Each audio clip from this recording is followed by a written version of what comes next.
It's Summoners Fest tonight!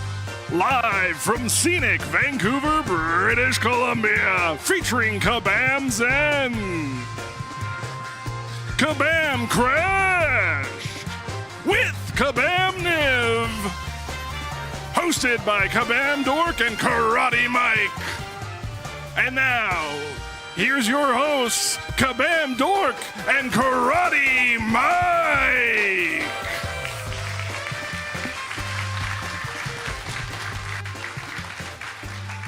Welcome, everybody. This is an amazing time here. We are at a very special event. I don't know if you've noticed, but there's a little thing called Summoners Fest happening right now. Can we get a round of applause?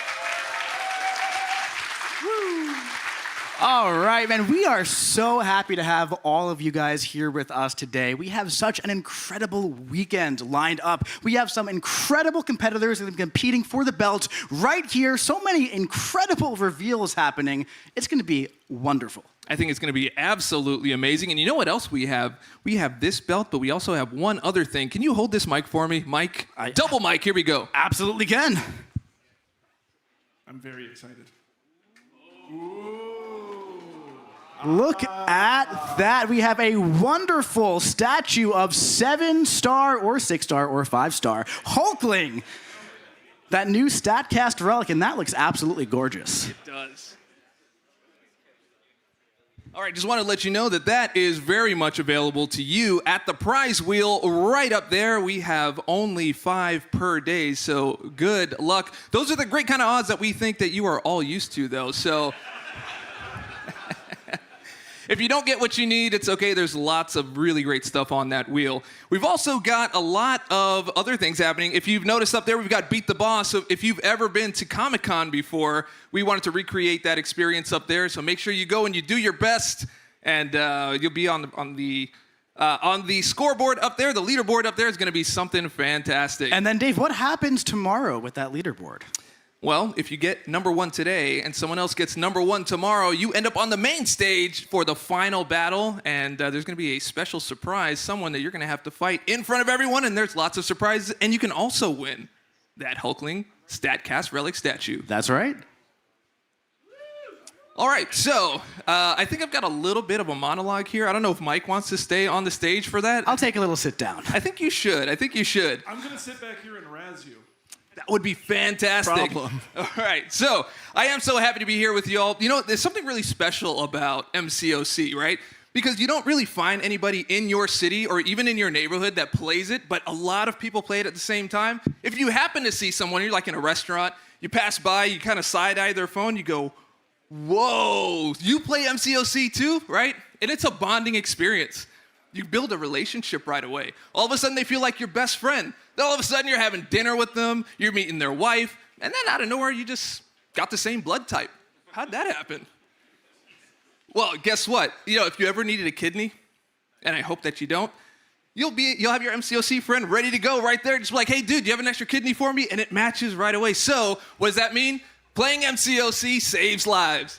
Just make sure you tell everybody that. That's a whole new variety of matchmaking you've got going on. Oh, that one was good. I didn't get to write that one down. Oh, whoa. just help out live. Yeah. So, speaking of blood type, we got Dracula in the game now. Morbus out here. He's all mad. He feels like Dracula bit his style. It's a shame. I'd feel the same. I'd be mad, too. It really sucks. It's crazy. Bump. Oh, that's my drums. Yeah, Thank you very much. I was going to rent drums, but budget. Yeah, I'm sure they could just talk it out in the end because, of course, if they're both playing MCOC, they're going to be friends right away, and it's not a problem, right? But speaking of talking, right, I was speaking with Reed Richards and Victor the other day. They're both really, really great listeners. One of them got exactly what I was saying. The other guy was just doom scrolling. It's crazy. The audience energy in here is electric. It is electric. All right, so moving on. Oh, it looks fine. Doom does it to everybody. He did it to Johnny. Gets him fired up all the time. That's a bit of a stretch. Yeah, it's really bad. The groans are what feed me. I love all of this. Look, Ben gave me a thumbs up. It was pretty solid. Sue Storm, she's been pretty nice to me, you know? She's like, I really love the jokes, but I never saw her laugh once. Saw right through it. It's a fake. It's so bad. Look, Reed Richards, at the end of the day, he's making moves, right? He wanted to buy the Avengers Tower because, of course, he wants to make it the Baxter Building, right? Goes to Tony Stark, hey, man, I'm running a little short. Wondering if I can get an extension on the payment. Terrible. I can't read the chat right now, but I imagine it is sizzling and supportive. Listen, Tony's a really nice guy. He said, don't worry about it. We'll iron this out. Oh, jeez. Look, the Fantastic Four jokes are all, they're fine. It's all within the theme. And speaking of Fantastic Four, did you see the movie? Anyone see the movie? Woo! Like, Galactus was like the big reveal there, right? He had everybody thirsty coming to see Galactus in the movie. But if you asked him for a cup of water, he wouldn't give it to you. He only does gallons. It's like the waves of it going through. It's an art form, what you're doing right now. That one's an MCOC joke. Yeah, it is an MCOC joke. Okay, look, Hulk was mad too. Don't worry about it. He wanted to bust down a leader, but didn't work either. That's a metric joke. All right. I'm sorry. We're moving this along. This is Summoner's Fest after all, and I couldn't show up here wearing my usual uniform. I usually wear like sweats and a t-shirt, but I came with a suit and I had sneakers. Mike said, dude, that looks amazing. Where'd you get those sneakers? I said, I got them from the hood. Layers are what these jokes, an expertise. Dude's got the best shoes in the game. Have a look at that. That's nuts. That is absolutely nuts. Anyway, we're gonna get into this. I do a lot of puns here at work. None of the people that work here like it. I do. We have rooms that are themed to MCOC. We have one room called Wakanda, right? I went to that Wakanda room one day. Someone was coming out, so I thought I'd put it on my charm. I was like, hey, what kind of meeting was this? And he actually answered the question. He was like, finance? Totally destroyed me. So if you want to stop the puns, you just answer in a real way. Anyway, I think we are ready to move on. We have a lot of guests here today. As you heard, we have Kabam Zen, we've got Kabam Crash, and Kabam Niv, and we are going to sit down with them in just a few minutes after these messages. See you soon.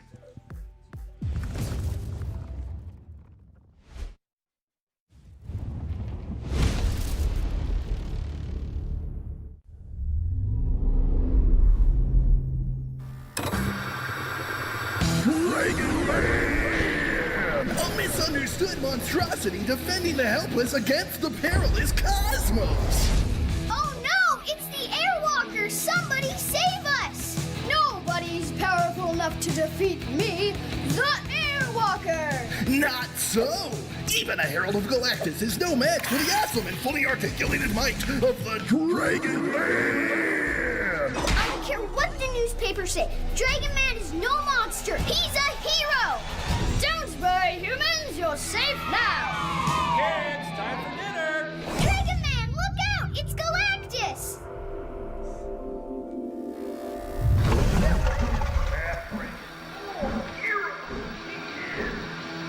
Dragon Man!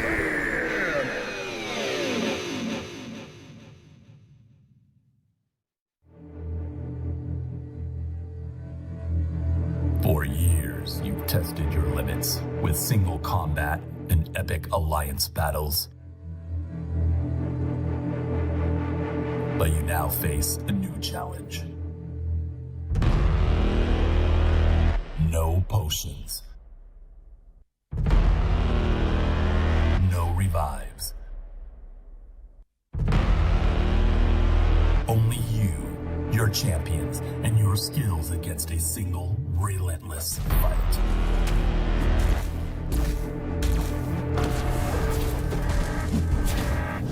How many health bars will you extinguish? What heights will your score reach? You can choose to face this challenge alone, but even the mightiest heroes have allies. Rise with them and claim your place in history.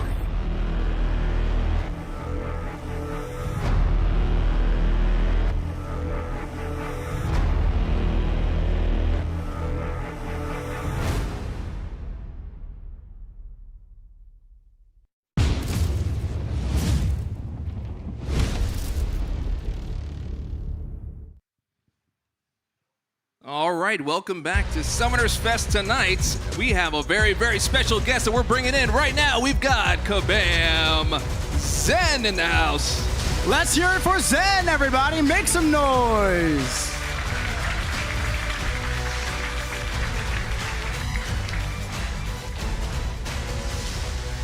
What's going on, guys? Oh, man, it's always great to have you here, buddy. Happy to be here. Happy to be here with Dork and Rex and all of you. It's been quite a week, and we are now going to start an even more amazing weekend. Are you ready to rock? I am. Let's get into it. Okay, so first things first. What was that?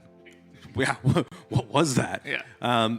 As you saw, Coliseum is a new game mode that's going to be coming to the contest actually very soon. And it's not just going to be a solo experience. We're also going to have an alliance component to the Coliseum. So it's actually going to be coming, as I said, a lot sooner than you think. We're going to be having the Alliance Coliseum coming to the contest next month in December.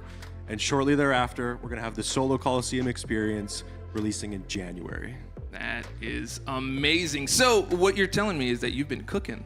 Oh, we've been cooking a lot. Yeah. It's a busy kitchen. There's a whole kitchen up there. You know, I think you're wearing the wrong thing today. That is not the proper attire. You're such a cook, man.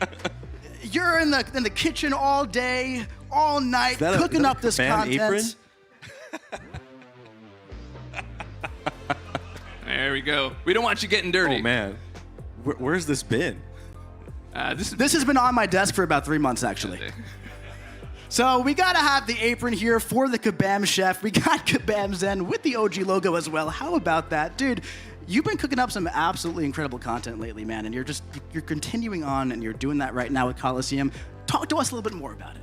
Yeah, I mean, as you saw, we kind of had a mechanic in there with the health bars, right? And that's going to be one of the core pieces of both the Solo Coliseum and the Alliance Coliseum experience. So you're going to be chewing through multiple health bars. As you do so, opponents will get stronger and stronger, and you'll earn more and more points with each health bar you defeat. I think that sounds incredible. Yeah, it does sound incredible. Actually, I do have another surprise for you. Not just one, but two? No, there's two surprises. So, what's the new mechanic called? Health bars? Is there multiple health bars? There is multiple health bars. So here you go. Here's one, and Good thing this thing has go. pockets. It's got pockets right it's there. got pockets. That's why it says multiple health bars, buddy. Here you go. This is all for you. It's amazing. There's more in the bag here. How many points do I get? That was about 5 or 6, Yes. because I believe you get points per health bar, correct? That's correct. You get 88.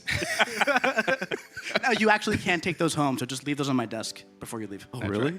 Yeah, but there is glitter at the bottom of the bag. You know why there's glitter at the bottom of this bag? Because there used to be eggs in here that had glitter on them. So if you find them somewhere around the office, or I don't know, there's something in there, but there's like There eggs. might be a surprise in those eggs. Yeah. You might want to look into that. I've been seeing some mysterious eggs in the contest. I have been seeing some unusual eggs pop up around. Yeah, maybe we'll find out more about that a little bit.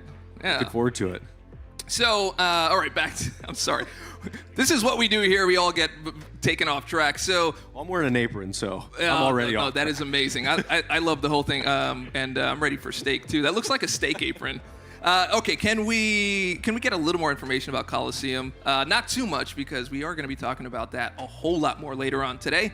But let's get a little more teasing to wet the whistles. For sure. So the main experience, again, that we're going to be releasing next month is the Alliance piece of it. So you're going to be working with all of your Alliance mates to put up what we're calling podiums. And podiums are essentially your score slots inside of the mode. So each summoner, each Alliance member, will be responsible for populating 5 podiums worth of scores. And across all 30 of your Alliance mates, your total score is what you're going to be competing with against all the other alliances inside the Coliseum. Wow. Now, we have to. Now, one thing about that is that there's a lot of stuff going on in game right now. There is Battlegrounds, there's Alliance War, there's Alliance Quest. Now we're adding Coliseum on top of that?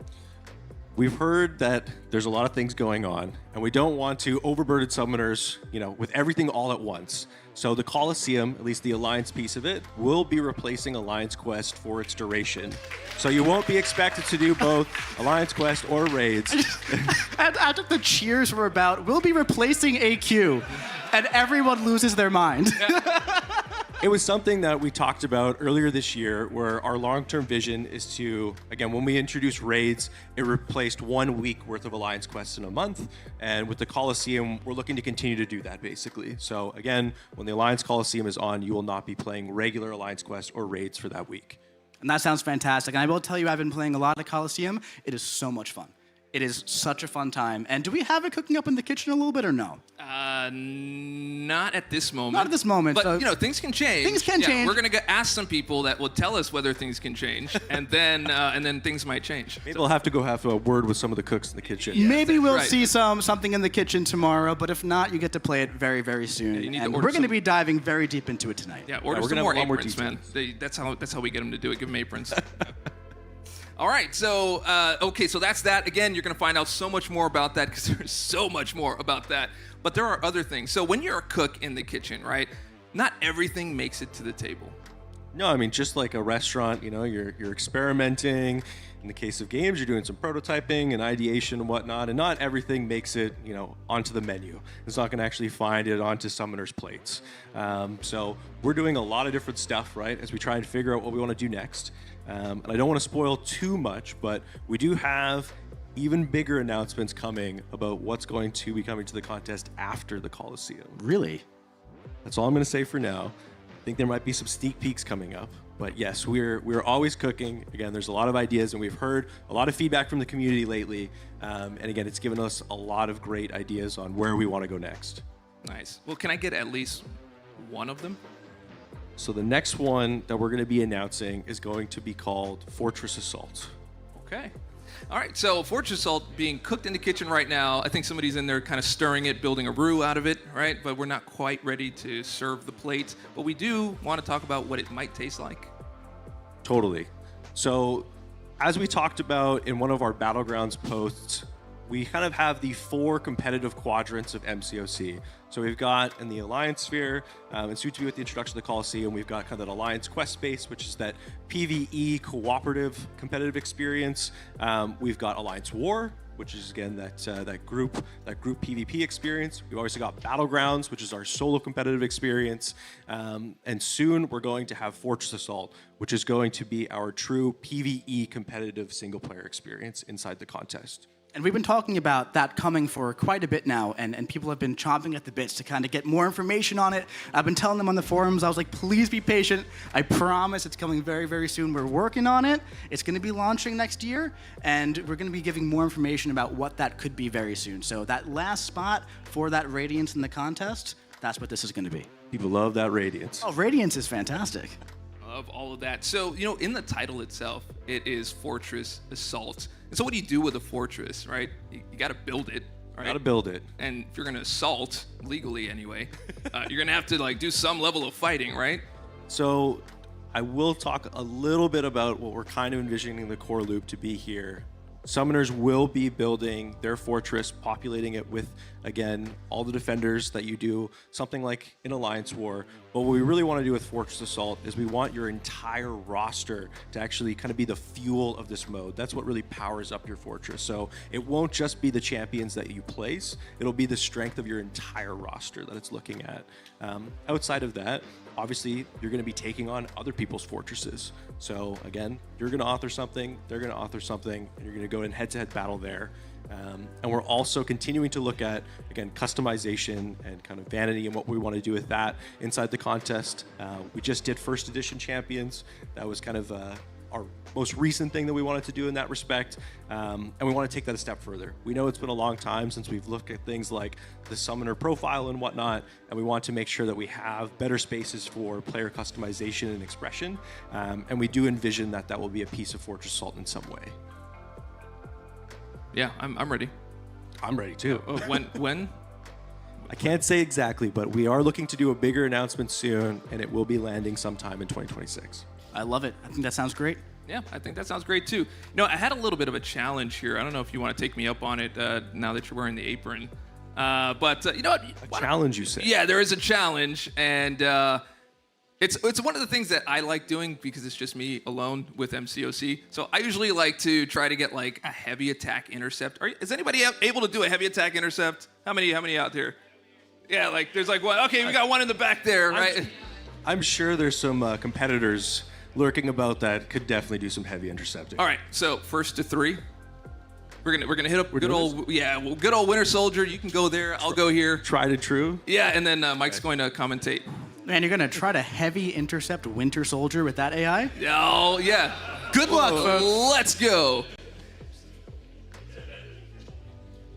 I didn't know you were doing Winter Soldier.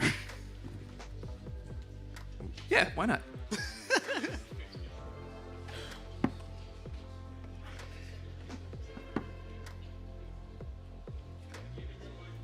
Thank you, whoever said that. Somebody said looking good, Mike, for those who didn't hear it. And he waited for everyone to leave before he said it, too. All right, so let's get you guys in there to Winter Soldier, all right? Who we using here? Who we using? Who we got going on? You can use anyone you want. I want? Yes. All right. Do I have to do it one-handed? One-handed, is that part of the rules, Dave? You can do whatever you like. Decisions. All right, it looks like we have Kabam Zen looking over that roster, going for the Science Champions. We have Dave. I heard someone yell Jean Grey. Any recommendations from the audience? Yeah. Let's hear from the audience. Who do you want to see in this heavy intercept battle? One at a time. Oh my God. I heard Daredevil. Someone pick up Daredevil. I have made my decision. Groot. Oh, there is an overwhelming cry for Groot. Okay, shall we do Groot? Shall we Groot it? Do I even have a Groot? Probably not. Yeah, just go for it. All right, let's go. First to 3 here. Ready? So we have Null up top with Kabam Zen, and it looks like Kabam Dork is going to be going with Quake. What is this AI? Quake. So, all right. Oh, okay. I do like that I came to hold your microphone and you went silent. Oh my I'm God. not gonna lie, it's a little hard to do this and talk at the same time. Yeah, it's a little tough to do it, right? I have witnessed countless talented content creators both play and speak at the same time. I don't know. Gotta step up that game. So I'm seeing a lot of heavy attacks being used by Quake down here. I feel like Quake is very much so in the lead. I'm waiting for him to run at me. Yeah, here we go. Oh, that was a close one right there. Null's got that very long reach on the heavy attack as well. This is a special too. I believe we're doing a heavy attack contest, Dave. I'm not even sure I have dexterity. I don't think you do have dexterity on. I believe. I feel like Kabam Dork. I feel like Kabam Dork kind of. Oh no. All right, I got 2. Should I reach you up? Someone else? All right, pick someone else. Are you gonna lap him? What are you doing? There you go.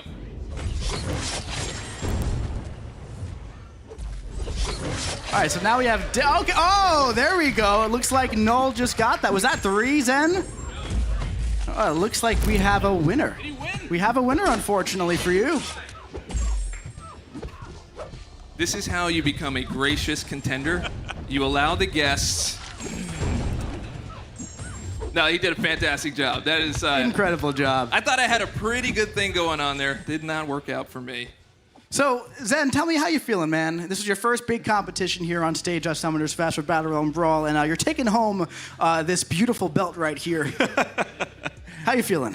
I wish I had dexterity and parry. I feel like I was playing at a slight disadvantage in that one. I don't know if that was intentional. I think you won because you had multiple health bars. Oh. No, thank you very Funny. much for joining in on that. Absolutely. That was a lot of fun. That was a lot of good fun. time. How many of you are going to try that challenge? Probably none of you, right? Okay, great. That's why we do those things on say, oh, cool, we'll do it later. All right, so I think that is enough for us to wet the whistles of what's coming later. Make sure you tune in or show up to our big announcements later. That's going to be MCOC, The Evolution Begins, and it's going to be a really great time. Thank you once again for joining us on Summoners Fest tonight. Absolutely, guys. Again, we got a lot more that's going to be talking about Coliseum later, so thank you both. And I hope to see you all in the session later tonight. All right, very cool. All right, we've got our next guest coming on. It is Kabam Crashed, but right after these messages.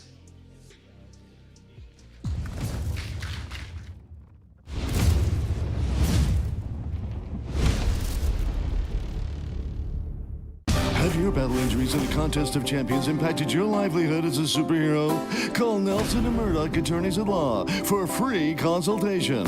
Justice is blind, but we look out for you. You have proven yourself in the heat of battle. You've built a roster and collected the best of the best. You've laughed at impossible odds and celebrated countless victories. But you are not the only one seeking glorious battle. You have the skills of a warrior, but do you have the mind of a commander? The battlefield shall be yours to mold. This is a new kind of fight. A war of wits. A war of will.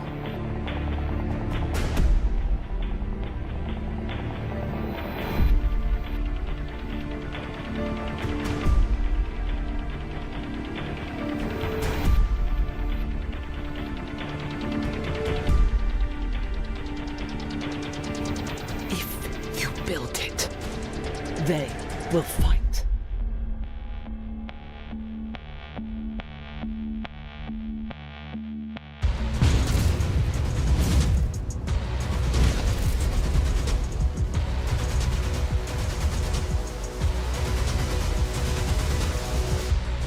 All right, we are back here on Summoners Fest tonight. We have our next guest, Kabam Crashed, in the house.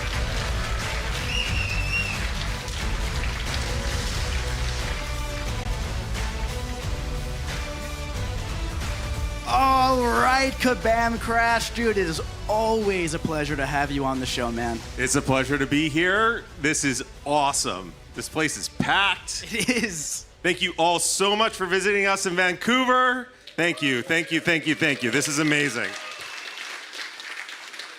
Yeah, it absolutely is. And you know, we have like the fog going on here, right? Which really makes for this like volumetric lighting. It was like a big fight. I'm telling you, it was a big fight to get it here. I'm so glad that we have it here and we have this volumetric light so that I know most of you don't play with volume at all in your game.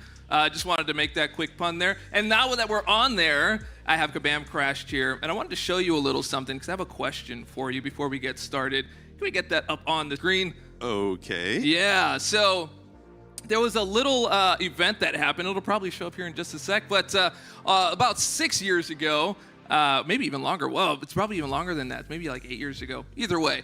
So we're out at like the wildlife, you know, like it's like a wildlife like theme park type of thing. And so I'm in war. And that's back when we had like the nodes that were, you know, you're tied to the other movements and all that. So everyone's like pinging me, Dave, you gotta move, you gotta move, you gotta move. And I'm out with the family, you know, and we're looking at animals, we're looking at like lions and stuff. And I'm like, hold on, I gotta go to the bathroom real quick. All right. You know where this is going. And so what ended up happening, I go over to the bushes and I hide there to try to play the game. And my wife comes around and she finds me and takes a picture of me playing in the bushes and then sends it to me while I'm playing. You're fighting. While I'm fighting. So There it is. Like the notification. And there it is right there. So, yeah, that's a highlight for sure. So with that, I have a question for you. It's a pop quiz, right? All right. So pop quiz hot shot. You're at dinner. It's a double date. It's you and your wife. There's 10 minutes left in war. You're the only one that could beat the boss. You've just been deferred to provide context on the very, very funny story your wife just told. Pings are coming in wild and furious. What do you do? What do you do? Okay. All right, so I know you'll get this because you're a dad. I'm a dad. I have 2 young kids. And when you have young kids, there's always, just a second. Sorry, this is the sitter. I gotta go take this. Oh. And you're out. That is good. Oldest trick in the book. That is good. That is good. How many of you have used that before? Oh, that's a new one. Okay. All right, it's original. Yeah. Hopefully my wife doesn't watch it. I love all of that. I love all of that. Okay, so we just saw like a little whistle wetter for our Fortress Assault that's coming in 2026. So hopefully we get some more information on that. But you are here to talk about a totally different thing. I am here to talk about something totally different. Something I am very, very, very excited about. Something that I'm very confident every single person in this room is going to be very excited about as well. Yeah, so I love Deathless Champions. Right? Oh, I hear some O's. I hear some O's. I love Deathless Sounds. How many of you like the Deathless Champions? Yeah. Yeah.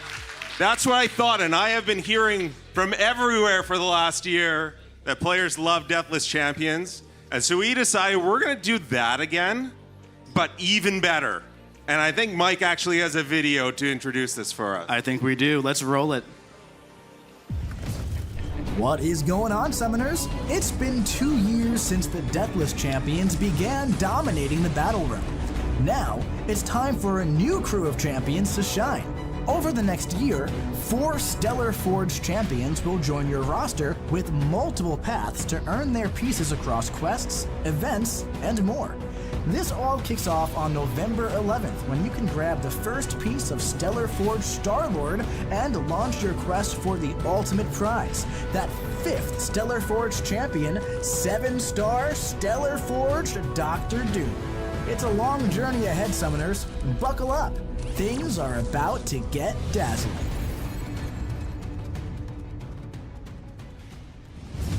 Right. That's right. Now, before we move here, I'm gonna say one word to you, and you're gonna tell me the first thing that comes to your mind. Are you ready? Okay. Money. Dr. Doom. No. No, Not at all. That is not what was it. Is he trolling us? Okay. Redo. Okay. Do it again. Okay. Not that was money. Okay, here's I another know one. what you meant. Here's another one. Cash. He's trolling me. I'm trolling, but we definitely didn't rehearse this. Not Stellar Forged champions. Is that what you were looking for? There we go. All right, yeah, so That's we're going what to we talk wanted. a little bit about this. So first of all, like I said, like Deathless, but better. All right, so how is it better? I'm not going to get into the lore too much today. That's not really my job. But basically, Isophene has recruited these champions and granted them all some founder tech. So they will all have fractured power bars, first of all. Very cool.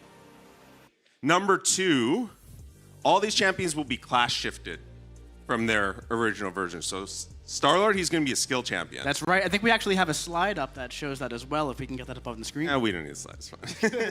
You can do slides if you want, or I can just talk. But basically, the Deathless Champions, they were kind of small twists on the kits of the existing champions. These Stellar Forge champions, completely new kits. There will be some thematic tie-ins, right? But they're going to be new champions, and they're going to be awesome.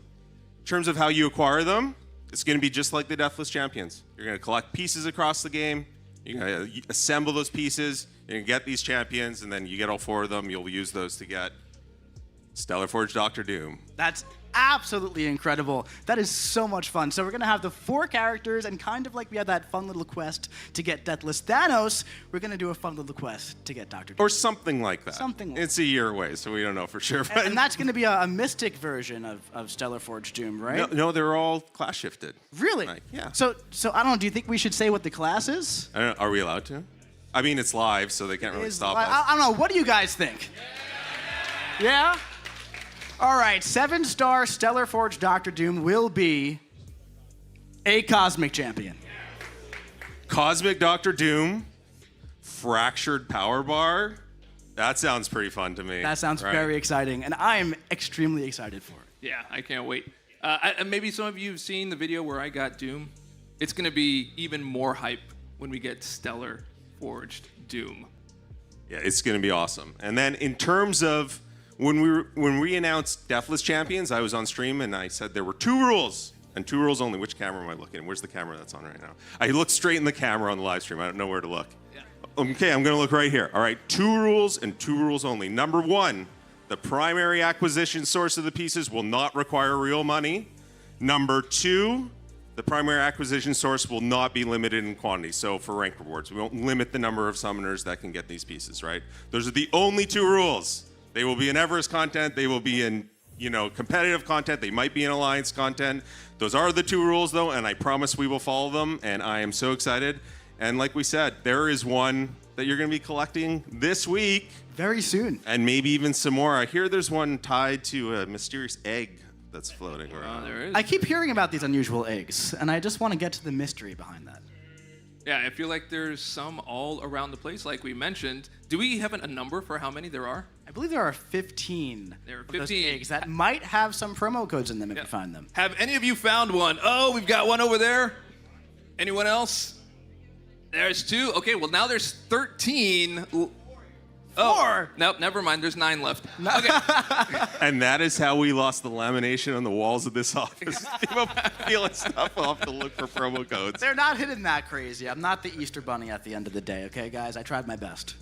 Yeah, that's right. You laid them really great. Sorry, it's an egg joke. Okay, we're moving on from here. So this all sounds super, super, super exciting. And you talked about Radiance. You love Radiance. I love Radiance. You made Radiance. And so, is there some extra news around Radiance? Yeah. So I think Radiance went really well. It's doing exactly what we expected to do. And so, I call Radiance our competitive currency. We have a bunch of what I call engagement-based currencies as well. Trophy tokens, glory, that kind of stuff. And so, our plan is to move forward with consolidating those currencies as well. So we're working on that. That's going to be done next year. Our goal is to get all that done before we launch Fortress Assault, which will be amazing, and that's kind of like the final piece in our puzzle, I think. Fortress Assault, it will include Radiance. This engagement-based currency has all sort of in-mode progression, and yeah, I can't wait to build my fortress. It's going to be awesome. Yeah, same here. So you're the 2 rules that you mentioned, that's kind of where I was going. I was like, dude, cash. And then I was just kind of waiting for that first rule, but that's okay. None of it. You know what? I spent all this time trolling everyone, and he trolled me back, and I wasn't expecting it. So that's how's that feel? That's kind of what that feels like. I get it. I totally get it. So, all right. I think all of that is super, super exciting. We are going to get on to our next guest. So thank you so much for coming on and crashing the party, even though you had an invite. So it's kind of like an oxymoron to be crashed, but also invited at the same time. But love having you here, and can't wait to have you on the next stream. Thank you so much. Yeah, thanks for having me. Saw lots of friendly faces, but lots of people I don't know. Do not be shy. I want to talk to all of you. So looking forward to meeting you. Enjoy the next 2 days in the office. Thank you both. Thanks to the production crew. Thanks to everyone. Thank you. All right, Kabam Niv coming on next after these messages.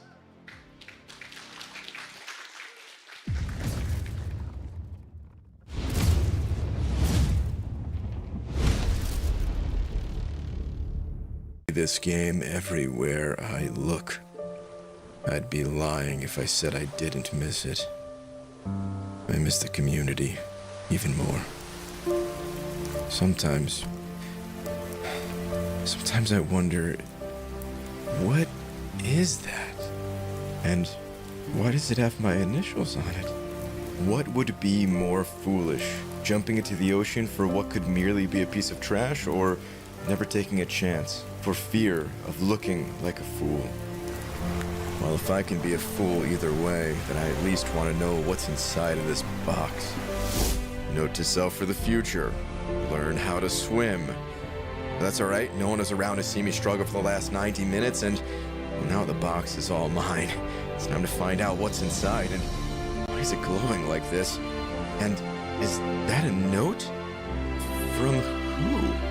I need your help. It's about the egg? Oh no, of course, that's what this is all about. The egg event from last year with the ISO-infused shell fragments. I still keep the remnants of the egg around my chest as a tribute to its power and grace. Put this on and meet me at Kabam headquarters. Karate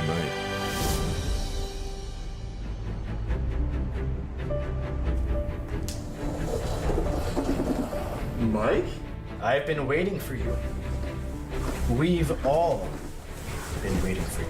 We found a way to make Venom the Duck better. Better? I should probably be listening to Mike right now, but he just keeps pointing at egg equals egg, whatever that means.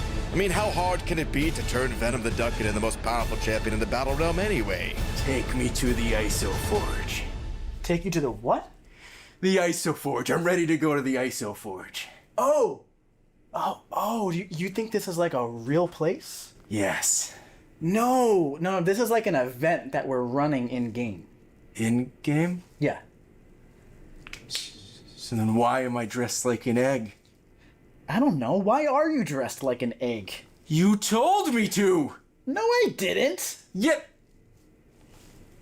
That wasn't you?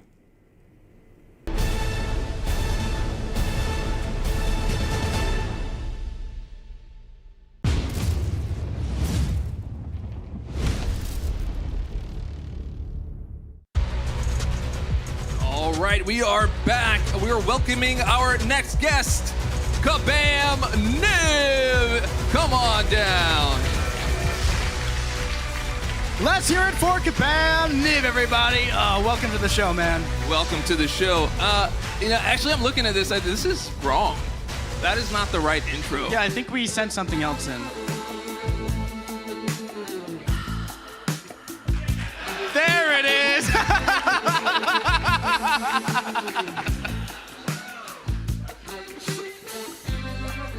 Oh, that was so good music. Yeah, that was very appropriate. Thank you. Yeah, you're welcome. I mean, the Champ Daddy, the father of champions. Champion father, yeah. In professional environments, champion father. This isn't professional. Okay, yeah, sure. The production is professional. Yes, absolutely. This is incredible. Yeah, not these two guys. No, never. Yeah. So, Champ Daddy it is. So, really wanted to welcome you on the show, and you know what? We actually had a surprise for you. Can we see your? Yeah. Well. What does it say on the back? Okay, look, they're getting this wrong all over the place. Okay, look here. Let's fix this up here. This is for you. It's from the MCOC community team. Just let everybody know. Let's rip that open. It's in your size. Yes. A little lower. Yeah, there you go. I am not going to strip and put this on stage. Yeah, no, see. No. Okay. No. All right, so champion design. Yes. It's the lifeblood of our game. It is Contest of Champions. Yes. Can you just tell us a little bit about it? I mean, I've known you for a very long time, and I tried champion design one time, and I'm like not allowed on that floor anymore. I remember that meeting. That was really bad. Yes, very, very bad.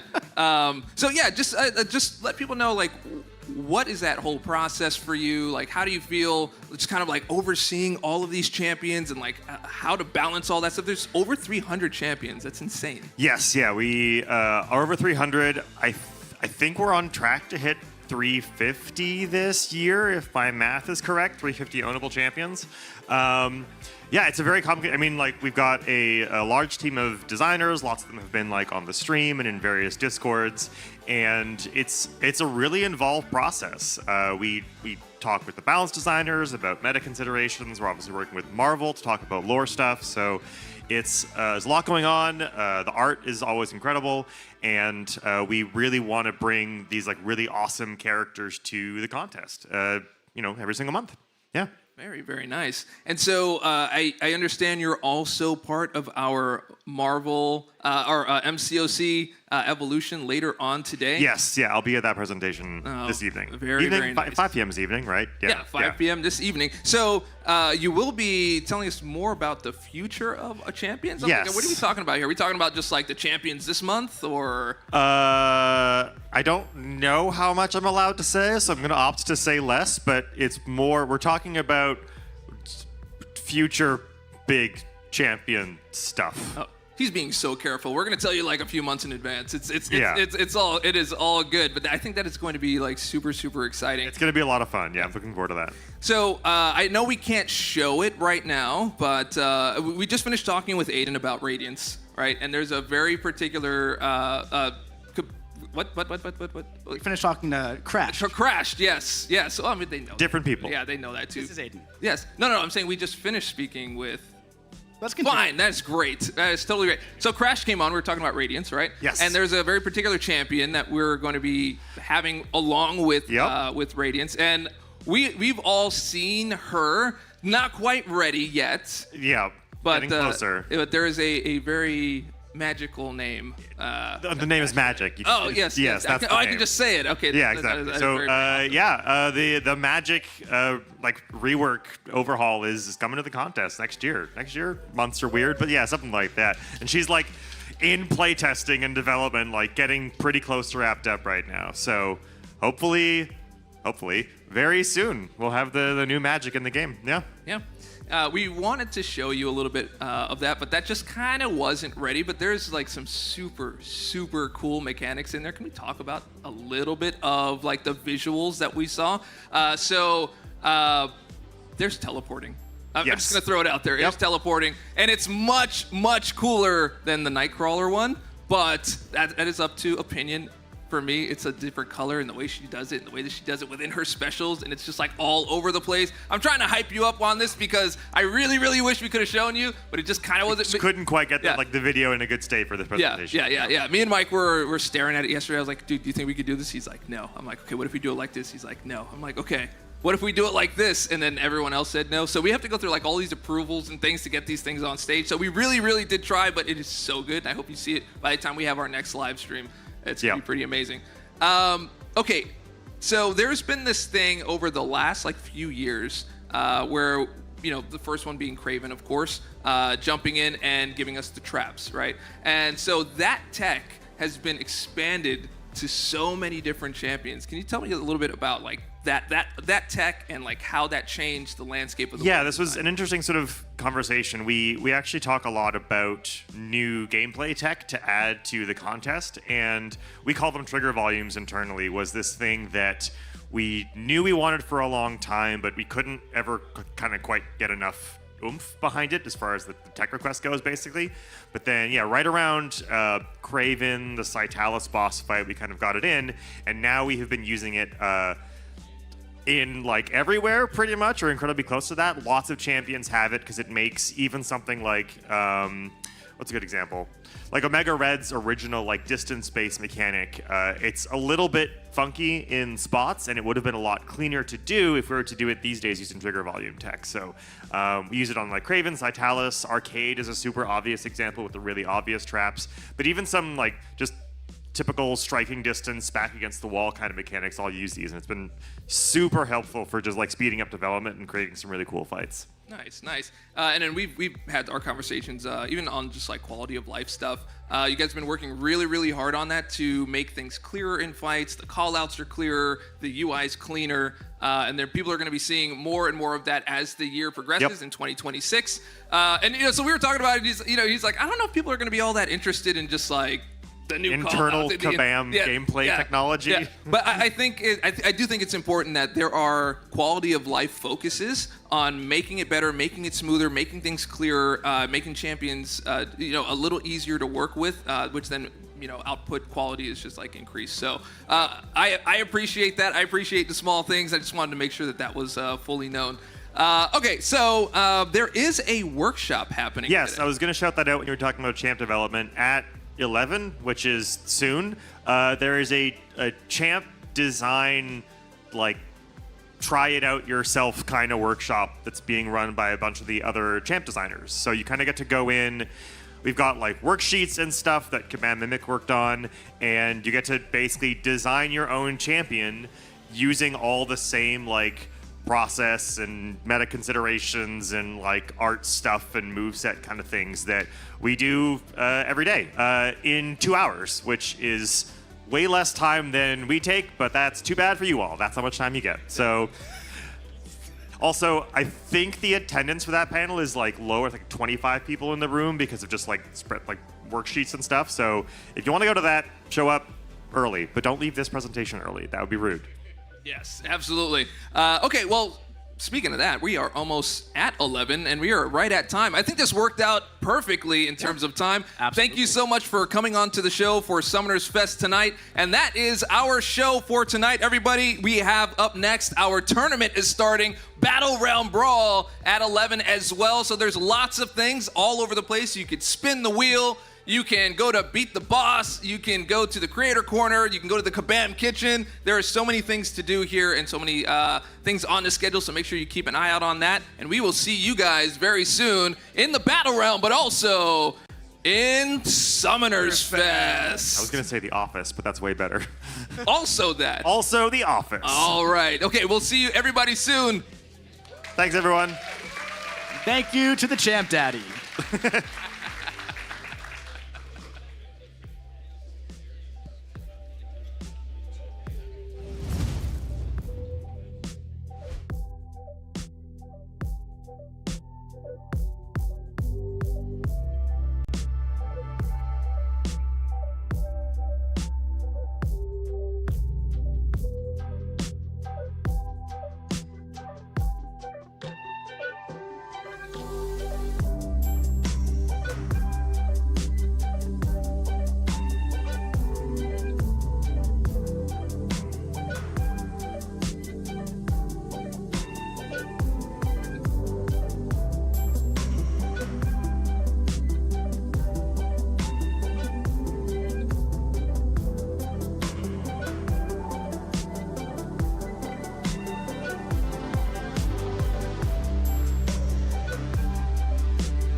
And we are back live on our live stream. So hopefully you're getting some of those Twitch drops already. There's a lot of stuff going on. We're going to be starting our tournament here in just a moment. So if you are around, come and have a seat and see what is going on at the beginning stage of our tournament here. Now, Mike, Dinosaur, Asaurus Rex, Kabam Mike, Karate Mike, Carrot Mike. You got a lot of names, dude. That's right. Yeah. So, as you saw in your swag bags, right, you guys got some keychains in there, yeah? Did anybody get a class that maybe not a lot of other people got? Anybody? Anybody out there? Mutant class? Oh, what did you get? We got a superior class. Superior class. All right. Don't forget, you can trade those if you have your favorite class. You can trade those among everybody else. Also, make sure that you are visiting all the stations and getting your passport stamped. That's how you can go ahead and spin that wheel that has the Hulkling on it. It's got 7-star lizard on it and 7-star crystals, Titan crystals, all that kind of stuff. So make sure that you are checking all that out. And our tournament, again, will be starting here in just a couple of minutes. So if you want to get a front row seat to see all of these amazing competitors jump onto the stage and battle it out, I think that'll be fantastic. What do you think? I think that's going to be incredible, Dave, and I can't wait to introduce these absolutely incredible competitors who worked so hard to get here, and I just know they're going to put on a fantastic show for everybody. Yeah, that's the word of the weekend is fantastic, because there were all those fantastic puns earlier on today, and we just finished getting out of the Fantastic Force saga. All right, anyway, so I think we are ready to start introducing our competitors to our audience. Here we go. First one up from the U.S., we've got Andrew the Rough.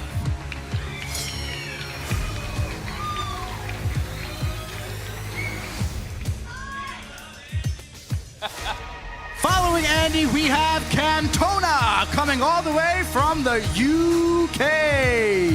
I love that. I love how he says the U in there. UK. Yeah, it's got the basketball energy in there. All right, coming up next, coming all the way from the US, we've got Stonehenge in the house. Also coming from the U.S., we have the man with all the aura. We have Liam.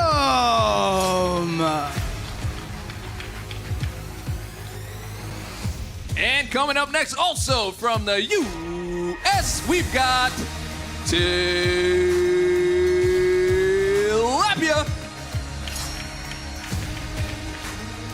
And then coming all the way from Brazil, we have Hit Hack.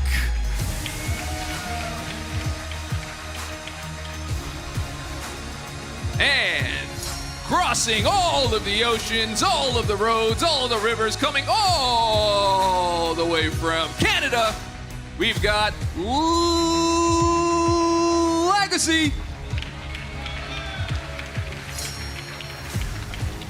All right, folks, so we have 7 absolutely incredible competitors here for BattleRealm Brawl 2025. Now, unfortunately, we do want to give a shout out to Zarafa, who was not able to make it all the way here because he was sick, but we're thinking of you, buddy, and we wish that you were here with us. So, with all of that being said, we are going to start off our tournament very, very soon with Liam versus Hit Hack for the first round of the group stage. We're going to have some absolutely fantastic commentators as well today. In fact, you guys can start coming on out here right now.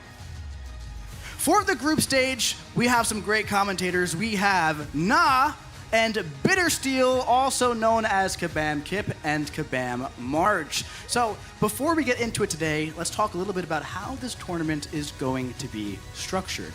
So, John, also if you want to get Liam and Hit Hack set up, you can do that. All right, so we have a group stage up first. You want to get them set up? Yeah, get them set up. So we have a group stage up first.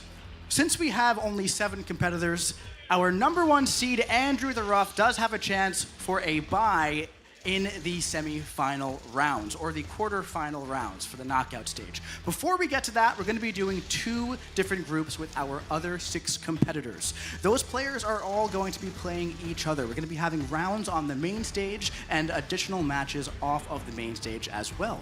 At the end of the group stage, the first place seed in both groups will be playing each other for a chance to play Andrew the Rough to get that official bye in the knockout round.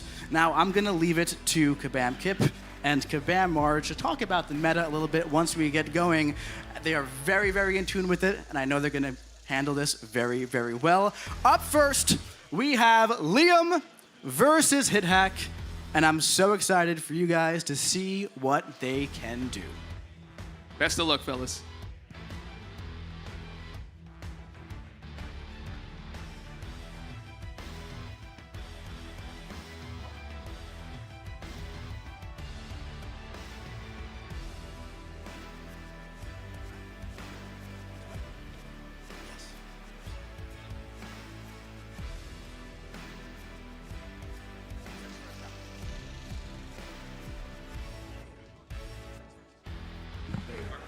Cool.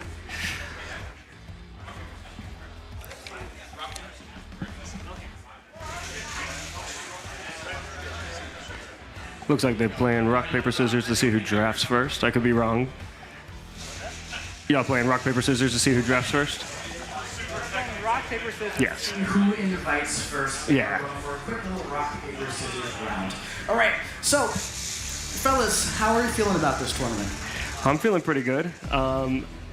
This meta, the players got to vote on it. We presented them 2 metas. They told us they wanted to only do 1 throughout the tournament. So we're happy to do that and let them vote between the 2. It's a mixture of Mixmaster and I Reveal My Trap card, which players may remember from the Toad Eternity of Pain fight, and that node is a massive pain. It absolutely is. Now, I do believe that you created this meta, correct? Yes, I did. But, you know, when I was testing it, that reverse controls is what got me. And yeah. I think that's what's going to get a lot of them, too. Now, I've been bugging this guy to come on the live stream for quite a bit now. Just a heads up to everybody. We're going to give the competitors just a little extra time just to finalize their decks and just get ready so we have the best show possible. But tell us a little bit just about what went into that meta for you. What went into it? Yeah. Well, I have pushed Battlegrounds for a long time. I've gotten Celestial 4 a couple times, and I'm in a lot of the line chats with them. And I know that these players like Mixmaster. Every single time we talk about a meta, they're like, oh, my favorite meta is Mixmaster, blah, blah, blah, blah, blah. So one of the metas I wanted to do for the finals, which is this, had Mixmaster. But for a motif for the whole tournament, I wanted to do 1 single node, which was I Reveal My Trap card. I think the root on the special attacks and the reverse controls are just perfect examples of showing a player's skill, their adaptability throughout a fight. But it's also cinematic. Like, how cool is it to dex a special while rooted? Reverse controls, you see someone dash in when they're not supposed to. It's really fun to watch, but it's also takes a lot of skill to be able to deal with throughout the fight. Keeps it a little bit exciting, too, yeah, right? Yeah. How do we feel about that? I love it. I think it shows a great amount of kind of how a player can predict what is going to happen. They have to bait out the special. They have to be prepared for whichever effect is about to trigger. And yeah, like Nar says, we're going to see a lot of people running into specials. Yes. All right. So it seems like we have to. These competitors are really going to have to lock in. Mm-hmm. Yeah, they're going to have to lock in. Now, do you think they will? Yeah, I do. I think they're going to be able to deal with the pressure pretty well. I mean, it's different once you're on stage. I'm feeling it myself right now, but I trust them. They're really good. I think what's going to be the most interesting part of it all for them is dealing with every champion being a 7-star in the Omega pools. That's going to be incredible. Why don't you tell us a bit about the Omega pools? Yeah, so we have this new system going in for this tournament called the Omega pools. And we took some of the top champions throughout the game, 4 in each class to be specific, and players got to only draft 6 to be in their deck. So only a certain amount of what we think are some of the best champions in the game, they can actually use. So there's going to be an aspect of deck building that's not generally in Battlegrounds. You don't automatically put your Serpents and Dark Phoenixes and so on and so forth into your deck. You have to decide, do I want them? Do I want to ban them? But on top of that, every champ is going to be a 7-star. You're going to have to deal with Mephisto again like it's 2-3 years ago. The new Rhino buff, that that's the talk of the town right now. You've been talking about Rhino a lot. Yeah, they've been talking about Rhino a lot. I expect we're going to see a lot of him. Yeah, well, I'm very excited to see what Rhino can do here as a 7-star in this meta. Yeah, I'm Cause scared. a lot of problems, I think, is the answer to that. All right, I believe we are just about ready to get going. John, can we get these queued up? We're good? Boys are ready to go? All right, folks, we're about to start our group stage.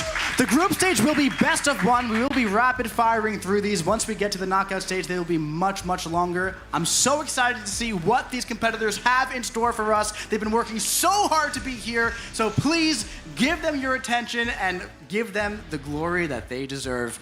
Liam, Hit Hack, take it away, boys.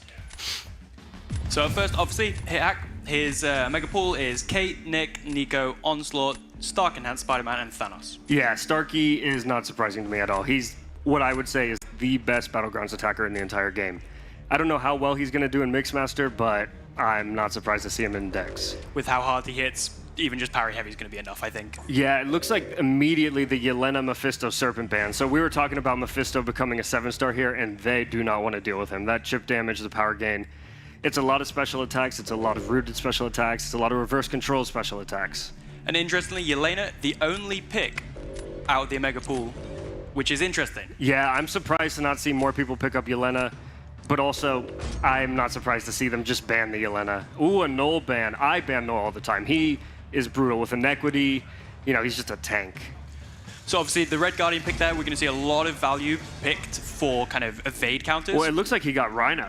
Which, that's what the also first... makes sense. Yeah, the first pick of the entire day, the entire tournament being Rhino. I know when you're watching this right now, you don't know how much of a menace he's been to these guys, but I cannot exaggerate how much they've been talking about him. Well, of course, in the game, we've only seen him as a 6-star so far. Yeah. And that extra challenger rating, those extra stats, is just going to transform him into one of the biggest pains of a defender you could imagine. Speaking of pains of a defender, here's Betsy. Looks like they got Maker to counter Betsy. I would not be surprised to see a lot of Jack-o'-lanterns, Makers, and stuff because you do not want to deal with Captain Britain without a good counter.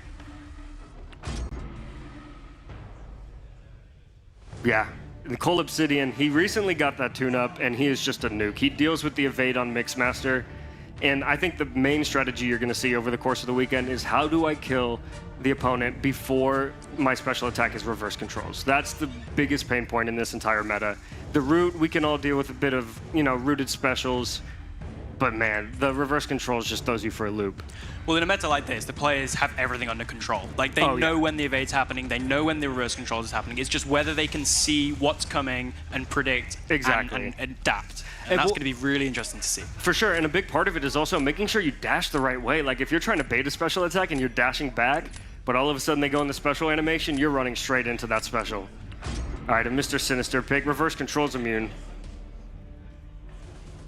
And a playstyle that works with Mixmaster. Oh, yeah, it's super safe. You're just parry heavy, parry heavy. All right. Let's see who the first defender placed is.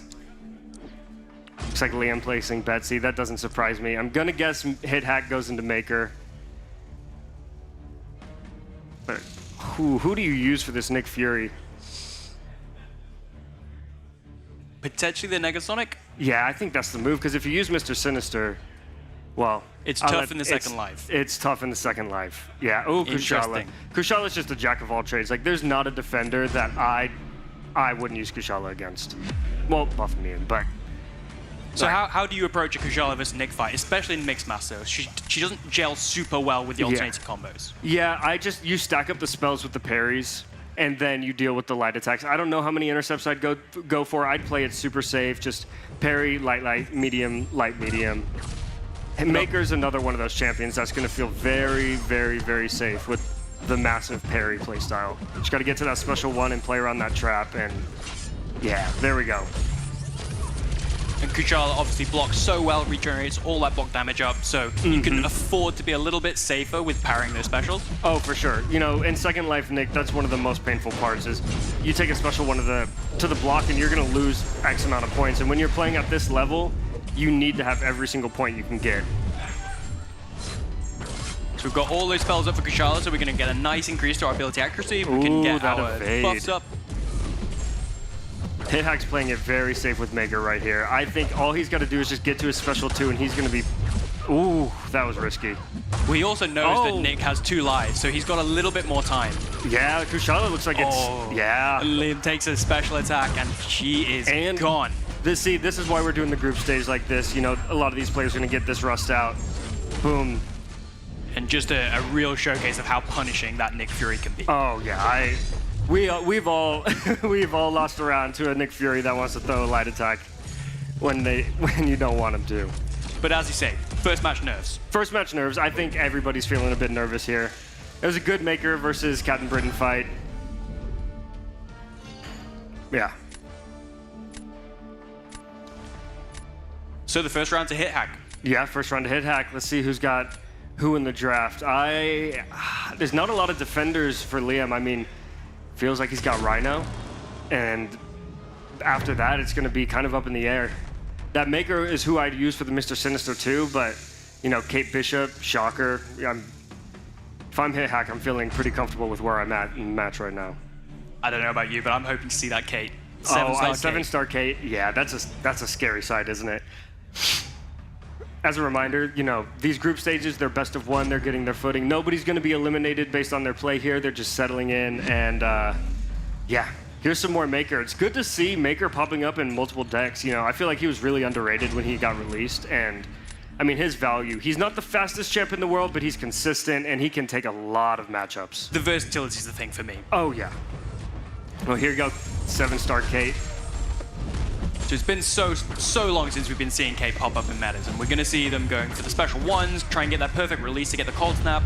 Yeah. And once you get the cold snap up, the Mixmaster yeah, there's the unstoppable. It's just such a pain to deal with. Once you get this cold snap up, you are very safe in this fight. You don't obviously gets around Rhino's physical resistance, doesn't need to crit.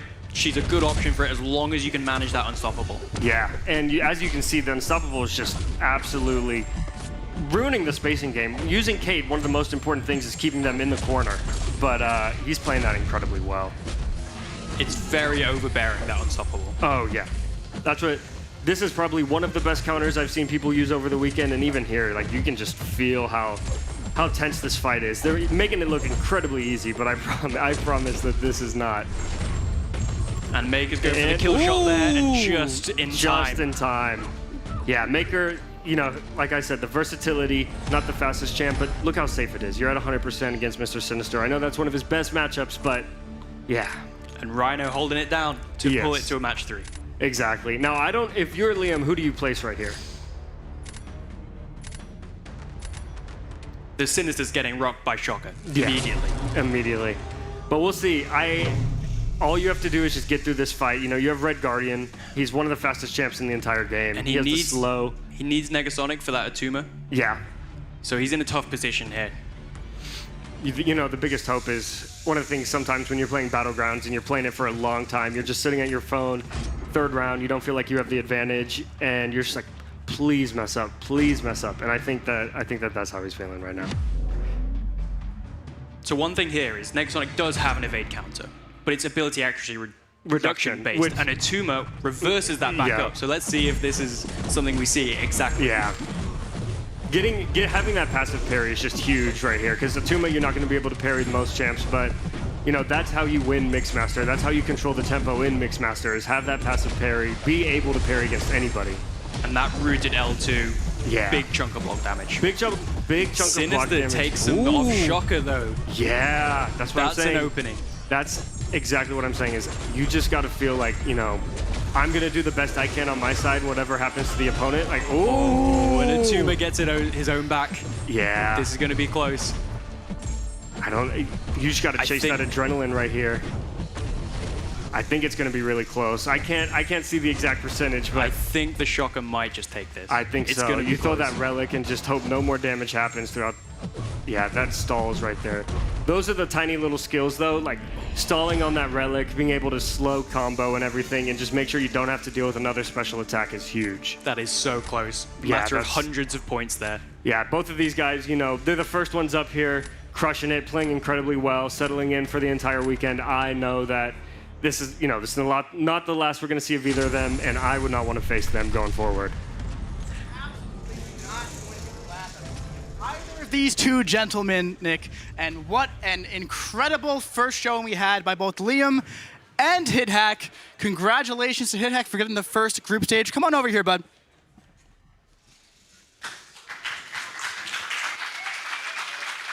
Liam, congratulations. Thank you, man. Yes. My man, you had the first round. All of the eyes were on you. How are we feeling? I'm feeling great. I'm so honored to be here to represent Brazil, and I want to thank you guys from Kabam.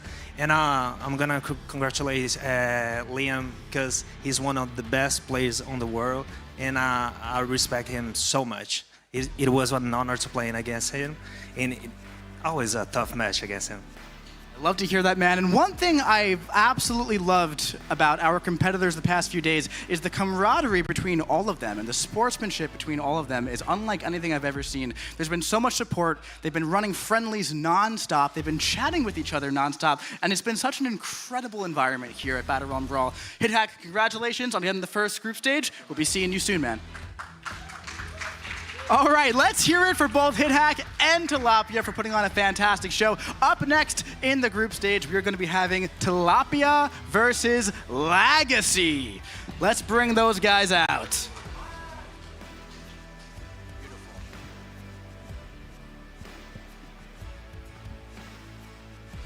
All right, Bitter Steel, how are we feeling about that first one? Yeah, I mean, that last fight was crazy. It was already a really close fight to end the first round of this entire tournament. I imagine that we're going to see a bunch of close calls throughout this entire thing. I appreciate that. I absolutely agree. I was watching from the sidelines, and I was getting a little nervous myself, I wasn't even on stage watching or commentating. What do you think? I mean, what a way to start off. A very tight third round. You can't really ask for more. No. Absolutely. What an exciting way to start the entire thing off. So just a reminder to everybody watching at home, for the group stage, this is essentially to figure out who's going to be taking on Andrew the Rough for a chance to get a first round bye in the knockout stage. So that's going to be happening very soon here because we're also having matches off stage as well, and we will be giving you updates on the winners of that too. But here we go with Tilapia and Legacy getting set in the proper spaces. Yeah. How do you feel about this upcoming matchup? I think it's really interesting. You know, Legacy, after, some people dropped out, got to come in here. He was on here last time, and, he's clearly, out of anybody in this tournament, the most comfortable in front of a camera. 100%. Right? He's one of our biggest content creators, and as opposed to Tilapia, who just a year ago was, Paragon crushing it, has skyrocketed his progression. Like, he's in GT40 now, which is debatably the best alliance for Alliance War in the entire game. Yeah, go ahead, fist pump for that. And he is a menace. I think that when we go through this tournament, he is a dark horse. Not a lot of people know him, but in the top tier community, they know him, and he strikes fear in some of those hearts. It reminds me a lot of BATTLEREALM Brawl from 2 years ago when Trap qualified. Exactly. It's a very similar situation. Incredibly similar. And I remember right after that, everyone's like, oh, we need to get Trap in our alliance. He is... Yeah. Absolutely. And now, Legacy, like you said, did compete 2 years ago, as did Andrew the Rough. Yes. Do you think that prior experience kind of gives those two any legs up compared to the rest of the competitors? I mean, they're inevitably going to be feeling some nerves, but just having gone through that process before, knowing what it's like to be up on the stage and seeing the crowd, the competitor, and all the big lights, it's got to help. Yeah, absolutely. I cannot wait to see it. And now, talking a bit about the qualifiers here, I know that me and you were talking, and you said that you thought that Legacy, shout out to Lags right here, did such an incredible job building his deck for the first round of BATTLEREALM Brawl. Can you talk a little bit about what goes into that and how that can make someone so successful in a BATTLEREALM season? Yeah, so I know that an important thing that we did was release the metas a couple months in advance so that these players could, rank up and build these champions that specifically, counter the big defenders that terrify us all. Legacy, for example, was using Spot in a way that I haven't really seen players use Spot before. And, all of these guys tailored their rank ups over the course of, 2-3 months specifically so that they can be up here on this stage. There's probably some champions they don't use that much anymore, but it was worth it to get up here. Without a doubt. Yeah. How do you feel about that? I think it's been really interesting. We've seen the competitors' decks, we've seen their mega pools, and one thing that I've found really interesting, you mentioned Tilapia's Meteoric Rise. It's really shown in like a choice of a champion like Kate Bishop, because as they've, when Kate was meta, Legacy's using her all the time. And so he knows her, he's picked her, but we haven't seen Kate being picked for the two newer competitors, and I think that's really interesting. They don't, they're maybe not as comfortable, I'm sure they realize how good she is. But it's a very interesting shift between all the competitors. Absolutely, that's right. And I feel like we're just about ready to get going. So let's hear it for Legacy and Tilapia for the second round of our group stage. Boys, give us a good show.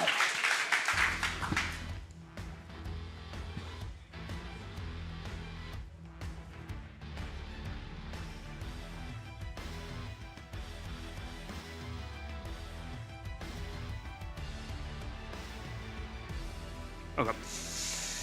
Yeah, so do we know who's inviting first? That's one of the biggest advantages, This is an official tournament, BATTLEREALM Brawl, but there's so many unofficial tournaments run by a bunch of people in our community, and one of the big things that, you got to figure out who invites first. That's such a big advantage because you get to pick your defender last, which that's how you win a lot of games in Battlegrounds. It means that you can see the opponent's full 7, and you get one pick that they can't react to. Yeah. So if you get a last round Serpent or a last round perfect counter to a defender that they had you on, it can game change. It's insane.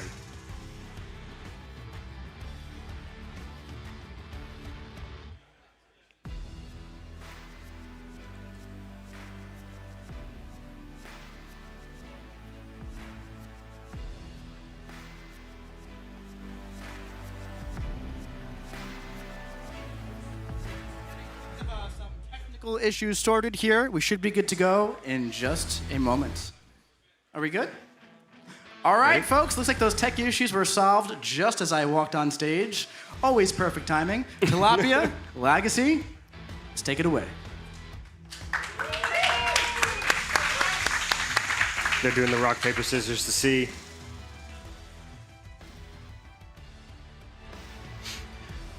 So now, something I've been noticing while looking through all of the decks, we're seeing a lot of mutant defenders. Yeah. And as a result, a lot of tech attackers. Why do you think that's so prevalent in this meta?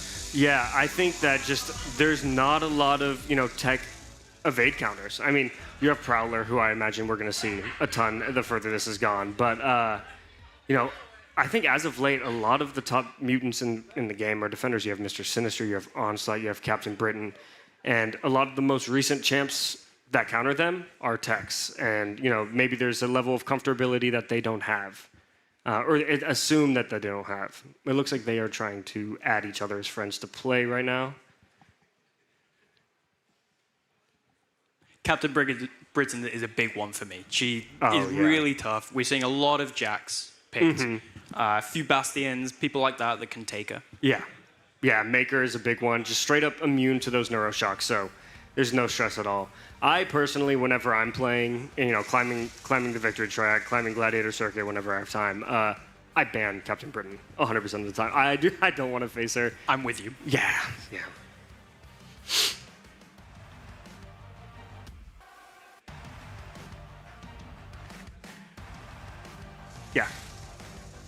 All right, looks like they got each other added.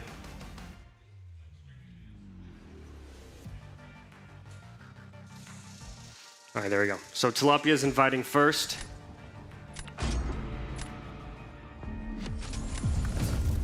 And you want to remind me who the Omega Pool champions that both of them have are?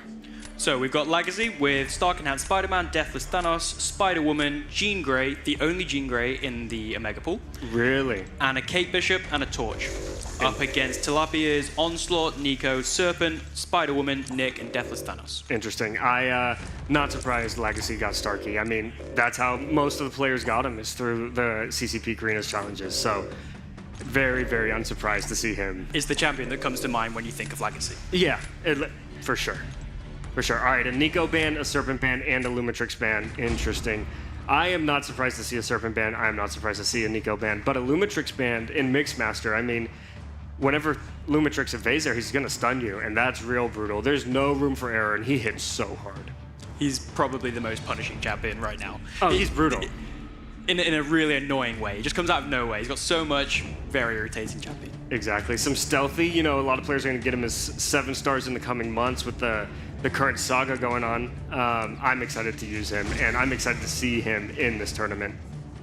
Some Cassandra Nova as well. That's one of the surprises of, you know, the weekend when I'm seeing all these players build their decks is almost everyone has Cassandra.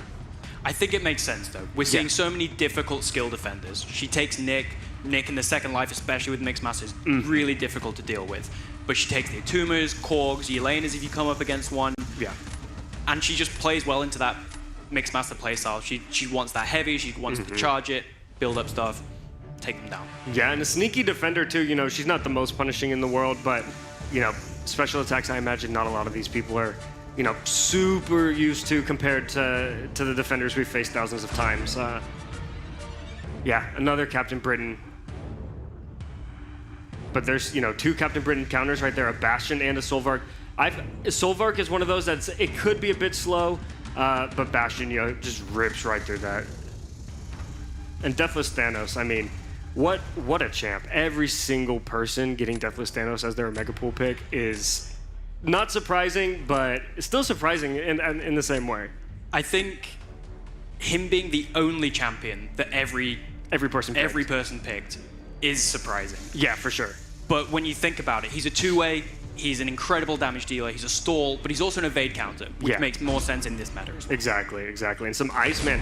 Iceman's an evade counter and, you know, can handle it in a pinch, but he's going on defense. He's just a free, you know, chip damage. But Deathless Thanos is Cold Snap immune, so some comfortability there. Yeah, Tilapia's nodding along. Ooh, Atuma. And like we were saying, Atuma's one of those you need to get those parries in because, no, is going to evade everything and is super brutal, but not a lot of champs can parry him. So we are seeing that Atuma going down. Yeah. And Captain Britain, not a surprise. Bastion. Locked in immediately. Yep. So Cassandra, very good for Atuma. I'm really excited to see this. You know, I haven't seen a ton of Cassandra Nova videos or anything in the community, so the reason this is going to work is every time you parry, she'll refresh this stun ability that she has, and anytime the opponent purifies, it comes back. So you can just parry, he'll purify, you go straight back into the heavy, and you can just stack up. She's got non-contact attacks, so those thorns do not matter. Exactly, and look how quick he's, you know, pulling this off. I love that he's just nodding along as you're describing the strategy right here. Ooh, doing that above a bar of power feels a little bit risky, you know, he can throw that. It's really well timed. You see him wait for Atuma to not throw the special and dash at him. Wow. What? And so what they're doing is throwing the special attack, and while, you know, Cassandra's in the channeling animation, it still counts as a special for those Daunted. That's insane. That's just a nuke right there. That's flawless. Absolutely flawless. That's what I was saying. Tilapia's a dark horse here. You know, I wouldn't want to face him. But still, Legacy's crushing it over there with that Bastion versus Captain Britain. That's a really hard defender. There's a chip there, and he's ripped through it. Both fought really well. Exactly. Just putting some respect on Cassandra's name. Hey, you know what? I might have to rank up Cassandra after this, because that was beautiful. All right, looking into the draft, who would you place down right now if you're Tilapia? You know, you're up 1, you're feeling confident. My strategy is to kind of try and bait out your second best defender. I want to save my best one till round 3. Yeah. Well, it looks like he is not. He's putting the Rhino down. He's going for it. He's going for it. Confidence. Iceman versus Korg. Okay, this is interesting. Does Korg purify that initial cold snap? Yeah, because that's a very different match if he does or doesn't. Exactly. And, you know, here's some Stealth Spidey. Stealth Spidey is one of those in Mixed Master that you need to get that parry, light, medium, light, get the slow up, but he's slow immune, Rhino's slow immune, so it's going to be tough. I think. Maybe not. Maybe not. But the reason he can do those 3 lights in a row is because the third one hits during that stun, so it doesn't count towards Mixed Master. It's a really good strategy to get a champion you need to finish combos with, like Stealth Spidey. Yeah, and it looks like Tilapia's over here just trying to get those intercepts in on a Mixed Master Korg that does not want to play ball, and, you know, that's brutal. Okay, so now he's going to get in the flow. He can get his parries off. Nice rooted, unblockable special decks there. Exactly. I mean, hey, that's what I'm saying. Now, he's going to go for the heavy there, not chase the special 2 damage. Oh, he ate it. But, Legacy's up there with this Stealth Spidey, and... Ooh. They're just trading health losses at the moment. Yeah, and, it's tight. Both of these defenders, they don't face them all the time when they're playing Gladiator Circuit, when they're playing Victory Track. You don't see a bunch of quirks anymore, and Rhino hasn't been a 7-star yet, so there's still a lot of, quirks that people just aren't used to, but Legacy's taking care of it. He's handling it well. Bounce back after that special 2. We're seeing the competitors a little out of their comfort zones. Exactly. See, that evade right after, yeah, it's brutal. Yeah, Korg does that to you sometimes. Oh. But he's just, he's trucking through it. This is a hard fight, But you see Legacy pulling up the screens immediately and strategizing trying to figure out what he's going to do. He wants that few seconds of head start to figure out the strategy. Exactly.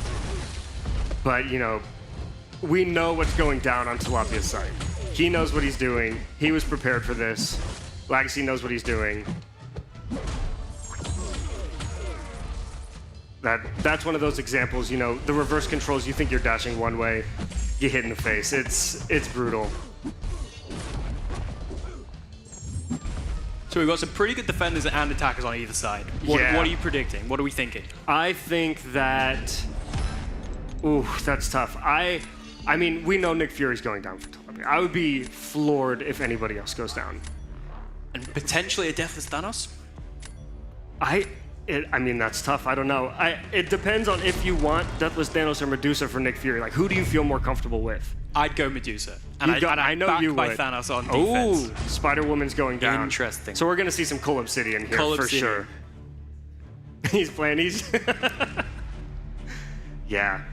I think I'd go Deathless Thanos. I know you'd go Medusa, but Deathless Thanos, I mean, he's just such a comfortable character. He's got that evade counter up all the time. Medusa does too. But, with Mixmaster, Medusa can be a bit more brutal to get that armor shatter up for. As the person who buffed her, I would have hoped you'd pick Medusa as well. No, I'd go Deathless Thanos. But, yes, I do love myself some Medusa. All right, so some Cole. Cole's one of the best Spider-Woman counters just because you get that true accuracy up. You start with those extra charges in Battlegrounds. And, yeah, we're going to see some parries and then just ripping through this health bar, I imagine. But things can go sideways against Spider-Woman very quickly. For sure. For sure. And it looks like, Deathless Thanos is taking some chip damage right there. Great timing avoiding that first snare. Mm-hmm. Oh, the AI's just playing passive. He's trying to get an opening. I find, this, get the Fury up and throw that Relic, and you get some really good damage in. But... you need to play really aggressive in this fight because if you lose those Thanos favors, you don't have the true accuracy and it can go super poorly. Legacy's got Nick into second life right here, and this is where it kind of just starts to kick up. You want to make sure that he's not unblockable. There you go. Played it perfectly. Great rooted decks of the Spider-Woman SB1. That always catches me. Oh, 100% of the time. And Tilapia's just playing this so confidently, so calmly. There's a few times in there where I think I would have made a mistake. I think a lot of people would have made a mistake, but he just crushed it. And God, he kept his cool. He kept his cool. Nice. It's an incredible first round for both of these players. Both just settling in, trying to feel comfortable. It looks like 1-0 to Tilapia. All right, folks, that was an incredible second round with Legacy and Tilapia. Now, before this round, we did have a matchup offstage where Legacy, how did that go for you, buddy? It went really well. I got an insanely good draft, and I ended up winning. All right, man. So far, you're 1-1 in the group stage. Thank you so much. We'll be seeing you very soon, buddy. Tilapia, my friend, what a fantastic showing. How are you feeling after that? Feeling great. I'll be honest. I did not expect my hands to shake this much. It happens. You get used to it after a while. So was this your first round of the day or second? This is my first round of the day. So you're undefeated so far? Yes. That sounds fantastic, man. Well, congratulations. We'll be seeing from you very, very soon.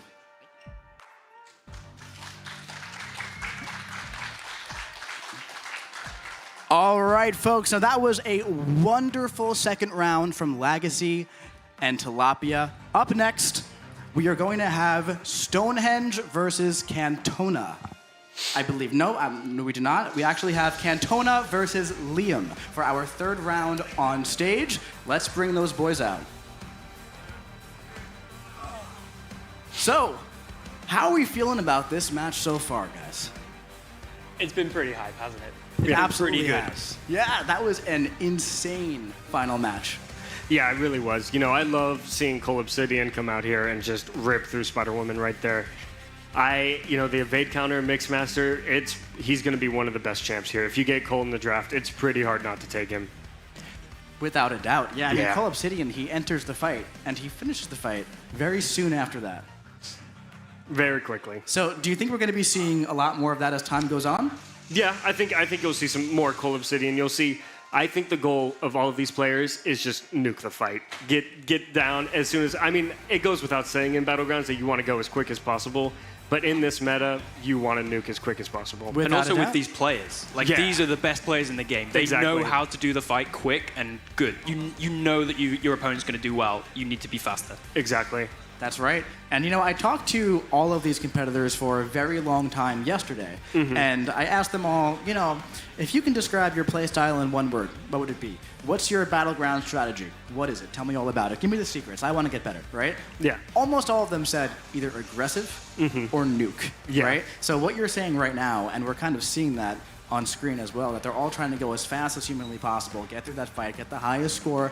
Obviously, the highest score wins, right? That's how Battlegrounds works. But we're really seeing these players play extra aggressive. Exactly. And a little risky sometimes, too, right? Because you kind of sometimes got to risk it in order to get that high score. Especially when you know it's going to be, the opponent has a perfect matchup. But it's interesting you're asking everyone. There's one competitor that I know gave a different answer. That's and he's right. right behind you. He is right behind me, and that was Liam. When I asked him, he said the word consistent. He believes that his play style is so consistent across different champions, and watching him play, I have to say I feel the same. So I'm really interested to see what Liam does and how consistent we could see that gameplay be today, and what that does for him. Yeah, I would say Liam, he's your favorite player's favorite player. He's inspired so many people to, how they draft, how they build decks and everything. A lot of people who haven't been able to push to the top, they watch how he plays and they're like, okay, I know how to draft now, I know how to build my deck, and they get in Celestial ranks. I mean, he's a dog. That's one really important thing here is that, yes, these players are incredibly skilled, without a doubt, but it's a little bit more than that as well. They're all extremely smart when it comes to the game as well. Their game knowledge is enormous. You can ask them a question about almost any champion. They'll be able to give you that answer right away. I mean, they have to react to everything so quickly. They have to know every interaction and know what's going to happen on a dime. The game knowledge of these players is incredible. It's insane. Impressive to watch, it's astounding to watch, and it's wonderful to watch as well. So with all that being said, I can't wait to watch it right now. We have Cantona versus Liam for our third group stage on the live stream. Boys, how are we feeling? We feeling ready? Feeling ready. All right, let's hear it for Liam and Cantona.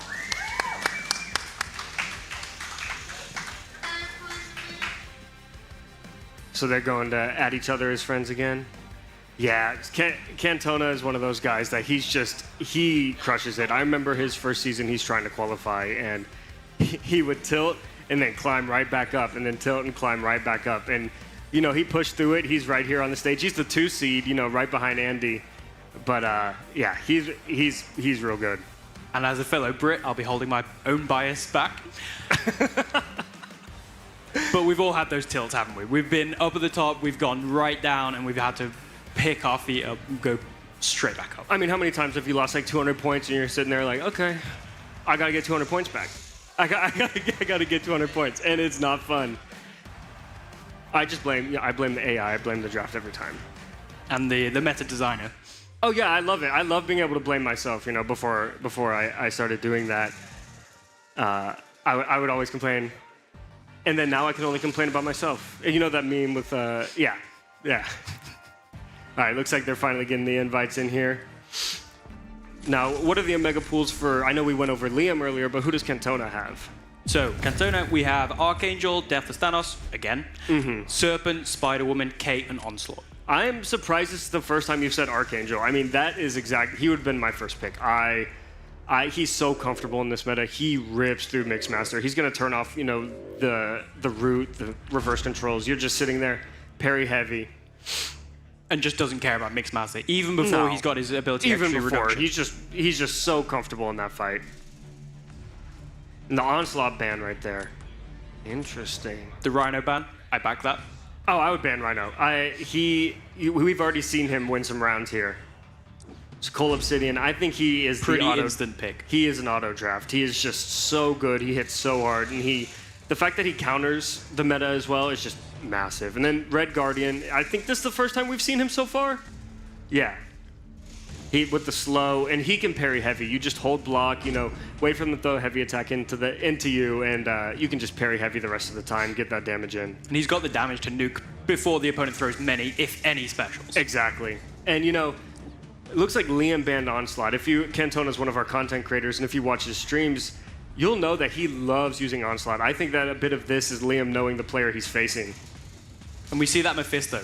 Yeah, hey, Mephisto, one of those that isn't a 7-star yet, but I think everybody watching knows how brutal he can be at high sig. Kate, that's 2 of the 3 champions picked so far for Cantona just aren't 7-stars. Yeah, Jack is for the Captain Britain. CGR, this is the first time we've seen CGR, and God, when we're talking about nuking, we're talking about how fast you want to go when Mike was here, and I don't think there's another champ faster than CGR when it gets going. And similar to Stealth Spider-Man. Yeah. You can get that ending combo, but you have to be smart about it. You have to be smart. You have to face somebody that you can actually parry to get those 3 lights in. And Count Nefaria, that's for the Mephisto. And we are seeing our first Serpent. Ooh, yeah, the first Serpent. You got to search for a Serpent. He got his Kushala. Yeah, there you go. You're feeling good. You can take a deep breath. That is a sigh of relief. That is a sigh of relief. And Deathless Thanos back here. Hyperion in the deck. I love seeing that.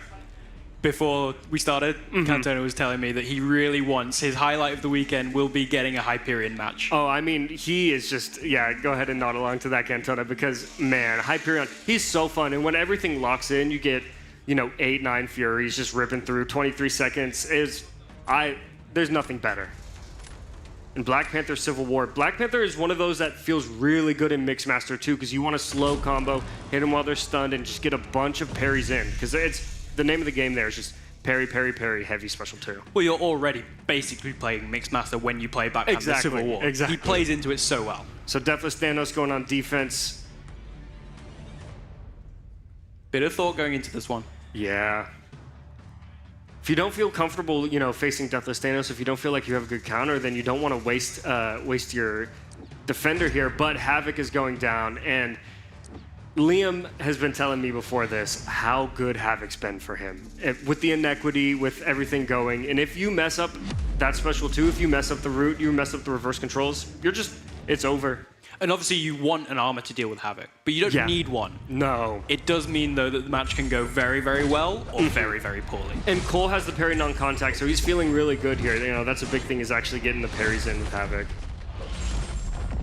So here goes Red Guardian, gets the slow in. Now you can just ignore Mixmaster, and you got to make sure that you're dealing with the special attacks. And Red Guardian's one of my favorite counters for Deathless Thanos, because you just heavy, low hit count, and rip through it. But it looks like, ooh. Well, we're seeing that Cole has energy damage with his route buff, and pops. that's ramping Havoc up to detonate a couple times. Is it going to be too much health lost? No, it doesn't look like it. It looks very comfortable right here. Is he going to go back for his root? No, he knows how little he's got. He's got a... Another detonate and that SB2. Oh, but on the other side, Red Guardian ate it too. This is a close one. I don't know who's going to come through here. So we're seeing Deathless Thanos' stall factor here. Oh, he's brutal. It takes so many SB2s from Red Guardian. Normally you'd be nuking, but that protection just cuts it out. Yeah, I mean, I'm surprised he's not just parry heavying, but I think the trauma potency isn't exactly where he wants it to be. And Cantona right now is in that position we've all been in, where we know we've got a lower score and we're just hoping that the opponent messes up. Exactly. He's watching. I don't know who's going to win here. Health, ever since, it's been a couple years now since we changed the scoring to where it's a 50,000 or 55 instead of 60,000 base. And, speed matters a bit less, health matters more. and I still just don't have a great gauge of when someone's going to win. But I do think... There we go. I think, That's going to be it. That's enough. Health is the name of the game here. That was real close. Slow and steady wins the race there. Exactly. As Liam was saying, Havoc has been just incredible for him. You know... But that's also the consistency Liam was talking about. Exactly. He knows when it's time. You know, I can play it safe. I can make sure that I don't lose too much health. Over the past couple days, these players have just been dueling each other. You know, scrimmaging, and they know each other's tendencies. But it feels like there's a couple tricks. You know, they're keeping up their sleeve, and it still kind of feels that way. Like they're waiting for the knockout stage to really let some of the stuff go. But here goes Mephisto versus Mephisto. Do you go CGR here? Save, because you got to save Kushala. Yeah, CGR is one of those that he can rip through Mephisto. You know, you just have to wait out that initial soul imprisonment. Exactly. But Count Nefaria is one of the best Mephisto counters you can ask for. As soon as you get your L1 off and you get into your Ionic mode, you're resistant, you're energy resistant, and you're just going to do so much damage. And he's going to ram so quickly. He's just parry heavy, feeling comfortable. See if he gets that parry in. I'm surprised he's not going for the punish there. You know, it is tight timing, but that's how you're going to see that big damage. Oh, the root's going to make that nice. He messed up the parry. But here's CGR. What's he trying to do here with the Nefari? He's trying to punish after an evade, get that energy vulnerability up, and just increase his damage. Well, right here, it looks like Cantona, that's the CGR just ripping through the damage, begging not to throw a special 3, but Mephisto's special 3 doesn't do all that much damage. He's got a bunch of debuffs up, so Inequity's gonna, you know, make it not that big of a deal. He's doing the math, you know. But the issue is Nefari is so He's not sustainable. gonna lose a lick of health, yeah. He has to hope for something drastic here. Yeah, it's looking like it's around for Liam right there. Ended up being even faster too. So with CGR, you need to do it in that rotation, or else it just starts falling apart. It's real brutal. He's going for the relic. Throw the SP2 right there, and that looks like it should do it right there. Yeah. So it's going to be 2-0 for Liam, it looks like. Both these players playing well. CGR versus Mephisto is not an easy fight. That's something you got to do in a pinch. But yeah, they both played incredibly well. It's so funny that instinct to close out the game afterwards. You know, they play for so long that they want to make sure that it's at tip-top shape. You win a match, you want to make sure you're not lagging. You get in there and yeah.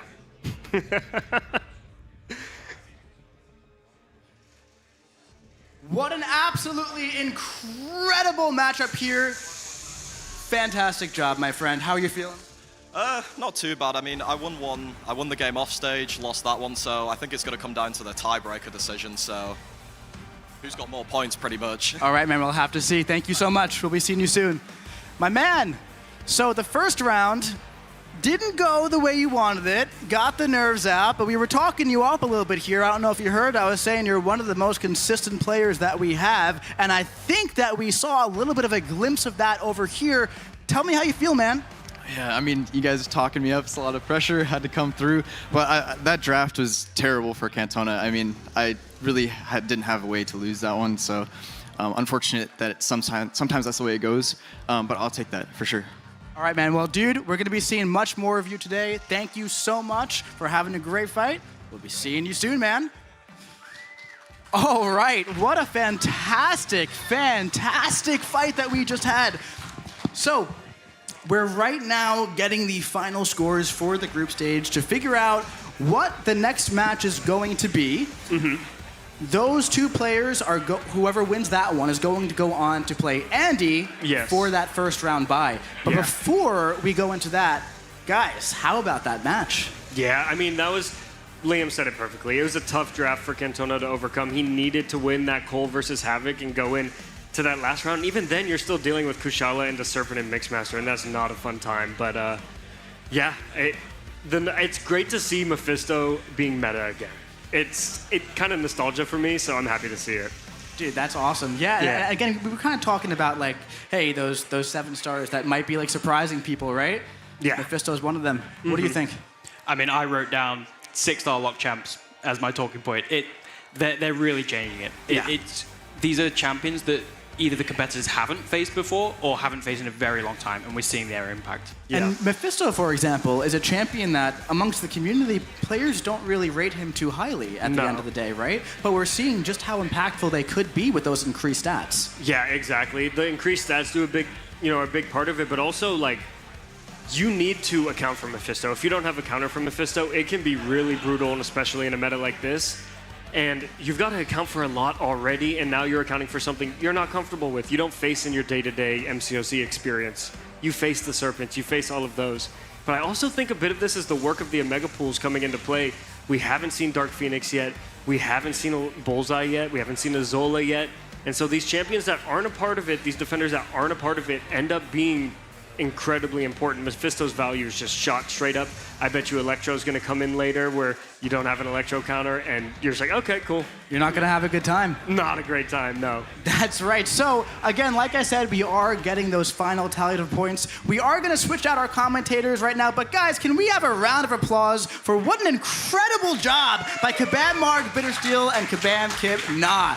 Absolutely wonderful commentating. I'm so proud of both of these guys. I'm going to get personal for a second. This is their first time doing it, and I think they absolutely knocked it out of the park. So please give them another round of applause for coming up here and really holding down the fort. Thank you both so much. I appreciate it. Thank you, Mike.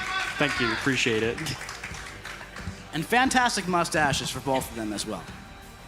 So, up next, we are going to be bringing on our next commentators. We have Kabam Dragon and Kabam J. Nick coming to the stage. And additionally, if you are here at Summoners Fest, if you are interested in the dev panel in our conference room, make sure you submit your questions with the little QR code outside of the panel room before 3:30. That's right. And don't forget that we are on live on our live stream. We have really, really juicy Twitch drops going on right now. I wonder how many people have already gotten. We got Rebirth Crystals. We've got 7-star 1 to 2 gems, right? We've got Titan Crystals. We've got Titan Shards. We've got 7-star shards. So make sure that you're watching all the way through. The last item is a Titan Crystal for Valiant. It is PRG gated for everyone else, but it is shard worthy. So make sure you are doing that. And you know what? We've already given away 3 Hulkling statues. So far, we've gotten lucky people. I just saw somebody getting a 7-star lizard literally on the line. On the line, he got it. I think somebody blew on it. Got a 7-star lizard right over there, so that is amazing. And dude, right now the champion design workshop is stacked. Really? I went over there just to kind of peek in. It's actually really, really great. They're having a lot of fun peeking around all these things. Beat the boss. We've got a full 5 set on the leaderboard, and it's constantly changing. Can't wait to see how that goes. And of course, Wheel Corner is going on, and the Kabam Kitchen is cooking, bro. Cooking, man. Absolutely cooking. So just wanted to make sure we got an update here. Make sure you are watching for those Twitch drops. They are absolutely valuable. Now, one thing, the people that are here are probably wondering, if I'm not streaming this, am I going to get those rewards? The answer is yes. We're going to take care of all of you. Don't worry about that. You don't have to stream it here. You're already here. We're going to take care of you. I'll tell you about that a little bit later on. Woo!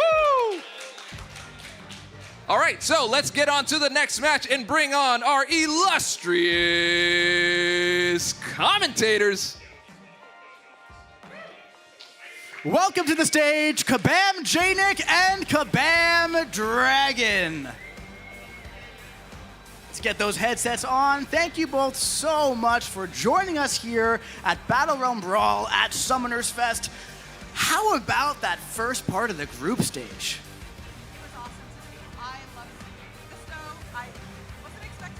Didn't see him last year, so was really excited to see Mephisto come on, and the matches have been great so far. They have been, right? Super exciting stuff. Yeah, obviously just, you have to understand there's a base level of nervousness as people come in. Even the returners are probably feeling sort of a base level of nervousness with the high stakes here. So just seeing them break the ice, get comfortable, really show off their skills and sort of warm up as we get into the high stakes round, that was really exciting. It really, really is. Yes, very much so. I think the thing that surprised me the most, too, is maybe not surprised me, but the draft is more important than I expected. You get a bad draft, you are in a rough spot, and you have to dig your way out. But consistency, as we were saying, has seemed to be the key so far. Without a doubt. Now, in the first few rounds that we had, those were kind of like pseudo warm-up matches at the end of the day, right? You don't go home right away. You get a couple of those under your belt. You get the nerves out. You get the jitters out. Yep. This next match coming up, there's a little bit more to the stakes here, right? We're in the winner's bracket now. We're almost there because the winner of this one gets to play Andrew the Rough for a chance to bypass the first round of that elimination. And you want that bye. It just gives you a break, gives you a chance to see your competitors, what they're doing, how they're doing it, really lets you assess what's going on with the matches in the future. It lets you get in there fresh, and essentially you have to win 2 matches to get that championship. Yep. Exactly. So I'm gonna go talk with them. You two chat it up. Let's give another hand for Kabam Dragon and Kabam J Nick. Woohoo! All right, so here's what I want to know from you. Who are you most surprised at with the Omega Pools? Are there any that stand out to you so far as selections? Not necessarily in terms of who was selected, but what surprised me was some of the characters that were left out. Ooh, okay, like who? Like specifically, we had talked about some of the, the long-standing meta defenders, and one that isn't in anybody's deck is Arnim Zola. I did notice that no one had picked Zola. Why do you think that is? Quite possibly it's just, there's just enough answers kind of across the board. Like not only are there really straightforward cosmic answers into Arnim Zola, but there's a lot of creative ways to kind of gameplay against his locks. That's true. And at this level, that creativity is sort of the base level. Ah, okay. So is there any that you are excited to see? I want to see more Kate Bishop. I know she has shown up a couple of times. I want to see more of her. She's a personal favorite. I enjoy playing her. Who do you want to see? Right. Anytime we get to see CGR just completely pop off this loop, I think that's both exciting for the competitors and also just the spectators as well. Absolutely. Do you think we'll see more Mephisto? Likely so. He isn't inherently hard within the base kit, but at this level, right, time is everything. Yep. So any sort of HP that you can juice from the opponent, any sort of time that you can stall away, that really matters, and that can make a huge difference. And we saw that, didn't we? Just with looking at Deathless Thanos and how tanky he is and how long he takes to chip down. Even with Red Guardian, who can do that burst damage, you can get into trouble if you aren't keeping that health where you want it to be. Exactly. So. This meta is like the combo of Mixmaster and I reveal my trap card. The more specials the opponent throws against you, the more risk you are taking. And so characters like Deathless Thanos, who have a guaranteed sort of set of protection to disrupt your loop, I think that's a big reason on why he's a common pick from the Omega Pools, from the competitors. Which makes total sense. What about attackers that are in the Omega Pools? Are there any that are surprising you? I know we saw Archangel. Do you think we're going to see any others? Archangel's a really good one, obviously, because he's got a really simple attacker loop. You just need to focus on the parry heavy. Yep. Once you get a bunch of Neuroshocks on, you get to turn off one of the most annoying threats in the meta, which is I reveal my trap card. Yep. I think Kate Bishop is a really good call. Like, we haven't seen her as a 7-star form quite yet. She's been 6-star locked for quite a bit, and so... I'm blaming everybody who didn't vote for Kate Bishop for a 7-star. Yeah, vote for her. I'm blaming you. We were really, really close. But once you get that passive cold snap up, you're kind of just chilling. Yes. It's just management. You've eliminated half the threat of the fight. So, do you think we'll see her again? I hope so. I think so. It might also be a case where we might see some bans, the more effective she is as we kind of go along, but we'll kind of see. How about roster? Looking at the rosters that different competitors have seen, is there anyone who sticks out to you? I noticed a Red Hulk lurking around, and I was surprised to see that. Yeah, not to spoil things, but the #1 seed, Andrew the Rough, one of his really cool, unique picks, he's the only one. He's the only one with America Chavez. There's I-Bomb. I think, like you said, someone has a Red Hulk there, which is really cool, unique pick. Like, he's not necessarily a traditional Battlegrounds champion. Yep. But with the right matchup, that guy just pounds through. He's a really nice attacker. With the right matchup, you will regret fighting Red Hulk. So I would love to see him go up against a Mephisto, because that's really kind of his bread and butter. And he's a perfect counter for it. So absolutely. Where do you see Immortal Abomination coming into play? I was surprised to see that. I think that's a pretty sneaky trap defender. Okay. Once again, he's kind of recent into the 7-star pool, so there might be a little bit of unfamiliarity there. Yep. But he is an annoying attacker. Like he fires the wrong special, you choose the wrong attacker, and all of a sudden those poisons are stacking up, and you're just getting melted away by an acid burn. Yep.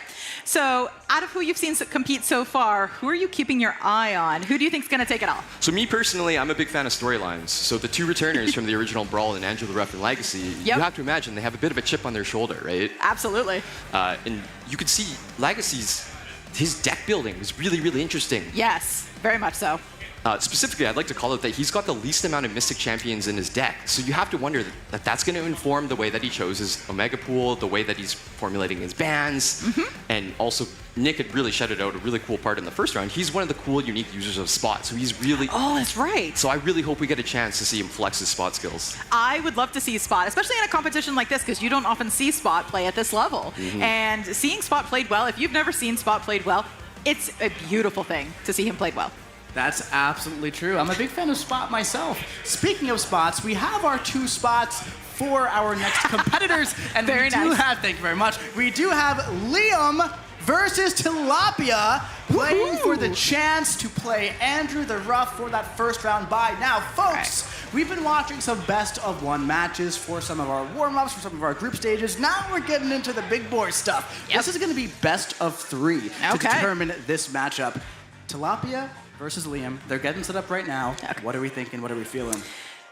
My eyes on Tilapia. After seeing him in the earlier rounds, I think that he's going to do a phenomenal job. So I want to see what he brings for this round. Yeah, I'm going to go the other way. Okay. Liam's been a long-standing, high-performing Battlegrounds competitor for quite a long time. And so now that, there's a little bit of stakes here, like the free buy into Sunday is really important. So I'm expecting him to turn things up here. All right. So I'm really excited to see what happens. Are y'all excited to see what happens? Yeah. They're excited to see what happens. We have Liam versus Tilapia. Boys, give us a good show.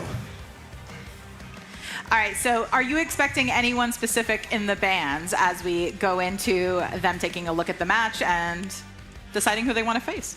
I think we'll probably see a pretty conservative start here. Like, once again, this is best of 3. This is best of 1. So you might see, maybe some experimental bans for the first one, maybe forcing the opponent into an uncomfortable and unexpected scenario. But you can see immediate cape ban. I love that. Immediately flipping to the skills. You can see there's 2 nukes immediately being taken away. So definitely going after more of the offense rather than the defense. Yep. On the flip side, it looks like we've got Onslaught. I can't see quite who's at the bottom. Is that Bastion?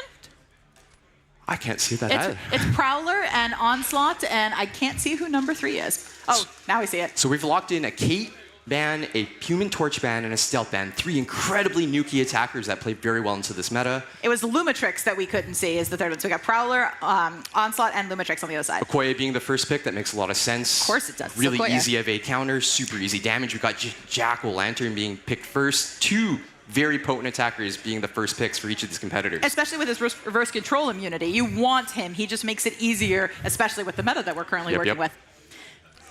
Any defenders sticking out? So here we have a Nick Fury. That's could do a Nick with a stall. Really easy stall choice there. Yep.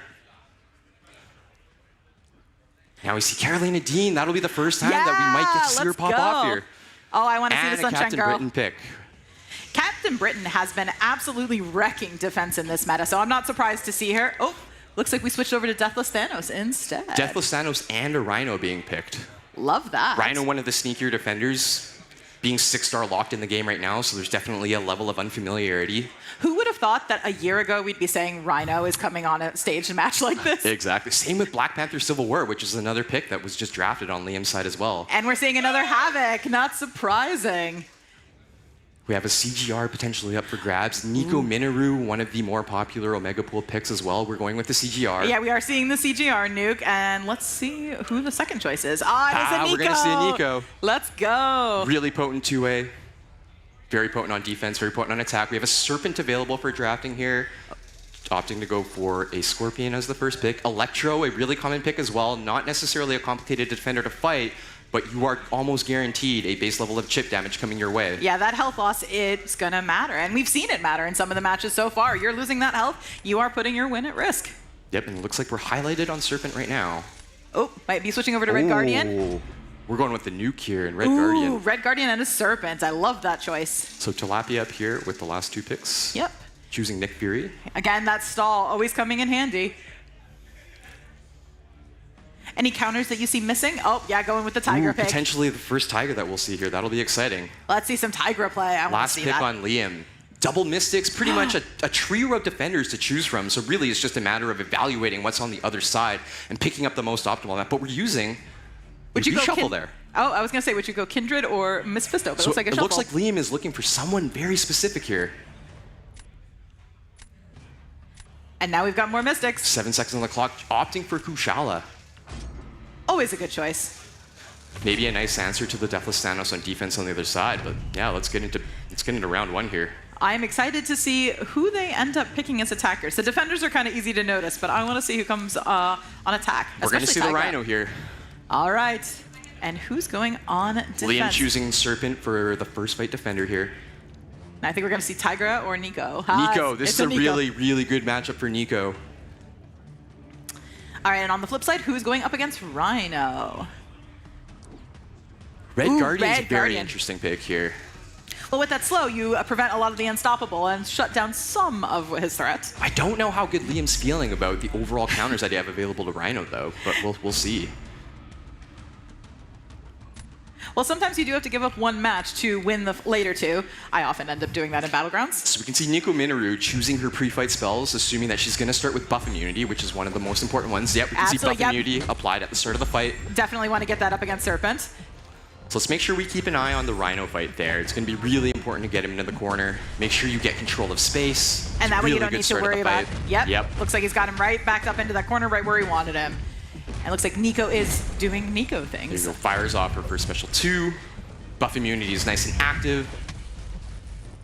Deals with that special perfectly. Nico is looking really nice here. She is. And on the other side, we are keeping that Rhino in the corner, taking down a lot of his threat and popping off that SP2, getting some of that delicious damage. Love seeing it. So you can see a little bit of willpower playing into play on Liam's side. He's got debuffs on him, giving him help. But on the other hand, you have to assume that Inequity, the Mastery Inequity, is also reducing some of the damage that he's able to inflict on Rhino. Yep. So if you look at the top here, Nico is cruising right now with a full yellow bar. Buff immunity's up. It's just a few last percentages nice clear. Interception. That was gorgeous and interception. And that's it. That is a clean Nico into Serpent fight. Very clean fight. And on the flip side, Red Guardian still has his full health, and he is putting a clinic on against Rhino. Still doing quite nice. Still have 45 seconds. By no means is this a bad fight right now in terms of performance. Liam is doing quite well into Rhino. I know. This is looking excellent so far. This is one of those things where the tanky champions really are making a difference. When everybody ends with a yellow bar, time is what decides it. Yep. Both yellow bars, but yeah, clearly Nico with more than enough margin to take that first fight there. But great matches on both sides because they put on clinics with both of them. Absolutely. Love seeing that. All right, who are you bringing next if you were one of them? Who would you bring? So there's the Deathless Thanos sort of sneaking around, which is a nice, easy pick. We also have a pretty threatening duo of Black Panther Civil War or Havoc, which we saw Havoc doing a really good job chipping away some HP. We have Nick Fury and Deathless Thanos potentially being picked there. Very cool. Kushala, that's a really nice matchup for Deathless Thanos. Should be able to knock him down pretty quickly, and you're hoping that Nick stalls Okoye long enough to end up winning the match. I love watching Okoye play just in general. She just melts everybody. It's very satisfying to watch. So it's going to be a priority to get the ensnare up. Yep. Tilapia gets that off right within the first 5 seconds. So now it's just a matter of piling on as many dots as you can. And seeing how fast... with a really nice parry on the special to get the extended duration on that spell. Very clean job with that special. Really well done, managing the inverted controls perfectly. Well done. And we had seen a lot of blocking of inverted controls in previous matches, so I love seeing that Dex really playing into that. As players become more comfortable, you know, this is probably their second, their third, their fourth match. Exactly. But take a look at the amount of T-buffs on Nick Fury. He is just melting away. Again, Okoye is just so fun to watch. I just love watching her do her thing. So now it looks like we're in Nick Fury's second life. LMD. Still full bar. Looking good on both sides. Full bars on both sides. But here you can really see the power of Deathless Thanos' protection, right? Yep. It's making a difference. It's going to come down. Coming this down is to the going wire. to be very, very close here. Oh, I don't know who's going to finish first. It's... Trying to stack up some more Incinerates there, relying on the special one. But it looks like Okoye is getting really close. Look how close the Unstoppable at the rough time. Oh, Thanos waits it out. Really well done. Oh, seconds. Beaten by seconds. Well done. What an incredible fight. We're going to fight number 3 here. Oh, loved that. Great fight. Took it down to the last second. Well done. So there's a Cosmic Ghost Rider and Nick Fury and a Tigra. 2 of them being primarily nuke attackers, so you have to think that Nick Fury is likely going to be the defensive pick here. That would be the obvious defensive pick. And there we go. We're- Nick are we Fury's gonna being say- thrown out. Black Panther Ooh. Civil War. I was gonna say it's either him or Havoc. So I think that's the first matchup that we've seen with Black Panther today. I think so it that'll is. be interesting. Especially up against Tigra, so that's gonna be fun to watch. Do we know if he's running Mystic Dispersion with Tigra? You have to assume so. Yeah. Most high-level Battlegrounds players, they really take advantage of that. Yeah. And that's just the prevalence of the Ooh. dexterity buff. Havoc versus Nick Fury will be interesting. Probably not the fastest matchup. Opts to go for Jack-O-Lantern. Yeah, then you don't have to worry about the reverse control. It's just Yep. the more obvious choice A little bit of between the two. comfort. For sure, for sure. This will be interesting here. Tigra versus Black Panther Civil War is another interesting as well. So one thing you're going to have to watch out for is not launching the heavy attack at a wrong moment. Because Yep. Black Panther's SIG ability has the ability to hard stop you if you throw a heavy attack at the wrong moment. And with Tiger, that's exactly what you want to Exactly. do. So you have to be very precise in all of your timing and when you want to do it and when you don't. But you can see right here, Tilapia playing incredibly patiently, really well Yes. done, choosing the right time to layer in the heavy attacks. Oh, might get punished there. Did get punished there. And the evade coming in at the wrong time, but uses the striker brilliantly. Great way to block with the striker. Get yourself back on rhythm. Now we see the SB2 popping off. Well done. Great recovery. Meanwhile, on the other side, Jack-O-Lantern sitting at a healthy amount of life, but chipping away at Nick Fury's health, not at the LMD quite yet. Well, the SB2 will do a nice chunk of change and get him down pretty solidly, and hopefully, right here, probably just tip him over the edge into the LMD. Meanwhile, that hurt Tigra. Her rhythm just kind of got interrupted, and now... Her senses are dropping, but now Tilapia's been able to get both senses back up, but it might almost be too late. Just take a look at how well Jack-O-Lantern's melting down Nick Fury. We're not at the LMD quite yet. We're just about to pass into it, I think, right now. There we go. There we go. And now it's going to be a matter of seeing... Ooh. Okay, yeah, got the heavy attack off with Tiger without the block. Oh, the punishing the special punish. one. Ooh, ouch.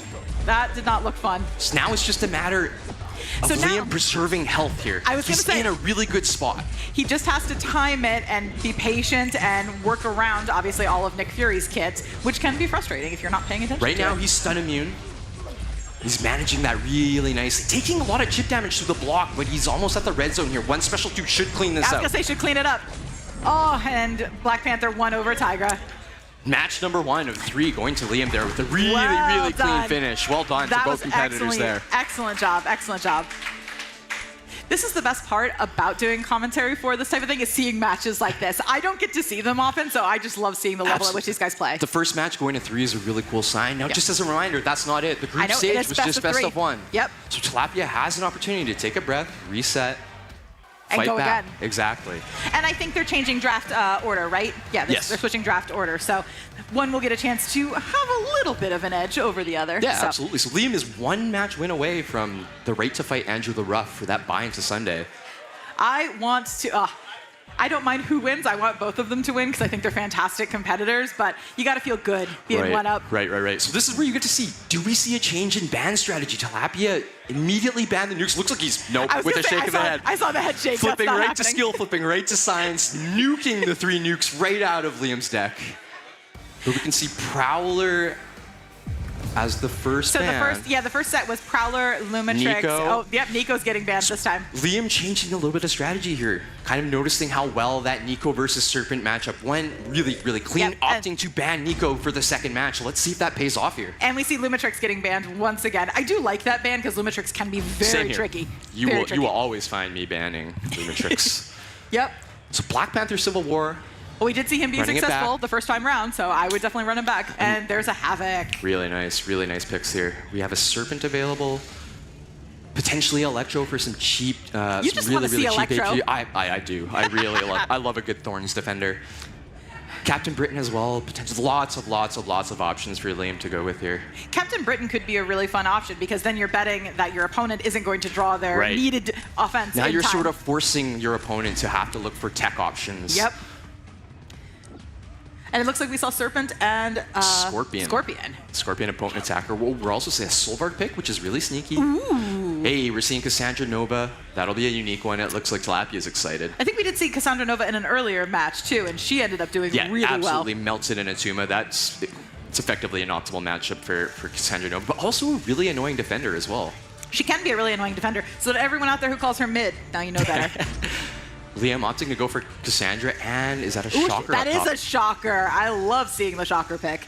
Shocker with his burst damage can really just melt down a health bar, and he can be a sneaky defender. Obviously not at this level, probably as much as it is for me, but he can be a fun on offense. Tilapia opting to run it back with Tigra and also selecting a Serpent of his own on his own side. But we have a Kushala response. That is as clutch of a pick as you can possibly get with your last one. Yep. Now, do you pick another defender now that you have Kushala taking care of the Serpents, or what do you think? I would probably be looking to go defender leaning here. Yeah, it looks like he's highlighted the Mephisto. Yep. Like Shocker and Kushala, they can cover a ton of offensive matchups. Same with the Scorpion as well. Yep.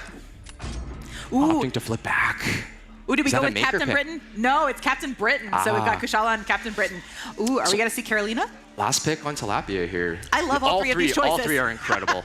Yep, you can't go wrong with really one of these choices. It's just making sure you've got all the counters and you're ready for It what your really opponent just comes might throw down to what your opponent's already drafted, and you can see Tilapia is sort of looking at both sides of the screen there. He's going to take every second available to him to lock in that last pick. There we go. We've chosen Rhino. Oh, he hasn't locked it in yet. Oh, last minute switch to last Onslaught. minute flop to Onslaught. We like that. We haven't seen an Onslaught on defense yet, have we? Nope. And he is tanky. Anyone who's ever fought Onslaught knows just how tanky he is. So, there's the Captain Britain on defense. Britain being immediately thrown on defense. I love that she got reworked and has come out, and now is this just insane defensive threat. Super stally. Yep. Really leans into newer shocks. So we're going to have a battle of mutant defenders here. We are. So who you bring on offense? Are you looking at... who would you look at for this? Shocker is a viable attacker into Onslaught. It looks like Scorpion's being floated as a potential here, which makes a lot of sense. We'll likely need to lean on the Poisons or the Rupture here, but opting to go to Shocker. Ooh, yep. Oh, flipping back. Flip-flopping, let's see. This might just be a vibes pick at the end of the day here. Opting to go with Shocker. I mean, if you're confident in the matchup, you're confident in the matchup at the end of the day. And the Solvark against Captain Britain. This is going to be a fun match. Oh, man. Potentially, is this our first idol that we're seeing on offense here? We'll see the first Fractured Power Bar being used on attack. That is the really nice thing about them in particular, is the Fractured Power Bar just giving you that much more control in any given fight. And we're seeing Shocker do well so far against Onslaught. On the bottom of your screen, you're going to see a really good test of skill here with I Reveal My Trap Guard and Onslaught's incredibly annoying specials. And we'll see. The strat is to bait the special one. Dexes that quite nicely. Ooh, very nice job. But now needs to earn an opening because you can't punish while rooted. Right. But take a look at Solvark versus Captain Britain. That fight is effectively over in the blink of an eye. That's a matchup I did not see being as successful as it was, so that's absolutely incredible to see. Now Tilapia has 85 seconds to figure out what he wants to do in the next round. Nice shot on Onslaught. That was Love that incredibly burst fast. damage. Love that burst damage. But the fight does go to Solvark against Captain Britain. Again, both of them ending with a full bar. Time becomes the determining factor. Love that. The execution on both sides was just incredibly clean there. Yeah.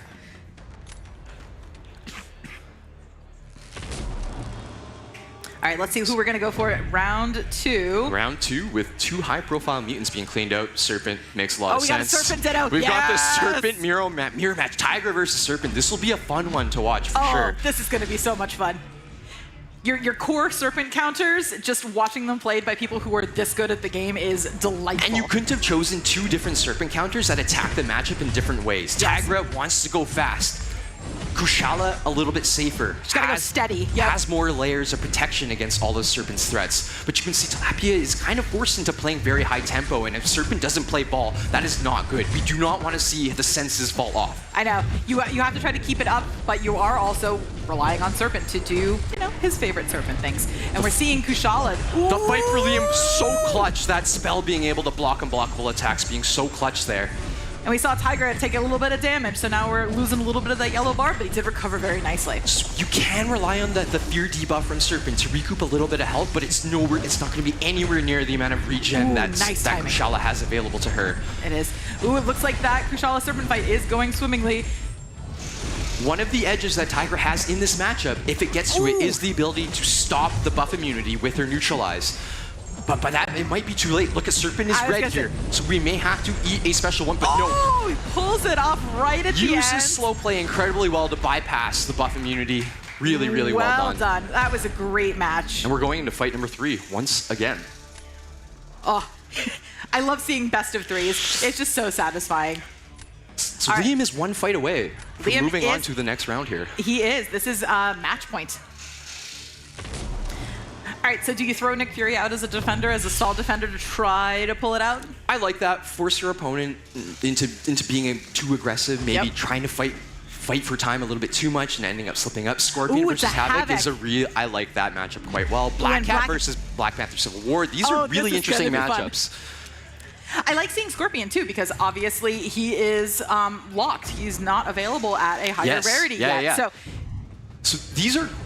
I would consider these fairly unorthodox matchups. None of them cleanly line up in terms of RPGs. So you're really going to see just this matchup come down to gameplay skill and just the ability to maximize every single one of your openings. One of the things that Scorpion is going to have to be mindful of is preventing some of that detonation damage we saw in the previous round. Exactly. And the closer you get to it, the more dangerous it becomes, because especially if you get to the end of the fight, you want to finish it off, but if you risk the detonation, it can mean a loss in the match. Exactly. This will be the second time that Tilapia has fought Black Panther Civil War, so he has a little bit of familiarity here. And that's going to definitely pay off, especially working around the nodes. The practice with the nodes as well as the champion really comes in handy here, and we're seeing Black Cat do phenomenally. So Havoc unfortunately threw his special 1, which means that you are going to see some guaranteed chip damage coming through from the detonation. Yep. Yeah, slowly ticking up. Oh, but Black Cat seals it really nicely. Very nice finish by Black Cat. Well and you have to imagine that that's got to be the round for Tilapia, and we are likely going to see a third round at this point, right? I think that we are. So here we go. He's turtling up, baiting heavies. Very Generally, nice the strat when you don't have an armor up buff is you want to push Havoc to the special 2. Yep, and make him throw heavies. There we go. There's a special 2. Really clean dexterity. Clean. Mind you, that was with reverse controls as well. And if you mess that up, that hurts. Yep. Don't forget that all of these dexes are with reverse controls, and that just makes them even more impressive.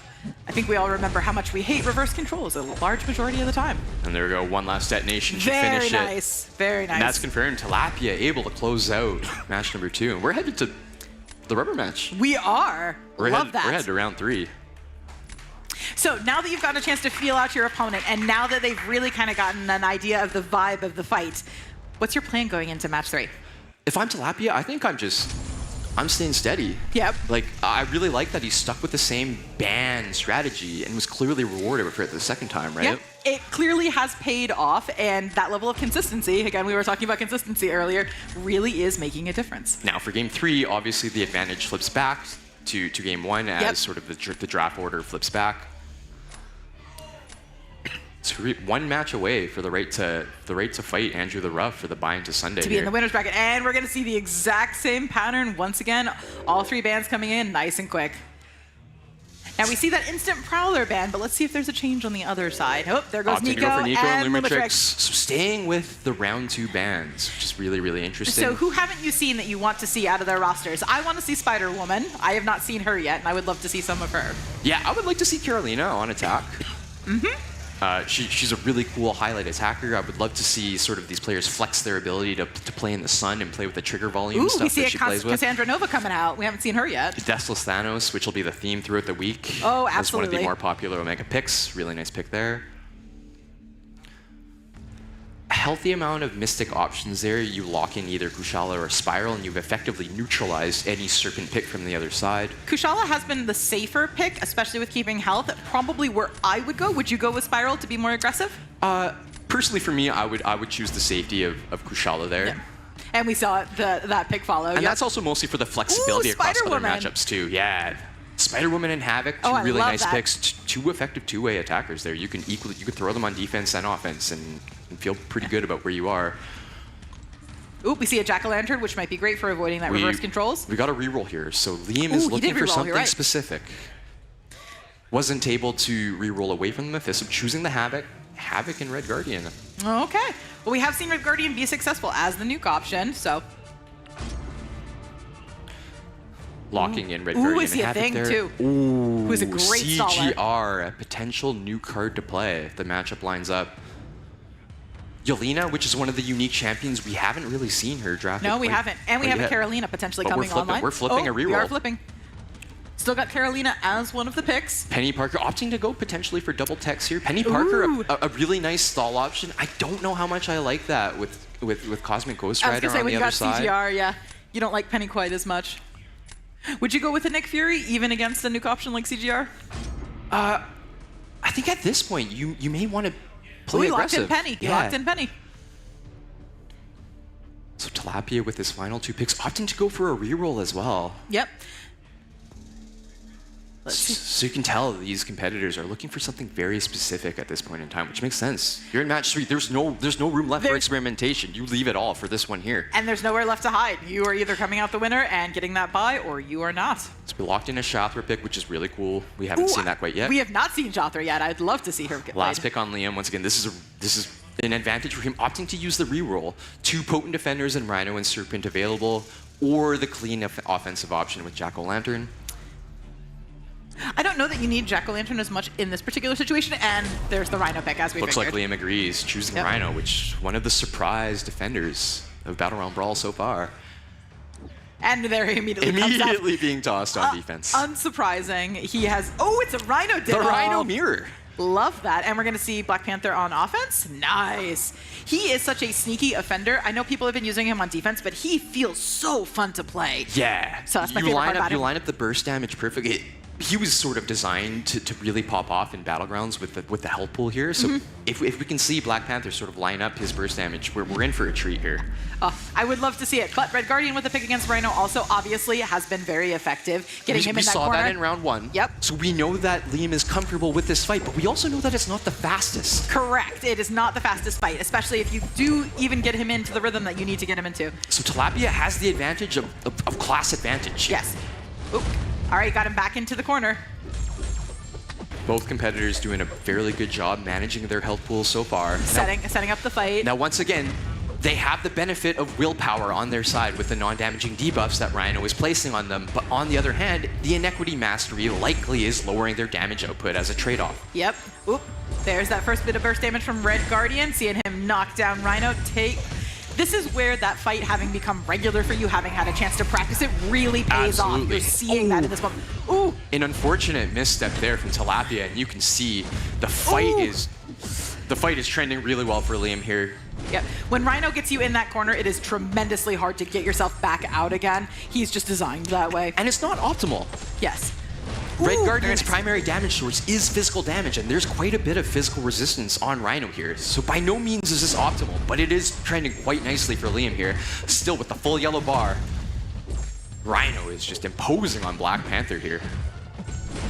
Yep. Now he's getting out of that corner, getting right where he wants to be. One more special for Red Guardian. Yep. This is pretty close. Yeah, That's it. there we go. Good job with that matchup. Liam with redemption with the Red Guardian Rhino matchup. I know, I was going to say, hey, he turns it around. And again, benefit of having done the matchup before really ends up paying off. Getting round 3 off to a really nice start. Well so Liam, done. one fight away. Tilapia is still in the mix though. Needs to win round number 2 of match 3 here. With that in mind, who do you put on defense? There's still some potent defenders on both sides here. Like Spider-Woman's quite a nice pick. Really annoying both ways. I think there's a Cassandra on his side as well. Yes. So I think it's likely that we see either one of those two being thrown here.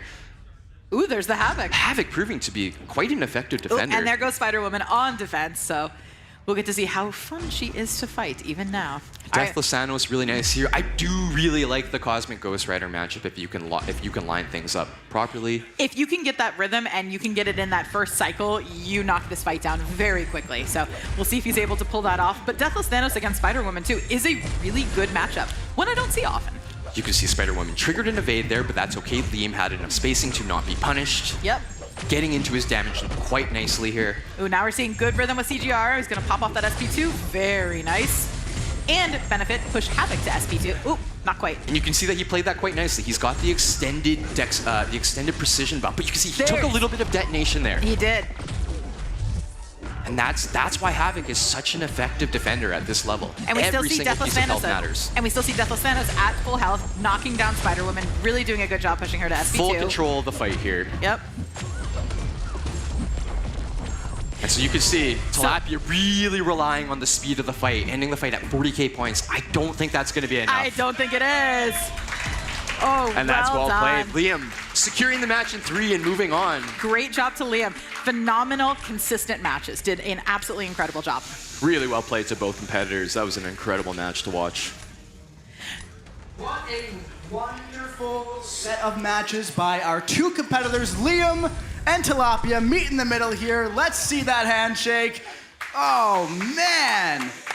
Incredible stuff. Tilapia, how you feeling, man? You did a fantastic job. Still feeling well. I did forget some key abilities of certain champs, such as Black Panther going unstoppable, but I'm still feeling pretty well. Hey, man, that happens. Now, look, this is not the end for you today, right? So we'll be seeing more of you later on when we start the elimination bracket. So thank you so much. We'll be seeing you soon, bud. Liam, my man, we didn't start off super strong today, dude, but we're standing here about to go into that match for the bye. How are we feeling? Feeling pretty good right now. I mean, Tilapia, amazing opponent. I was watching his matches earlier, and he was doing some fights that I was very nervous about facing him with because he's always pulling off unexpected stuff. And especially like that Black Cat versus Black Panther Civil War I think he had. Definitely, I didn't expect that one. And he's a very scary player to play. So definitely just relieved to be through with that.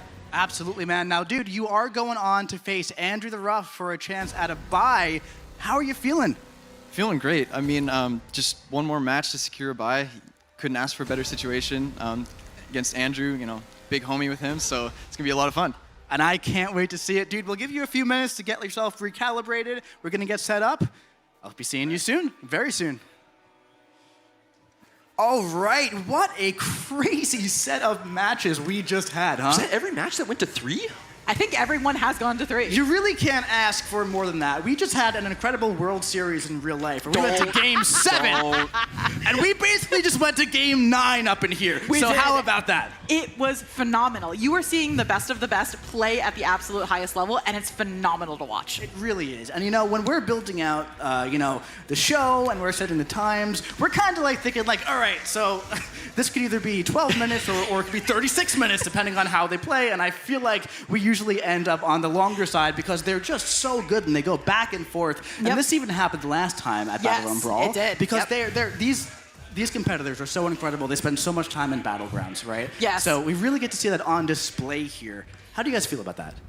I think the coolest thing about watching them play is, most of us play Battlegrounds at any given time, but just seeing the level of precision with which they play and manage a fight, it's absolutely impressive just to watch how they manage a fight and go, I wish I could play like that, because I can't. But I think on the other hand as well, like we obviously understand that the base knowledge of these competitors is incredibly high, but I thought it was really cool that Tilapia had shouted out that he may have missed an interaction on Black Panther Civil War's kit. And that just goes to show you how easy it is to forget one bullet, a word, maybe a small tiny interaction in a certain matchup, and just how impactful that is at this level.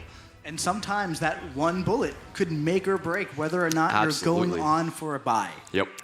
How about that? That was a big bullet to miss, but even still, we have just been seeing them put on a clinic. Really, with all of these different matches, seeing them play some more than once, redeeming the Red Guardian fight. I loved seeing that with the Rhino. That's probably my favorite part. It's just been awesome to watch so far. It really has. And, you know, we talked a bit before about Liam coming in and being one of the most consistent players. That's how he described his play style. And I've said to him now 2 times, I said, hey, man, we didn't start off too good today. What's going on, dude, right? I thought we were going to be all consistent. But he's really showed us ever since that he's coming out swinging. And he's here to play, and he is locked in ever since. So now we're about to see Liam versus the #1 seed, Andy. And this is a really interesting dynamic, because if you think about familiarization and how important it is to sort of break through the ice, get the nerves out. Liam's had the chance to do this 3 times already. He's been on stage at least 2 times. This is really the first match that Andrew will experience on stage. So he may need to fight through a little bit of nerves. That's right. But also he is coming in fresh as well. So it's a little bit of a double-edged sword without a doubt. Absolutely. Because this is like the 4th fight or the 5th fight that Liam has had to do. So he's been through a bit of a gauntlet so far today, coming up against that final boss, Just a Andy. small one. And again, whoever loses this one, they're not out. You're all good. You're still good. We're not eliminating yet. Right. But whoever wins gets to take a nap until tomorrow. And that honestly is pretty huge because those nerves will reset tomorrow. But When you're the good stakes for are the high. rest of the day. For sure. Absolutely. 100%. And it'll give you a chance to watch your opponents, which is probably the most useful thing out of all of it, is you get to watch everyone else and see what they're doing. Without a doubt. So I'm going to go check in on the tech side of things. Kabam Dragon, Kabam J. Nick, thank you so much for being such fantastic commentators. Cheers.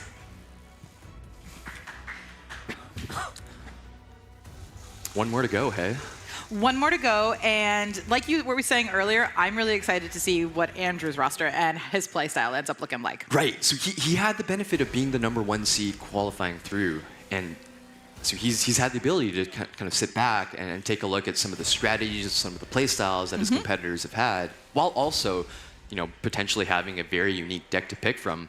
And I will shout out that there are some really unique things that Andrew has layered into his deck. He's the only one with Domino. I was just about to say, he does have my girl Domino. I am very excited. I want to see her play. Who was one of the more annoying defenders that we saw in the original iteration of Brawl. Yep, for sure. And he has some other good picks and consistent picks. Again, I want to see Kate Bishop, but she's been consistently banned because of how much of a nuke she is.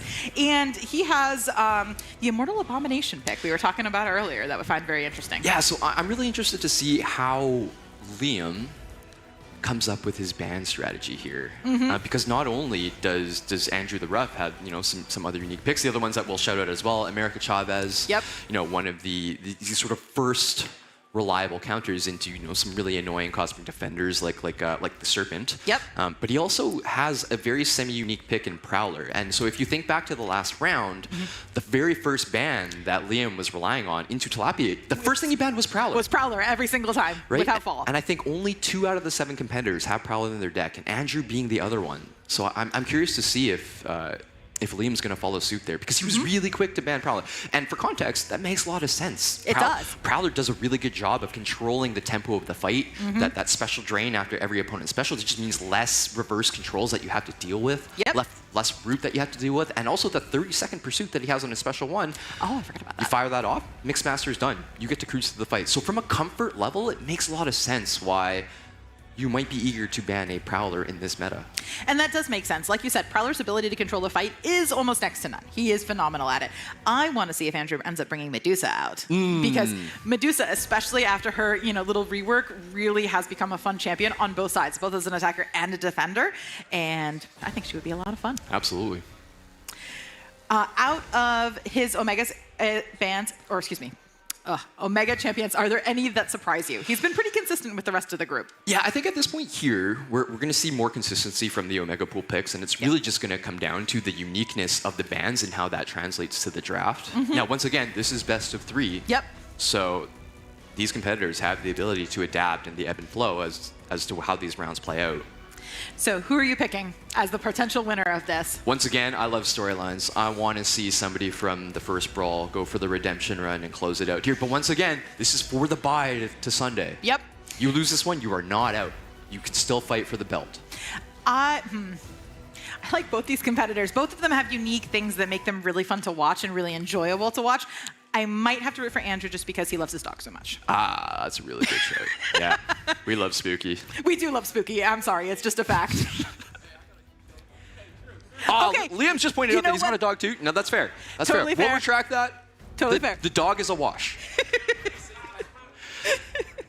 We might have to. The bicep. Yeah, maybe. I do love seeing a redemption run, so I would love to see Andrew really bring that out and see what ends up happening as a result. Looking at his roster and Liam's roster, are there any interactions that you're worried about or any that stand out to you as something you want to see? Not necessarily. Look, once again, apart from the unique picks, you're still going to see the same kind of amount of meta defenders. We saw that a lot of the drafts sort of centered around the Serpent matchup. Yep. You draft Serpent first, you're under pressure to find the right Mystic option. But I'm curious if we're going to see a new meta defender. Once again, Liam was the only one with Yelena Belova in his deck. Yep. So we might potentially see her being thrown on defense. I want to see her. I want to see her on defense, just because with the rhythm of the fight that you have to control, it's so hard to fight against Yelena. There's too much almost to manage. Yep. Between her combo meter, her annoying special attacks, absolutely. Yeah. Looks like we're about to get into it. Here. And this is a best of 3 as a reminder, so we are going to see them have a chance to kind of feel each other out in this first match and really understand, how do I approach my competitor? What am I going to... Who had a Mojo profile pic? My favorite champion in the whole wide world.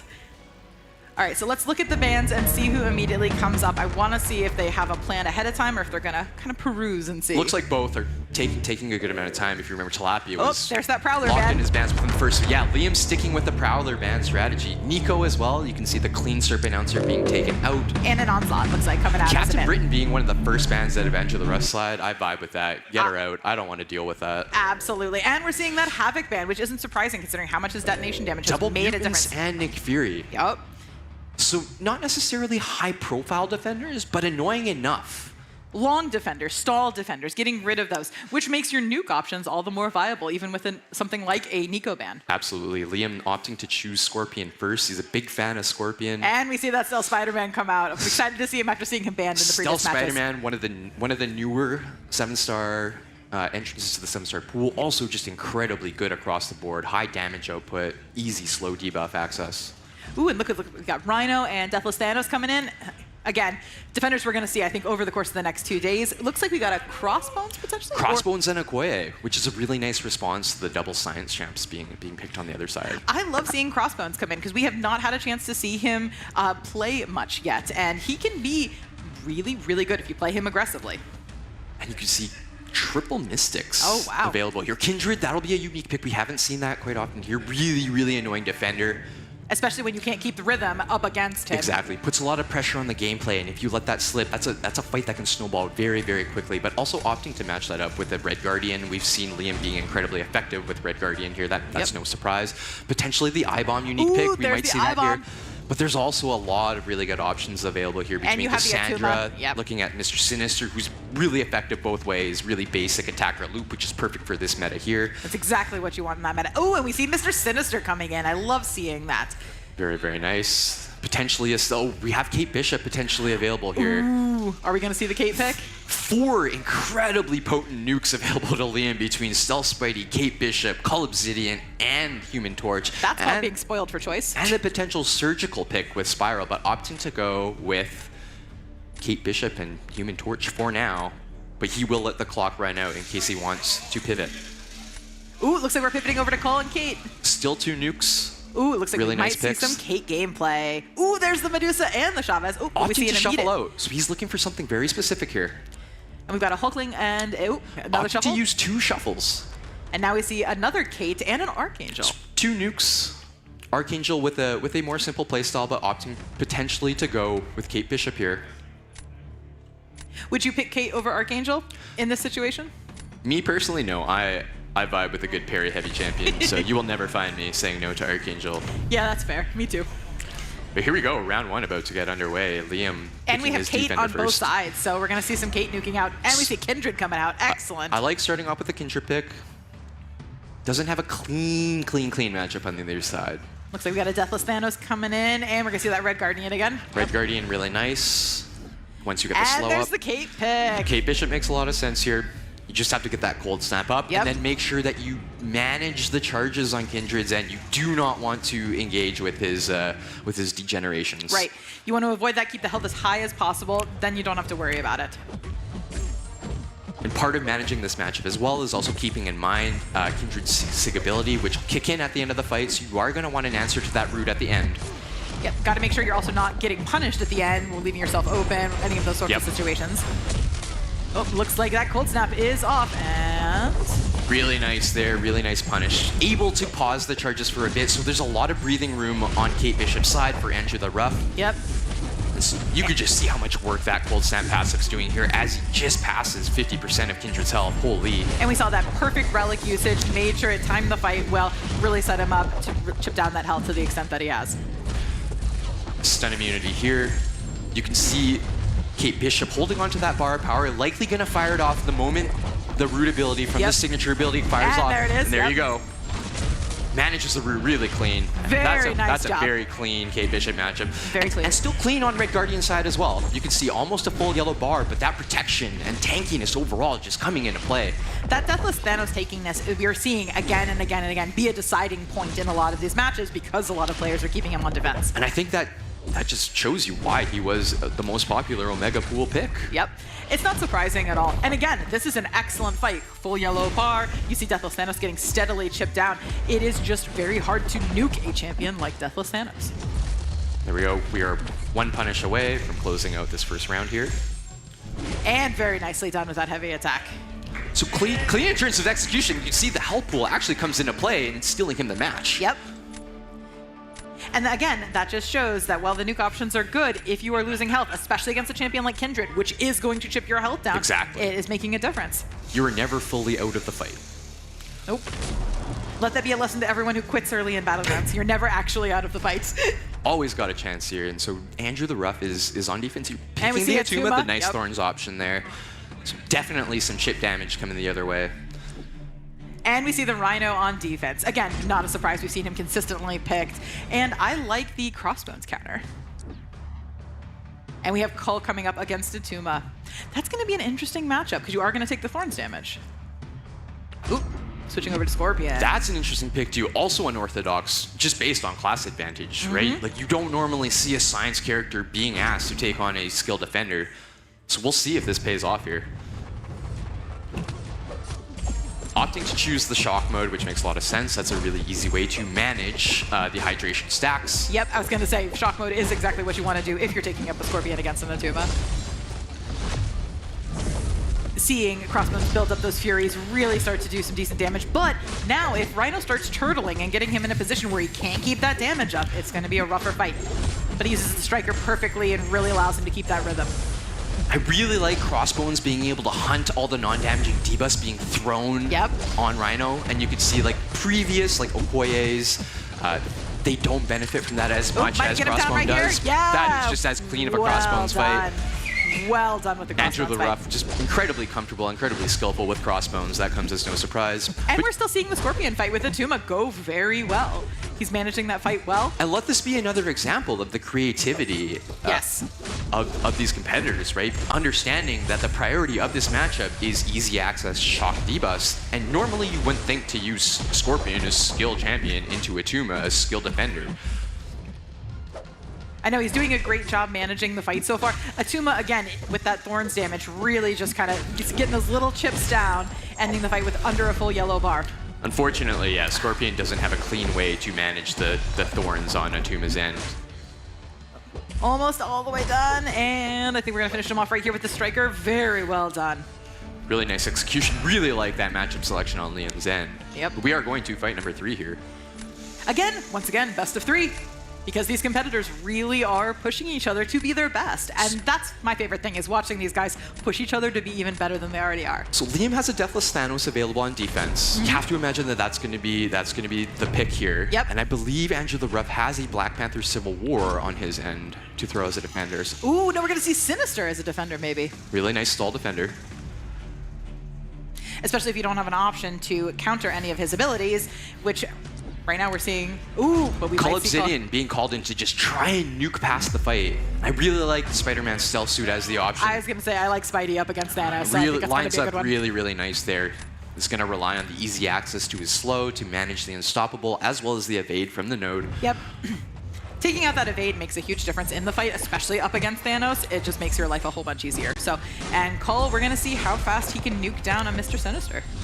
So one thing that Cull won't answer cleanly is the regeneration on Mr. Sinister's side. So there is a little bit of stall that you are going to have to manage. Which is going to play to his benefit, too, because the longer this fight goes, the better situation you end up in. Absolutely. And not necessarily that Andrew will need this, but Spider-Man Stealth also has the evade as sort of the safety net to use if you do need. But the fight is going incredibly smoothly. Look at those 15k crits from Stealth Spider-Man.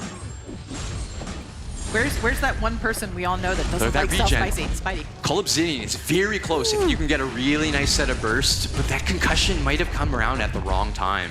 Yeah, I think that concussion's really going to hold him back from where he wanted to be with his burst damage. Oh, a little bit of punishment on Stealth there, taking about 50% of his health. I know, that was an unfortunate, I think it was it a Mystex? I wasn't sure, but... Advantage right now, I think, is in Liam's hands. I think so. In terms of HP, he's got about 30% to push through. Might be a big special 3 to close the fight out. This is going to be huge. Oh, this is going to get close. Okay, so Cull and Sinister are done. Almost a full bar. That's it. I think that's game. I think that is game. Liam wins both on HP and on time here. Ouch, that Stealth Spidey getting wrecked by Deathless Thanos at the end. So potentially a little bit of a slip up. I don't know if that's due to nerve. This is Andrew's first time on stage, but once again, that is match 1. Match 1 of 3. Andrew has the chance to rebound here, just like we saw Tilapia rebound in round number 1. And now we've had a chance to see some new defenders that we haven't seen in previous matches. We got to see Kate come out and really show how powerful she absolutely. is. And Sinister, who ended up being a better defender than expected. I think if anything, this round proves to you just how important it is to stay in the fight. Just because you make one mistake where the fight's not going as fast as you want it to, you still have the ability to steal the round. Yep.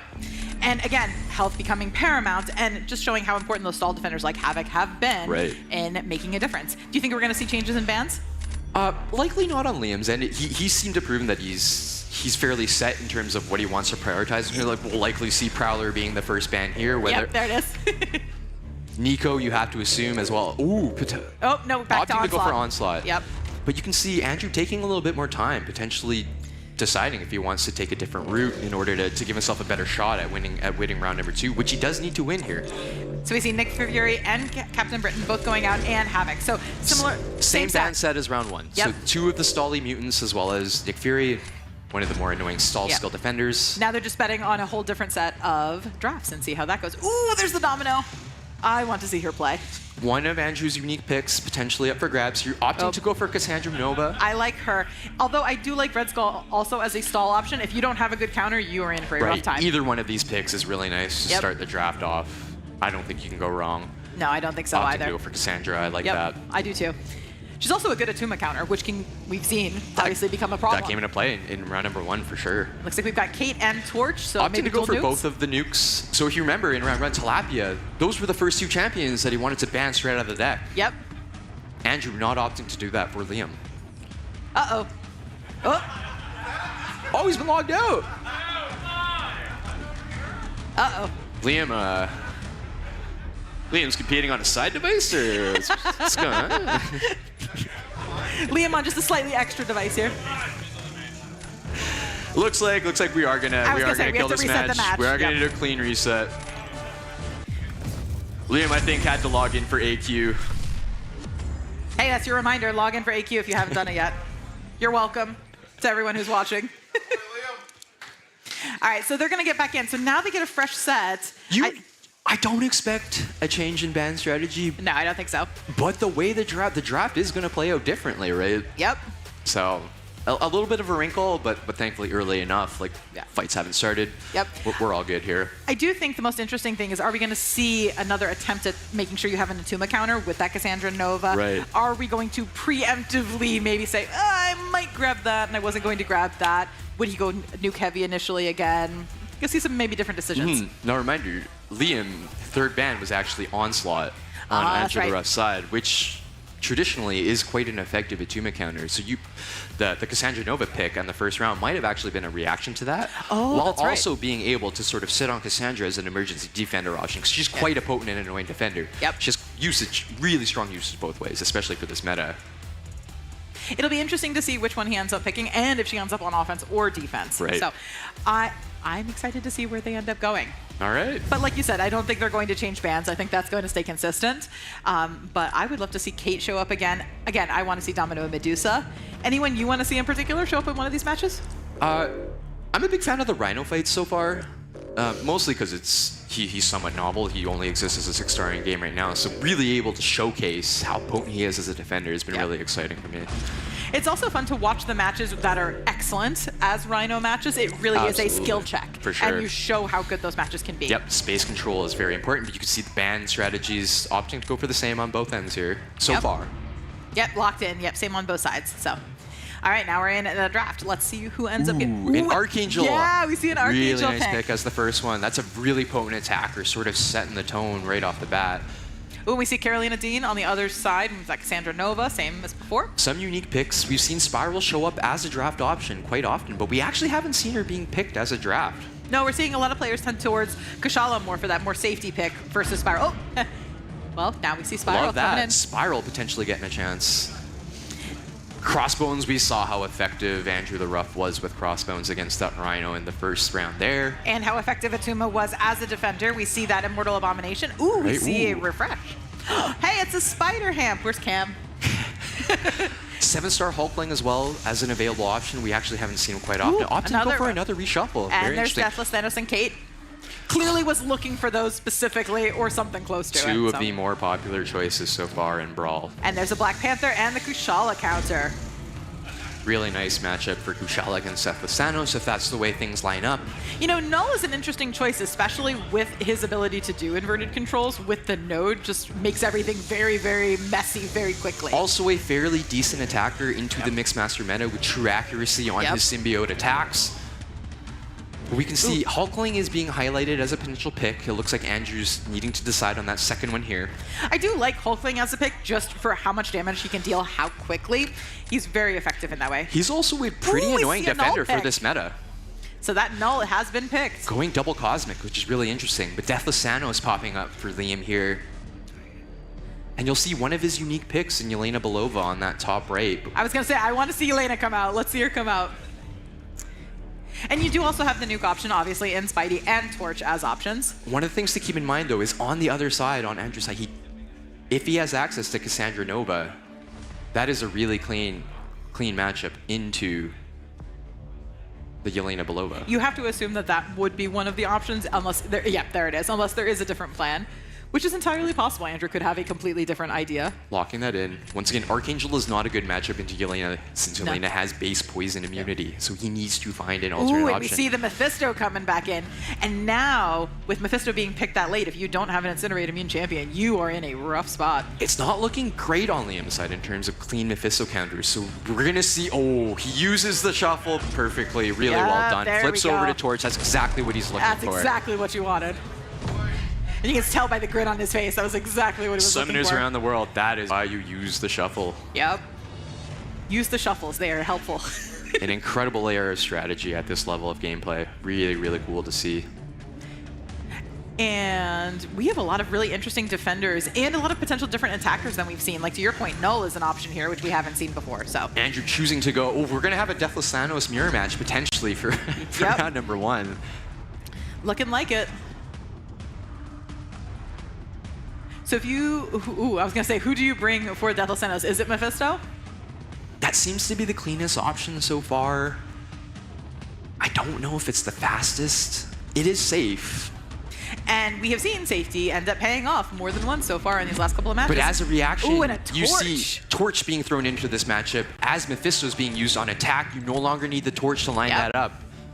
So this is really interesting. 2 counters into Deathless Thanos that we haven't seen in this tournament yet. This will be very, very interesting to see how this plays out here.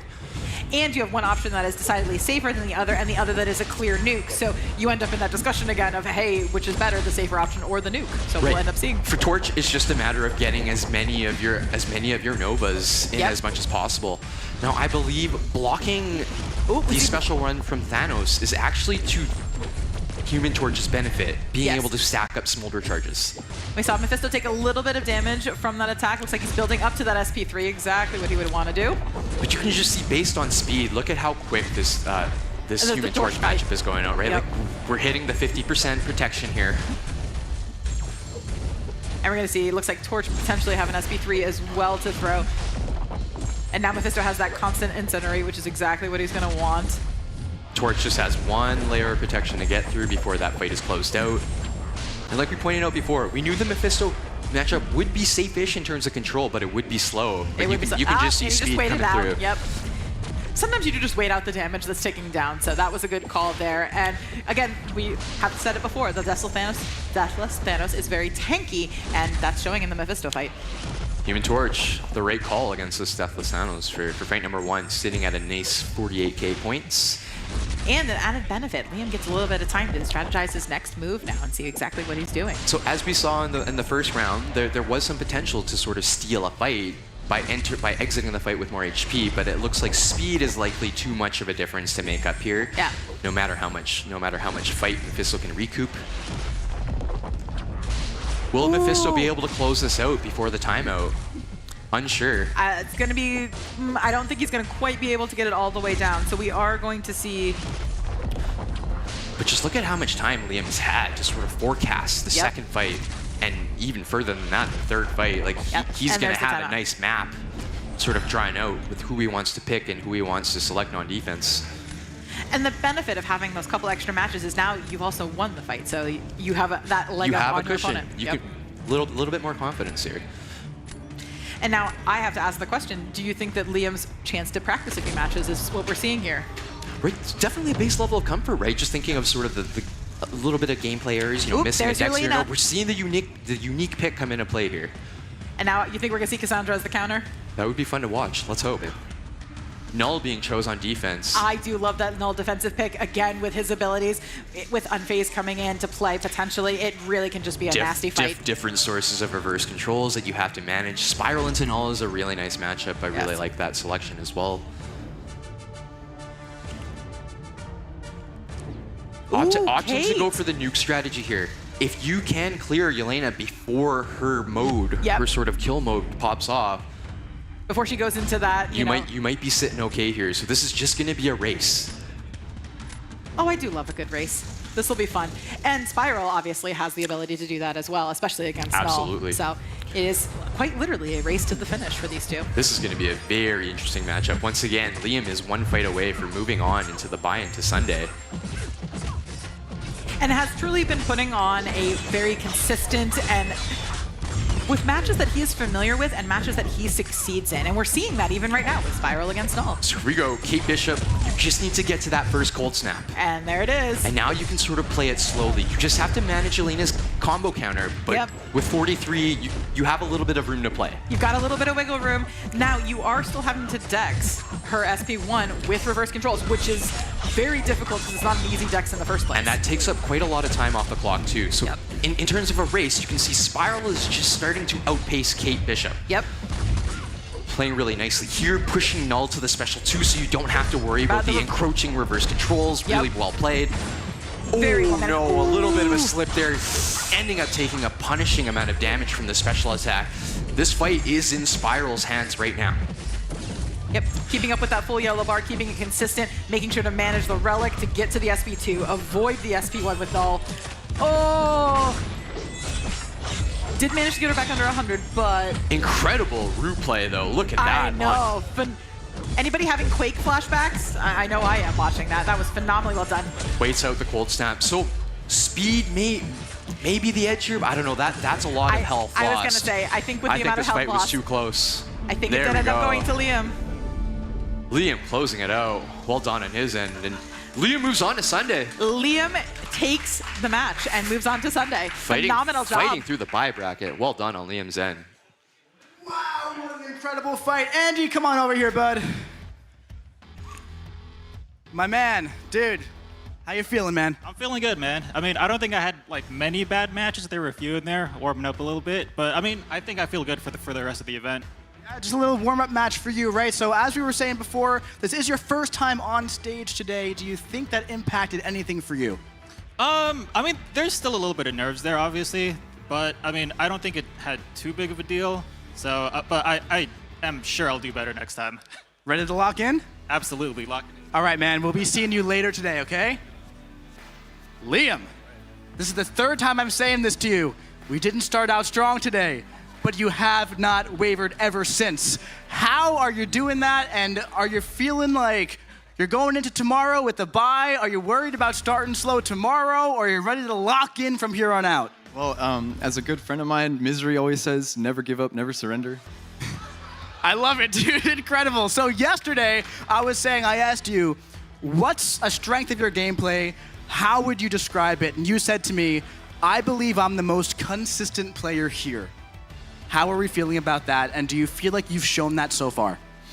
I would say that I'm definitely not the most talented one here, but I think that I can put the matchups in my own ballpark and kind of play with what I'm comfortable with. And that's what I try and do every single time so that I can just, get the fight in. Yeah. That's an incredible answer, man. Another thing you said was, I'm just really excited to kind of prove myself and show people what I can do. And I feel like you've done that so far, man. So that's it for you today. But you're not going home. We will see you tomorrow. Liam, fantastic job, sir. Mike, excited to support everyone for the rest of the day. Incredible, man. Wow, what a fight that was. What an incredible fight that was. Oh, that was so awesome Didn't to watch. go to round 3, but seeing Liam just make the run through the group stage and up the bye bracket, that's just impressive on his end. It really was, and just a great showing by Andy as well. Like we were saying before, a bit of a double-edged sword there. Yep. It's his first time in, but you know what? I feel like he's got another one coming up. That's not it for him just yet. We're going to have to see what happens. Yeah, I'm sold on the story. You kept saying it. I think I'm sold on it. I want to see Liam take it all the way. I think watching him play in your wheelhouse is so important, especially with champions you're comfortable with. It shows. It shows. And there is also the possibility that we see a rematch of Liam versus Andy as well tomorrow. Yep. And same meta, same decks. So it'll be really interesting to see if there's a change in sort of ban strategy, maybe selecting different defenders that weren't chosen in this matchup specifically. It's setting up a really cool stage for the rest of the bracket. There's still a lot left to play. There really absolutely is. Thank you so much, Kabam Dragon, Kabam J-Nick. You have both been absolutely fantastic. Let's get a round of applause for all of our incredible commentators, please. Thank you so much. We love having you guys here. Thank you. And that is going to be it for the group stage today. We are about to move on to the elimination bracket. This is when it all gets started for real. So we had some great matches so far today, but now it's winner takes all. And we have 3 more elimination matches coming today. A reminder, Liam has secured a first round bye. So we're going to be getting into those next matches very, very soon. Kabam Dork, you want to come on out here? Before we do that, we're going to give you a little bit of an overview of what we got going on here at Summoners Fest. What's going on with the Wheel Corner, with Beat the Boss, over in the kitchen. If you didn't know, there is some Coliseum happening over in the kitchen. I do believe that Seaton posted a little POV video on his channel for those watching at home. Oh, so we got the Coliseum in there now, huh? We did get the Coliseum That is in there. amazing. So everyone just kind of heard about it, but now they actually get to Coliseum in action. There you go, bud. That's what I'm talking about. Okay, so yes, we've got all the great stuff happening right now. We do have Beat the Boss. We are tightened down to about 4 minutes and 13 seconds. That's the top, beating out the Grandmaster, which was interesting because like some of the original scores were like 6, 7, 8, and we really got a hard locked in 4-13. I'm not seeing anyone getting close to that right now, but hey, it's not the end of the day yet, and we're gonna get one of our finalists by the end of the day, so that is amazing. Reminder for your Twitch drops. The Twitch drops are very, very juicy. Make sure you are watching all the way through to get to that Titan Crystal. But if you don't get to watch live, that is also okay because we are going to be doing a restream of this so that you can get your rewards because Summoners Fest is, after all, for the Summoners. I love that shot so much. It is so good. It's incredible. Yeah, I just want to have this guy. Oh, we can take him to the balcony? Oh, awesome. Okay, you know what? Actually, yeah, we got the zones right up here. So if can we actually walk up there? I think that'd be amazing. All right, yeah. Okay. Let's do it. Yeah, we're going to give you all a little POV of what we got going on here at Summoners Fest. We're walking up the stairs right now to see Beat the Boss, which, a reminder, we have Beat the Boss Day 1 today and Beat the Boss Day 2 tomorrow, and the winner of each day will come on stage before the finals of BattleRealm Brawl and compete against Ares to take home the trophy for Beat the Boss. We let that one out the bag, didn't we? Okay. All right, here we go. So I think this is a really great level up because at Comic-Con, there was like a super janky, like a whiteboard, right? And then we just had dry erase and we just kind of wrote things and erased with the palms of our hands. We had color all over the palms of our hands. But now we've got this beautiful, beautiful leaderboard right up here. We've got Puppy right at number 1 with Jinx coming right behind at 423. And they're all in the force now, dude. That is insane. So we're going to see who's the one that's going to beat the Puppy out here. Maybe someone will beat the boss and beat the puppy at the same time. Don't actually beat a puppy. Not great. But beat that one. All right, and we are moving back down to our stage. This is amazing, absolutely amazing. Like, see, here in the Kabam HQ, we're not used to seeing this. This is usually normally very empty, and this has been absolutely transformed. Super, super, super great. Look, dude, this is like a vertical LCD. He's still showing Beat the Boss up there. So this is a little view of some of our fantastic community members playing against the Grandmaster, trying to compete and beat the boss. Let's see how they're doing. That is a very, very cool 360 shot. Yes, it is. Look at that. Okay, well, you know what? Let's go back up there and accompany, because we don't want to leave the cameraman up there by himself. Also, we finished our champion design workshop. That went on for 2 hours, and to most of them, they said it felt like 30 minutes. So it must have been a really great time. We're gonna follow up with them a little bit more. I love this camera so much. And this is my partner who I also love very, very much. The suits kind of match. They match close enough. Yeah, I think so. I bought this last night. Yes, you did. Got a little Summoners Fest action right here. That's right, that's how we do. Okay, so this is our station up here, and if you haven't seen the other side, you want to check out the wheel? Let's go check. Yeah, let's go check out the wheel. Can we go this way? The door? Is the door open? The door. I have a key. Okay, sounds good. Come on through here. And here we are. This is like. Can you come through? Our entrance. Oh no. Oh, we can't go. Oh, he's coming. Go the other way. Going the other way? Yeah. Okay, we're going the other way. It's all good. Come back this way. Losing a little bit of connection there, but that's all right. That's all right. Go back down to the stage area. Yeah, yep, here we go.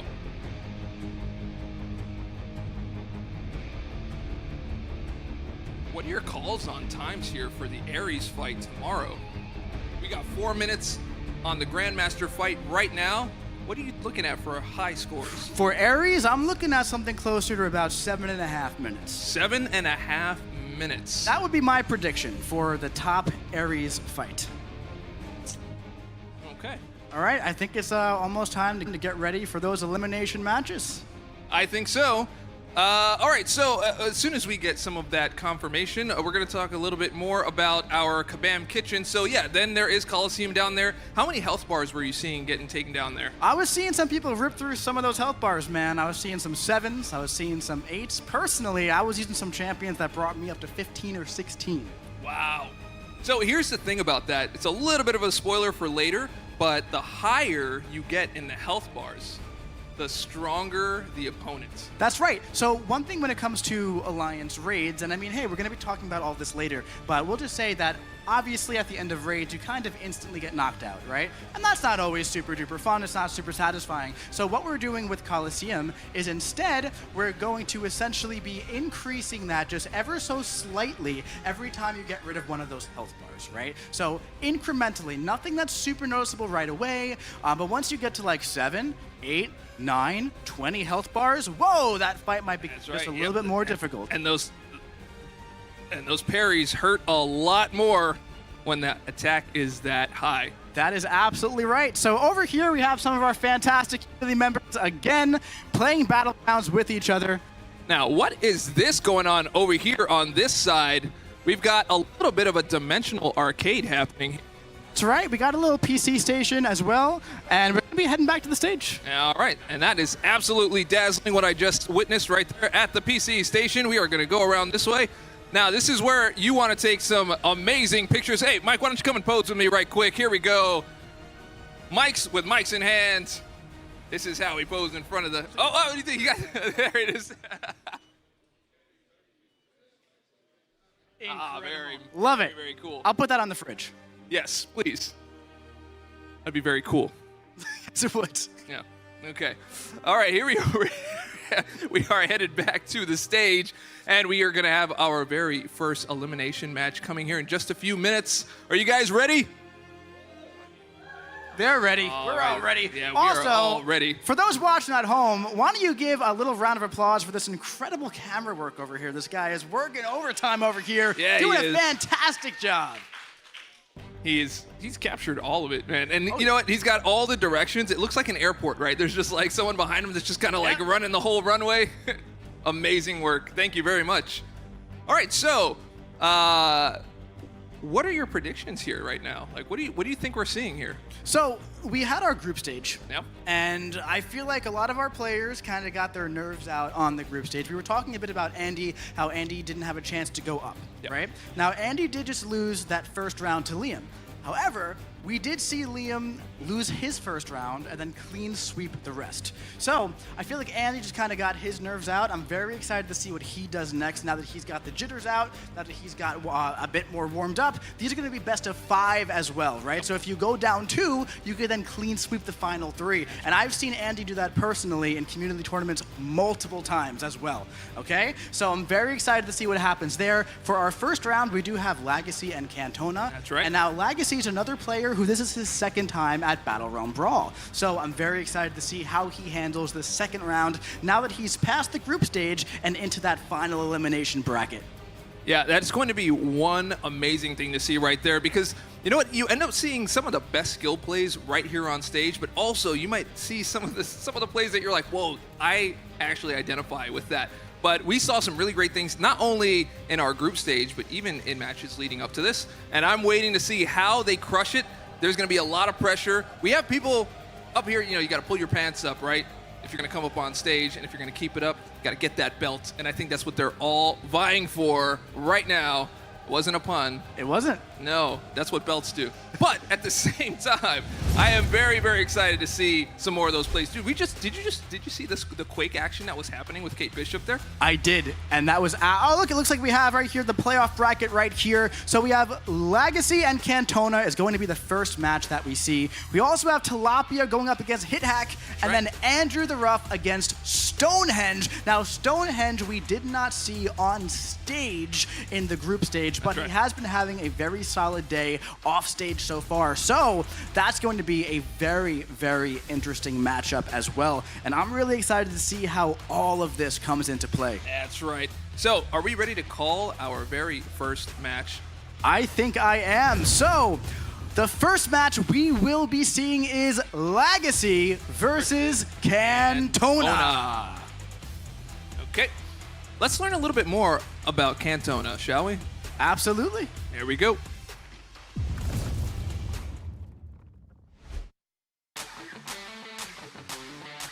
My name's Cantona, been playing for probably about 5-6 years now. Coming from the UK, only British representative this time, sadly, but yeah, the Brit is here. I actually played the game years ago, when it first came out, and I was terrible. Couldn't get past Thanos, couldn't do anything, deleted the game, thought it was terrible. I think age was a big one. When I first downloaded, I was like literally 10. And then as well, actually caring about wanting to get better instead of it just being a pastime, completely different mentality going into it. Re-downloaded it 2019, just before COVID came around. That's pretty much it. I just needed a new game to play because I used to play the DC Injustice game and that pretty much shut down. Favorite champion, hands down, nothing changing it ever, Scorpion. He cannot be replaced. I've been to Finland, Ukraine, quite a lot of interesting countries for wrestling, which, hopefully the competitive part of it might help me. Probably won't, but it might help me. I'm not that nervous about it, mostly because at the end of the day, you're still just playing with your 2 thumbs. You're playing with your 2 thumbs against people you've matched hundreds of times over, all the different seasons. And I think the thing as well is most of the people here are friends. I'd say all the people here are friends. It's obviously still a competition, but it's more about let's put on a show for everyone and see, let's not get 0-point scores. Hopefully it'll be good.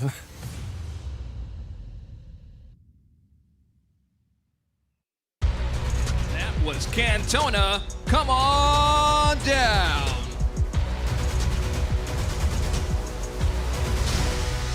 Here he comes, walking all the way from the UK. This is the real deal, folks. We are now in the elimination bracket. Cantona, it's time to show us what you got, bud.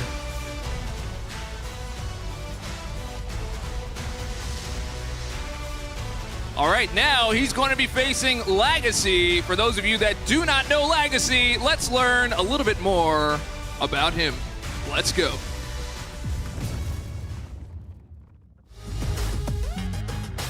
I lived at home. I was like in grade 6 or something, so it was just whatever internet connection my family had. So I would constantly be playing with like 1-2 bar connection, just lagging across the map. I would still eliminate my opponents.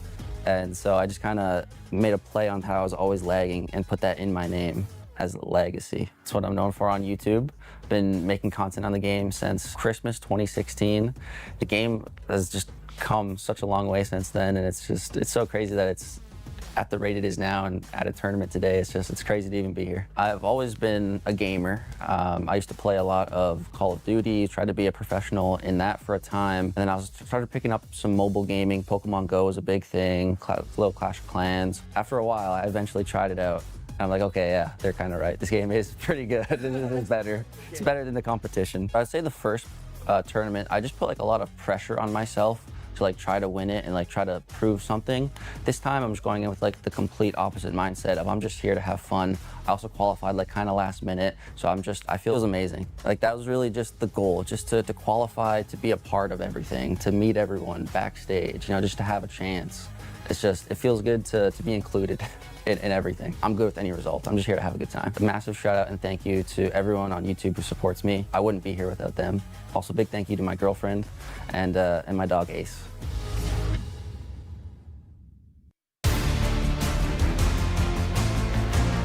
All right, let's welcome to the stage Legacy!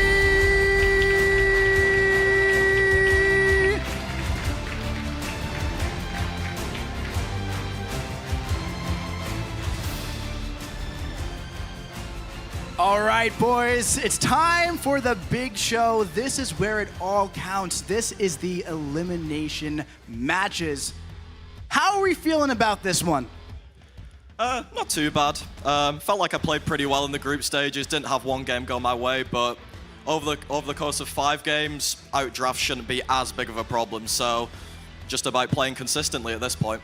That's totally right. We are in best of 5 matches now for this stage of the bracket. Lags, how you feeling, man? Feeling pretty good. Looking forward to just a best of 5. It's a lot of games, a lot of matches to learn, adapt, and just have fun. Now, for the people watching at home, any tips for them on what you're about to do, or do you want to keep that secret from your opponents? Try not to die. The nodes are really hard, and defenders, it's very easy to just take a special to the face, so just try to play safe. I think we've all been there. All right, best of luck to both of you guys. Looking forward to it. All right, boys, let's have a good match.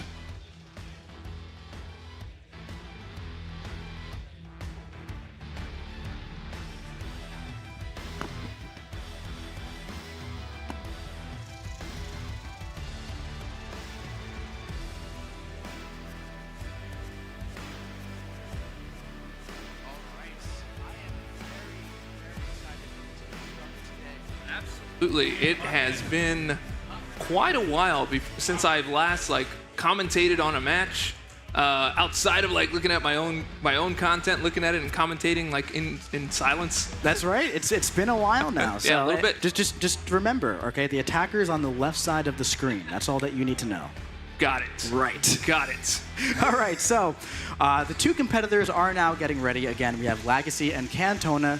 They've had a full day today. They've had a lot of warm-up matches for that group stage. I'm really excited to see what they do now that they're finally getting into it. We are still in the same meta here. So we have the Mix Master. We have the route with the special attacks where you have to go with the reverse controls, and you have to kind of keep that on your mind at all times. So we've seen a lot of interesting things with the meta today, with some of those 7-stars who aren't released in that 7-star pool yet. Here we see Legacy here with some of his favorite champions. Spider-Man, Stark Enhanced, Spot, and the OG Symbiote Supreme, his favorite mystic from back in the day. Look at that fun fact right there. He loves to cook and eat steak. He could eat it every single day.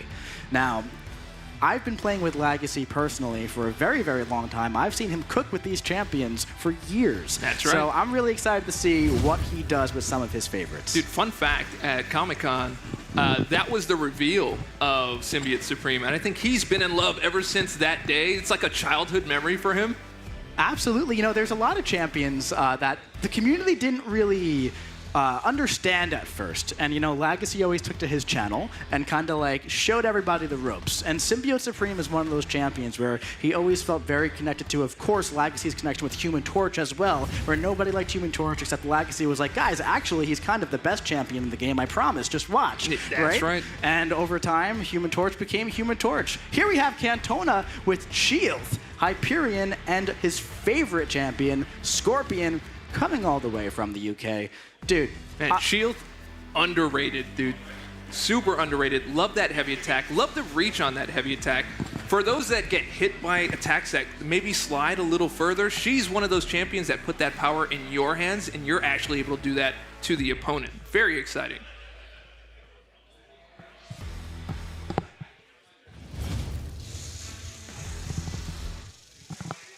Oh, I see. All right, it looks like we're about to get started here. We are now in the drafting phase, but first we have some bans. Looking like that Starkey is getting banned. Well, right away. We told everyone else the favorite champ, so that's gone right away. Of course, and the Torch as well, just like what we were talking about. I see a Kindred ban up top, and we got one more waiting. Yeah, and a Serpent ban right on the top there. And of course, that Rhinoceros Rhino as well, Okoye. Okay, interesting choice. Yeah. Okoye, of course, has that ensnare debuff, so she can counter that evade from Mixmaster pretty well. Up first, we got that Carolina Dean.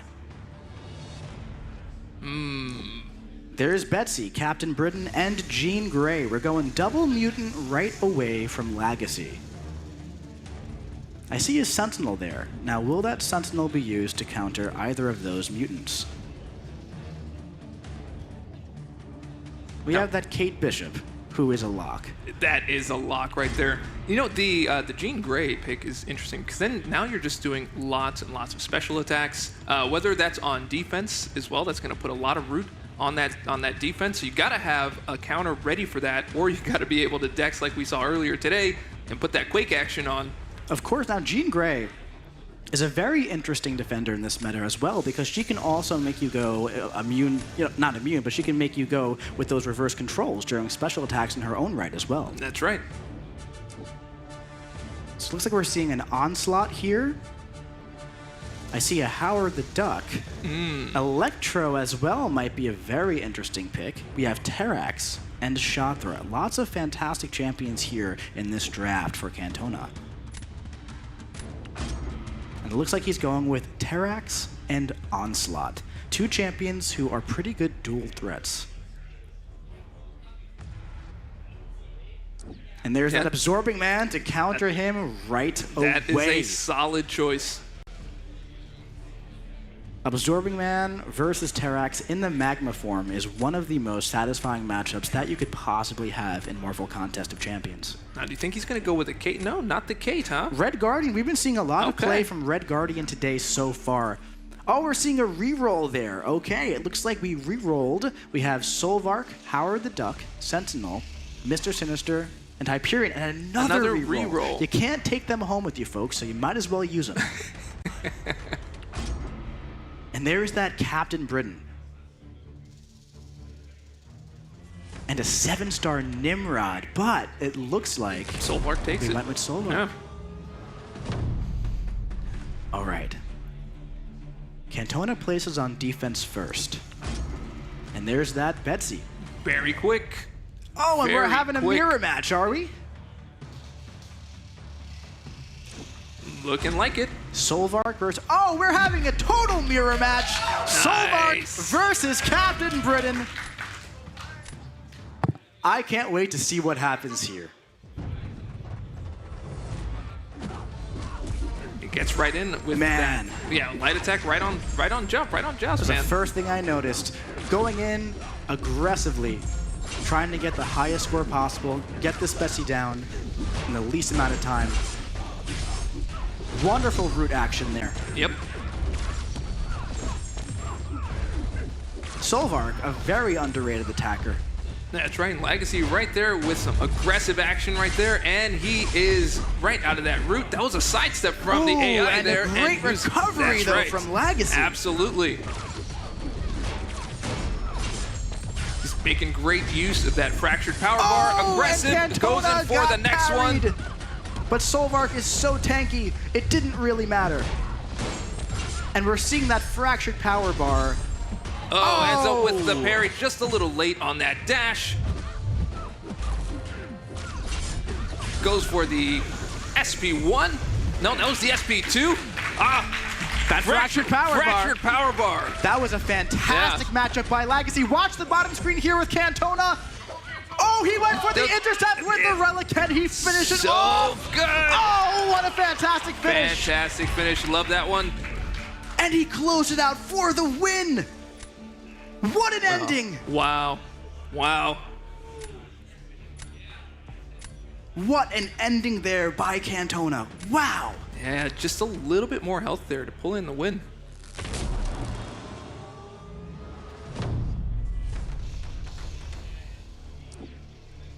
Now we're seeing Jean Grey, the other mutant, pop up on defense. That's what makes this so exciting. It comes down to just such a small amount of health between the two. It does. Yep. Now this is very interesting here, because looking at their drafts, this round almost feels like it might be a throw by Cantona, because he knew that he had that Absorbing Man. So I'm interested to see what he does against Jean Grey. Jean Grey, of course, very tanky with her force field. Absorbing Man, of course, very tanky with his resistance. Absolutely, and we have Lags coming in here going aggressive Away. Taking advantage of some of that regen, but here comes the... Oh! That is a wrap. Now, Legacy did lose some health.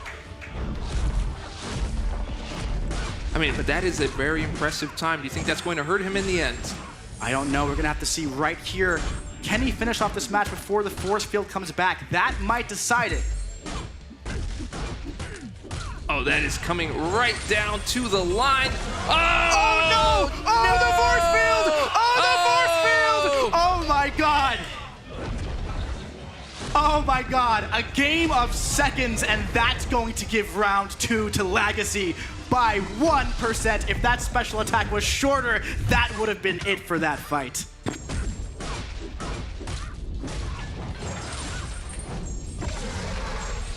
Gosh, that shield is massive. Oh my god! Wow! Excellent showing there for Legacy. And the ruthless aggression with Absorbing Man pays off. Stacked up those armor bricks, did not care, got through the fight, trusted in his defender in Jean Grey, and it completely paid off for him. Well done, well done. And now we go to round 3.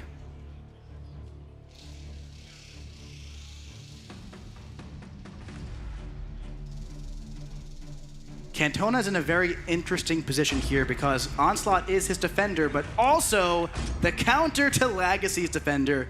But it seems like he feels very strongly going with Carolina here. And then we have Red Guardian up top against Onslaught. Absolutely, he gets in there with that intercept. Has that perfect block. He's using that to his advantage. Oh, he gets the sidestep on Onslaught with that return attack. Takes a little bit of damage there, which is putting Cantona in the advantage here.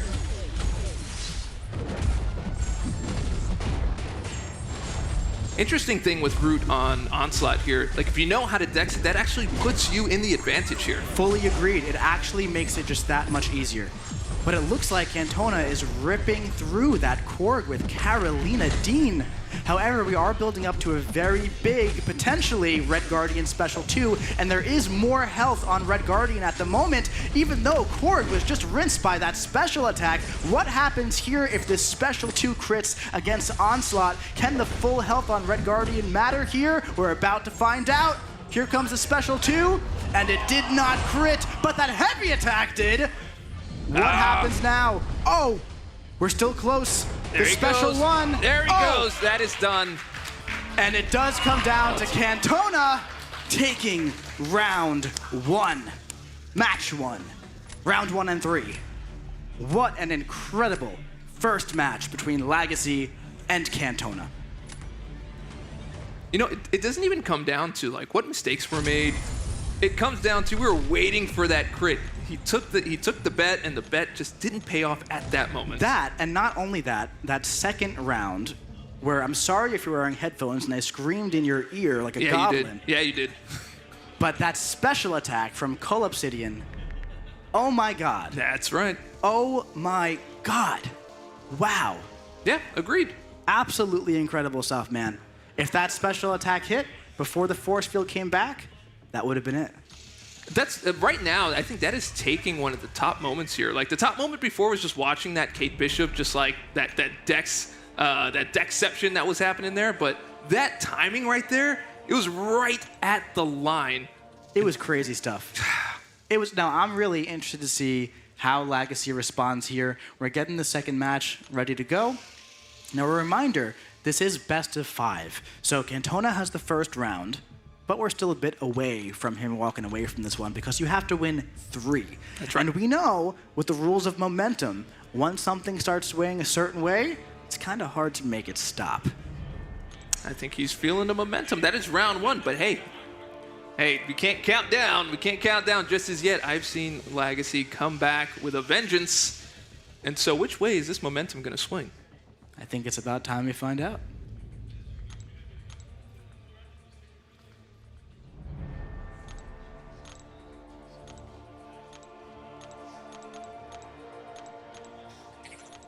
Oh, there we go. Okay. Okay.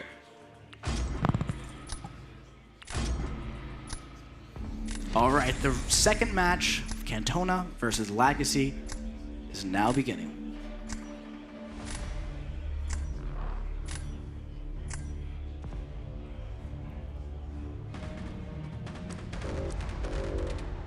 Very similar bands from Lags. Same thing for Cantona. Looks like Legacy might be mulling over a third ban, and he looks like he doesn't want to fight that Onslaught again, or leave him available for attack. Now, I don't personally blame him, because Onslaught could be pretty rough, both ways. Yeah, absolutely. Yeah, so do you think we're going to get this this Kate Bishop here this time? Thought we would see that last time, but this time it's looking like it's being mulled over a little more seriously. I think so.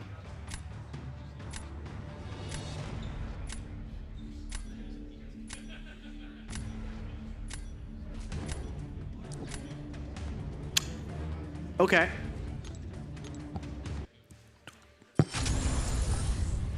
All right, here we are. We are starting with our first set of picks. No, we're no, there we go. We just had some technical issues there. We're just going to restart. Yep. Just want to make sure we're all doing good here. Yep.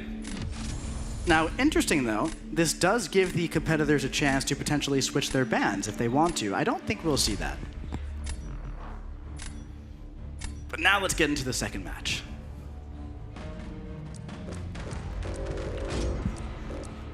Just like that, dude. Just like that. They know what they're doing. Yeah.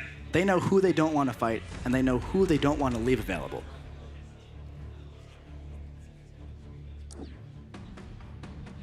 There's that Red Guardian. And 7-star Cosmic Ghost Rider and Deathless Thanos 2 exceptional That's Cosmic right. Attackers, and one of them being a top defender as well. We got Carolina Dean on the docket here. And Havoc, who has been an absolute menace so far today in the group stage. There we go. Yeah, we got the Carolina Dean back on the docket again. All right, are we going to see the same from a Legacy?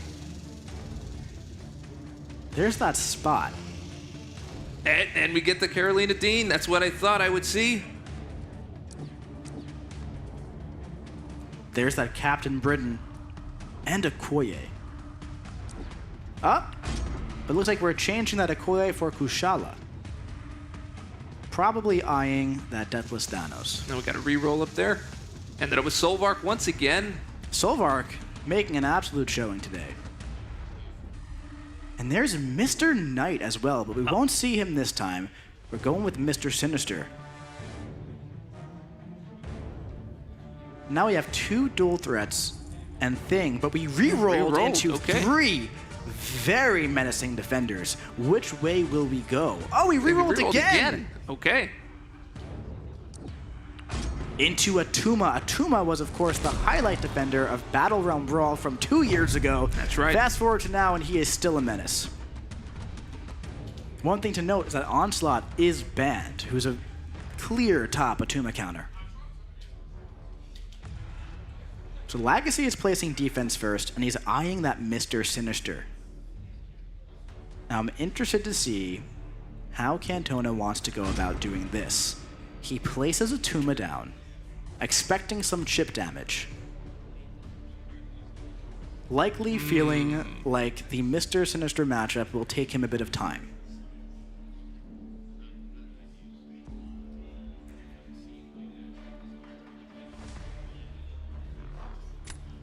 We're down to the final seconds. I kind of figured he was going to go with Carolina on this one. Double Carolina here. Now, Carolina does have that burst damage for Sinister and passives for the Incinerates, so you don't have to worry about the debuff coming back to you. Also has the glancing as well. We got takes the a hit off that Mixmaster there. Mixmaster, yes.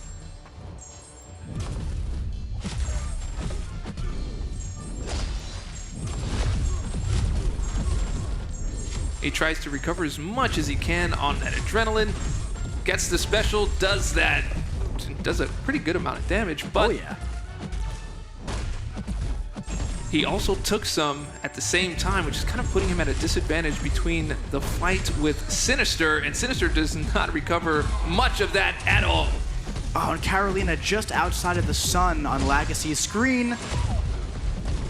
Missing that unblockable special and then running into the special 1. It's looking like unless this special 3 does some stuff here.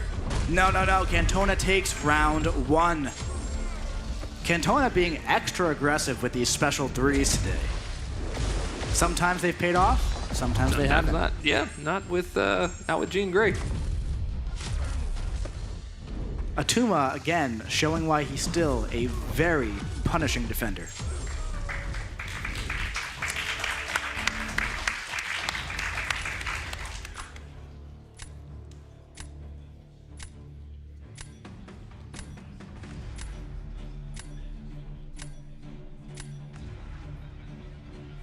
So round 1 goes to Cantona.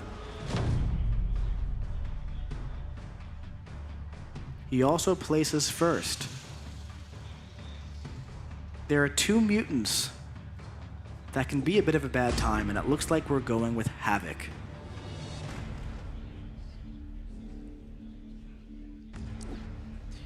There is that Deathless Thanos on defense. But now we're about to see Spot from Legacy. I've been waiting to see this one. So have I. Yeah.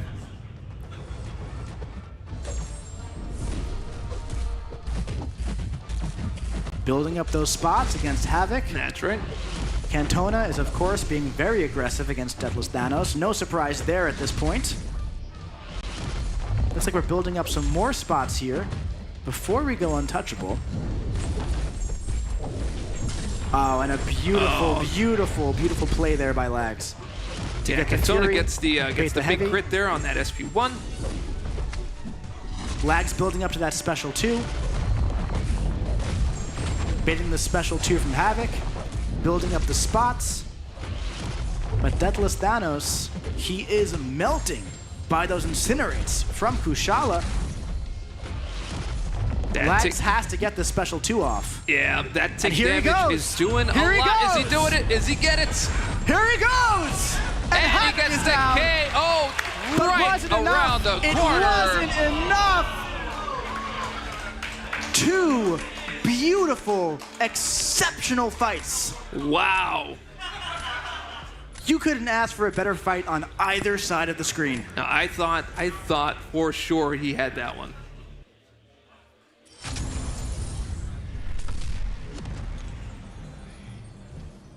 So we're now sitting here with Cantona up 2-0 on Legacy. A reminder, this is best out of 5, so you do have to win 3 out of 5. That's right. To move on. So close. So close. So close. Gosh.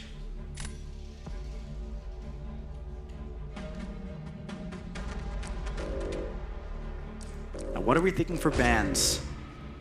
Cantona's going with what worked. Yep. And he's going for what worked for him as well. That's right. Yep.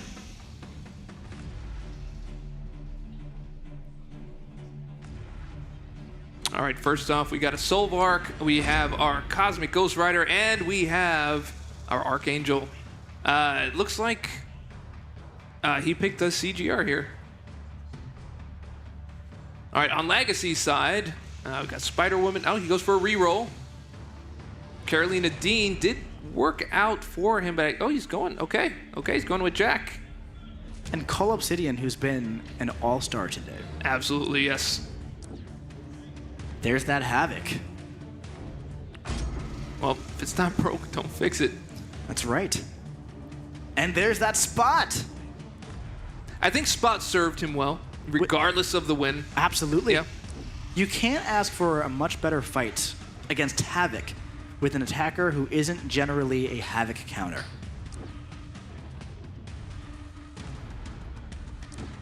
Do we think, we got Thing in there?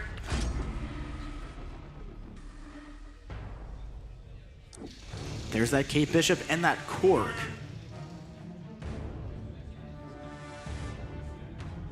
I mean, Kushala served him pretty well before. That's right. But it's looking like he's going for Electro. We're seeing Electro there.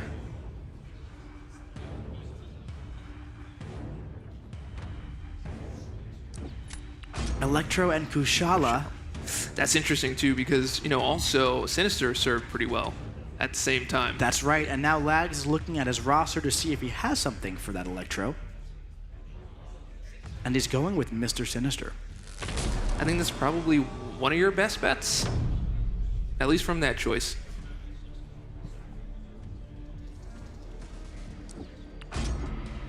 Got that Havoc locked in.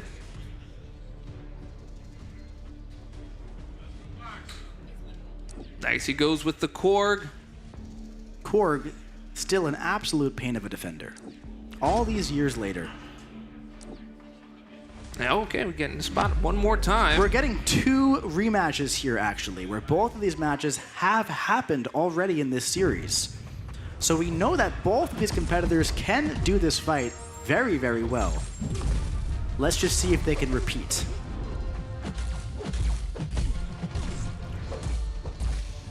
Lag's doing a great job building up those spots and utilizing that Sig ability, Fury. Yeah, Carolina's serving nicely over there, taking that glance. Now, very on those interesting. attacks. We did just see a special one from Havoc. But that was a big, big, big, big spot gain. All right, got Cantona here doing some pretty consistent damage here. Oh, that is a devastating amount of damage right there. Carolina also takes a bit of damage here on that That's right. SP1. One special 2 might just do it if Lags can get enough spots in the bank.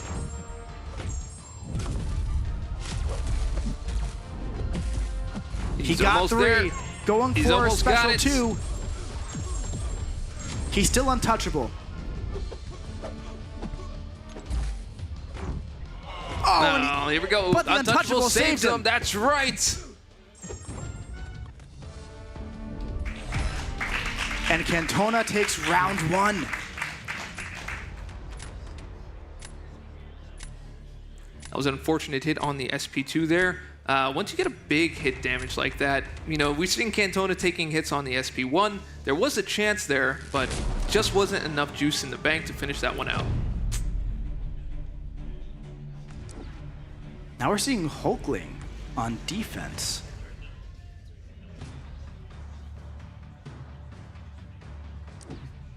And Thing on defense. There we go.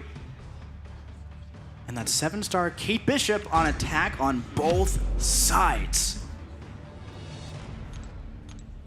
Of course, we're activating the Cold Snap in the pre-fight before the match starts.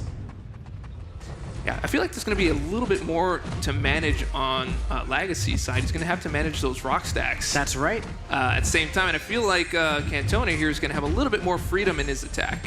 You do have to watch out for the Indestructible, of course. However, if you play Kate properly, you can keep those Cold Snaps paused for quite a while. Gets those rock stacks. But he is set to go for the special 1 here for the Cold Snap, and keep in mind, Mixmaster will now be completely countered from that Cold Snap. That's right. So now, one less thing to manage at the same time. There's the second cold snap. There it is, and now the damage is really going to start pouring in here. And it looks like he's catching up. Very good on the dexing there, even though rooted. Lags is picking up here. He's down. Yep, Lags picks up the KO nice and early and manages that. He does. However, it wasn't enough. And Cantona takes the win. 3-0 against Legacy. Congratulations to Cantona for moving on to the second round.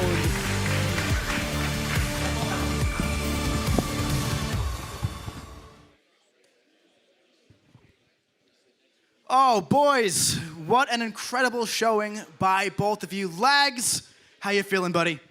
Good. Glad I got to use Spot at least. Dude, you showed everybody how much of a monster Spot is. You show us in our Alliance chat all the time just how insane he could be against Alliance War bosses and everything like that. Now you got to show the entire world how crazy that guy really is, man. Dude, thank you so much for coming down. Anything else you want to say?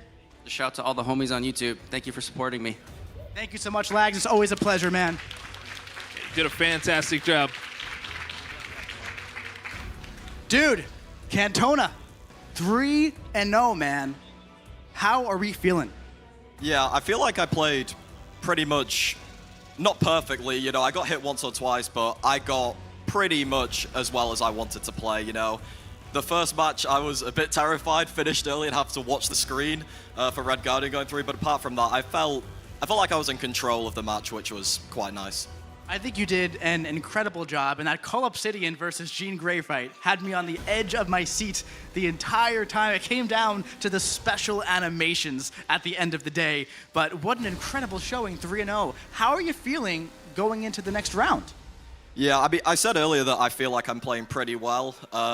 Best of 5 is just a massively different game to best of 1. Like, you know, there was some games there where like I was like, okay, this draft is fine, nothing incredible, but best of 5, it doesn't matter. You lose a game, you move on. You keep going. If you're 2-0 down, you can 3-2 win. It doesn't really matter less match by match. Absolutely. And you can see like the masterfulness between both actually. Just running through Mixmaster, you actually forget that Mixmaster is on for a little while because they're just managing that. So how was that juggling both Mixmaster and juggling Root on special while having to handle the champion kits while also watching Lags right on your coattails while trying to squeeze out 3 wins in a row? How does that feel? I think the main thing that I go with, especially in a meta like this where there's a lot of things to track, is just go for the champs that are simple. You know, I think people saw that I was using Carolina a lot, Kate a lot. They basically remove the Mixmaster element based on how you want to play them. So basically the only nodes I had to care about was the root and reverse controls and then the champion kit. So just taking one element out, it might not seem like much, but like in your headspace of tracking things, it's quite a big difference. Now, you've now done some matches publicly, and all of the other competitors have seen this happen. Going into tomorrow, are you worried that some of those champions might be banned to prevent you from succeeding the same way you did today? I mean, if they ban those champs, I'm going to find other ones. But I doubt they'll be banned, mostly because Kate and Carolina are 2 of the staples in pretty much every deck, so I feel pretty safe to shut them off as much as possible. Incredible, man. Dude, well, again, fantastic job. You're moving on to the next round tomorrow. We can't wait to see what you do next. All right. So, up next here on BattleRealm Brawl, we do take a small break here, bringing on what we talked about on the live stream earlier. Just last week, we have AFKO. That's right. There's an update for that one coming. So, last time you saw, we had our 32 bracket. Now we are down to the 16 bracket. And myself and Carrot Mike are going to be going ahead and commentating over these fights. So, again, this is going to be, this is what you saw last time. We have our Mr. Fantastic against Invisible Woman. We're going to see what happens there. That sounds like a bit of a personal fight. I don't know about that. But we've got Thing against Human Torch, Gamora against Adam Warlock, Groot against Rocket. Those are best friends, They man. are. That's that. Doctor's Octopus versus Mysterio. How about that? Spider-Woman versus Venom. Iron Man versus Thor. And Black Panther versus Hulk. All right, let's get our first match up, and I think we can just commentate right here with these mics, unless we got to switch out, but I think this is going to be just fine here. Just a little bit of a lover's quarrel here between Mr. Oh, we get Fantastic the and intercept with the Invisible Woman. Not only the intercept timing, she gets it, but Invisible would have protected her anyway. She's going for those heavies. Now, one thing to note here in this fight is that her force field actually gives her quite a bit of an advantage. Absolutely. Because look at this, she's still at 100%. I don't see a way Mr. Fantastic comes back from this. Oh, and she gets the invisibility, gets the miss, and he gets that fragility on the top of that. But he's blocking all the way through, does not take advantage of the punish, and just continues getting punished. But those unblockable specials. That's right, catches her on the tail end of that dex. We've all felt what that feels like. We absolutely have. And one thing to keep in mind is that one more special one from Invisible Woman, and that special won't be doing much damage anymore. However, I don't think it's going to matter too much because she has her invisibility, she has her force field, and now one or two more combos from Invisible Woman, and this might be it. He breaks through with that heavy attack. And gets in just a 3-hit combo, gets the SP1, but only takes 1% damage. There are those careful study passives. They're coming in clutch. And gets that unblockable. Now that's what I call frame perfect right there. Oh, one more hit, and that's gonna be about it. And that is that. An Invisible Woman takes the win for the first round.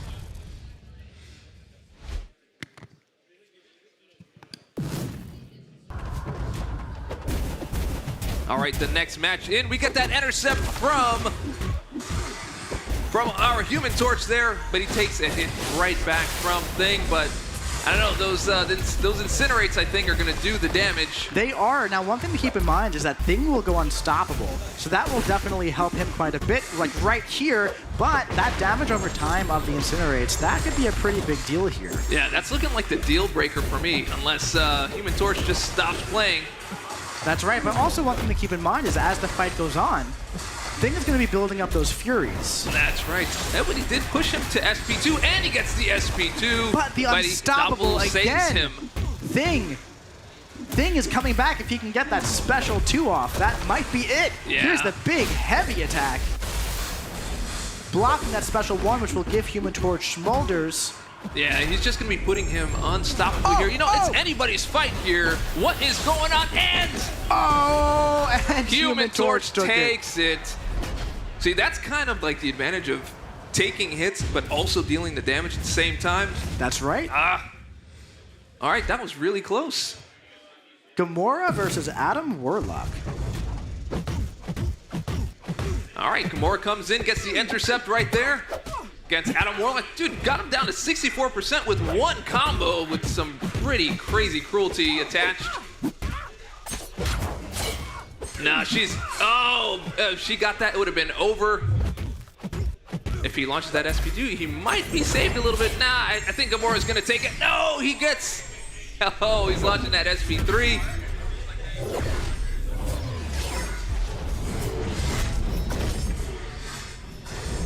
I don't know, he took a little bit of damage there, but I think he might be done. I don't know. But now I don't know. That special 2 could be the game changer right here. Let's just do it. Just throw the SP2. Into block Get it done. could be it. There it is. With the intercept. That was a special intercept against itself at the end of the day. That's right. Yeah. And then we have Groot versus Rocket Raccoon. All right, what are we thinking here? One thing to keep in mind is that Groot, while he's not the best offensively, he is very tanky, and Rocket Raccoon has the health pool of a small child. Well, I mean, he is also small. He's very tiny and adorable at the same time. Oh, gets that return attack. Boom. Now, you can really see the AI working against itself. You can see as soon as one block drops, the other one goes right after. So it's just going from action to action. Look at the intercept from Groot. The special 2 is unblockable, keep in mind. Whoa, here we go. And the special 3 from Rocket Raccoon. Yeah, totally misses any of the extra damage there. I wonder if that's going to make any Come difference. on, buddy, don't do that. Oh, and Rocket said, what if I do it, but multiplied by 5?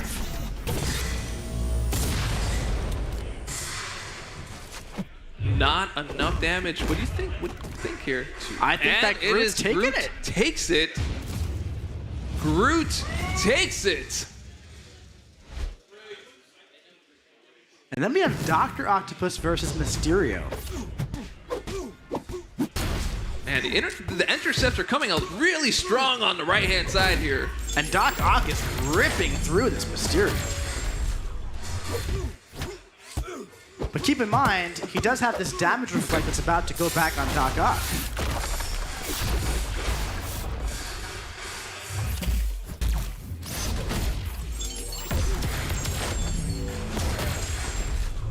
All right.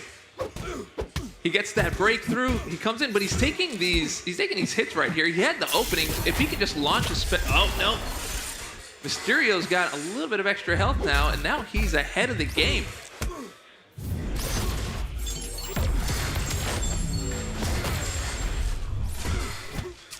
All right, we've got the breakthrough here on Doc Ock. If he can just go ahead. Oh no, he lost it.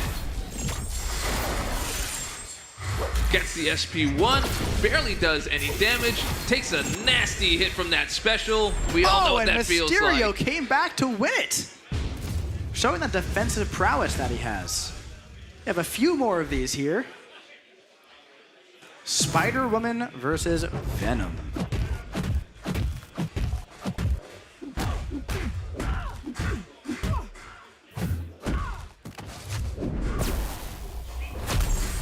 But there's that special one from Spider-Woman, and oh, look at the burst damage. Whoa, there we go. But Venom can't get fooled by that evade, however. I mean, if he lands an SP1 here, he could heal off of it, and he heals a little bit, gets a little bit of Om-Nom on that. This is really coming. Oh, Venom takes it. All right, by the way, if you have not gone into the writer's room workshop, make sure you check that out at 2 o'clock. We've got some lead producers in there as well as designers. So if you haven't been there, make sure to check that out in Pride Rock. Additionally, outside the same room, the panel room on the 8th floor, if you have questions to submit for the Dev Q&A, make sure you do that before 3:30. Whoa, Thor! Man, after that quick announcement, Thor was just ripping through Iron Man. But Iron Man does have that regen that's about to kick off, and he's very tanky now with 10 whole armors. Here comes look at this, here comes the regen, and now he's tanky. Can Iron Man come back from this? That would be super interesting, but now Thor has an SP3. But so does Iron Man. Oh, yes. So Thor has a big special 3. Gonna ignore the armor on the spot. Oh, okay. That's done. Okay. Yeah. Jeez. That was exciting, like for like 2 seconds. And It was. And then we're just like, nah. And now we have Black Panther, Civil War, and Hulk. All right, now we've got bleed going on here, but we also have a massive amount of damage potential on the Hulk side here. We absolutely do, plus stun lock potential. Watch this. But keep in mind, Black Panther, Civil War is very, very punishing on defense. Oh, he takes another punishing stun, but not as long as the first, but he did get pushed into SP3. That's right, and here comes the special 3 from Black Panther. Look how fast it launched, too. I know. As soon as it came up, bam. All right, can Hulk and come there it is. Oh, no, there that's it done. is. That's the done. Massive punishing heavy attack. That is done. Wow. All right, now this is our new bracket here. Invisible Woman takes it. Human Torch, Gamora, Groot, Mysterio, Venom, Thor, and Black Panther Civil War. Just a bit of fun here with these AFKO salty bets. Who do you think is going to take home the final prize? I'm excited to find out. Yeah. All right, we are back here for our next match. And we're going to introduce our next commentators. One moment, I'm gonna. Oh, actually, we could just do it from here. All right, so we're gonna introduce our players first. First up is Tilapia. Let's find out a little more about him.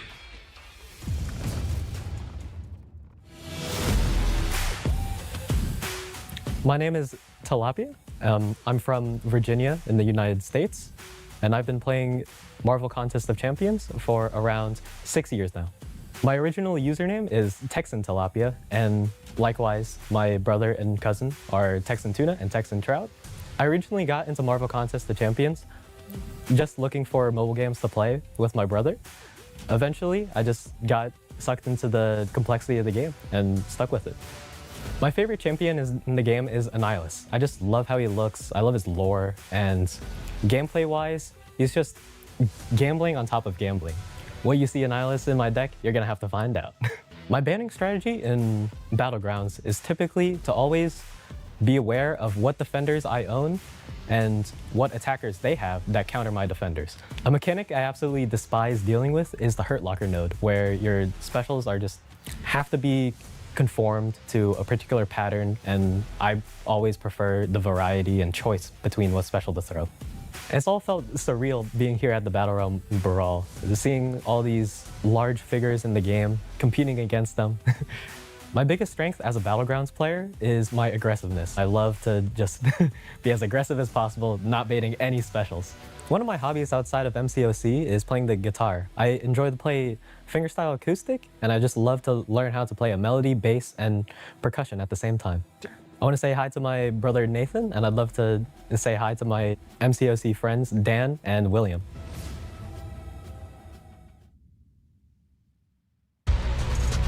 Welcome to the stage, Tilapia.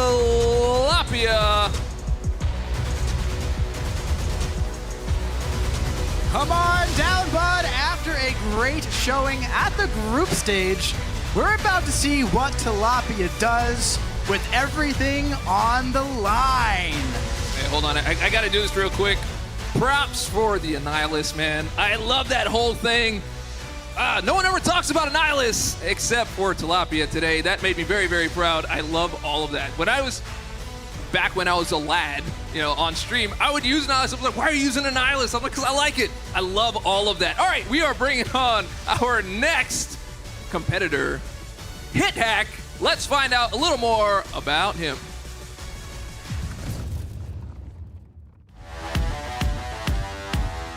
My name is Hit Hack. I came all over Brazil, São Paulo, Brazil. My first time here in Vancouver, and my first time playing professional in this game. Actually, I'm a professional in another one, so that's really making me nervous, but it's incredible to be here. I was searching in Apple Store for some game that is rich in Marvel characters, and I was like, oh, this one looks sick. It was 7 years ago, and I'll keep playing right now. My favorite champs are all aggressive. I try to finish first. All of these guys are really good. I must do quicker than. I used to play professional league on PC, not in mobile.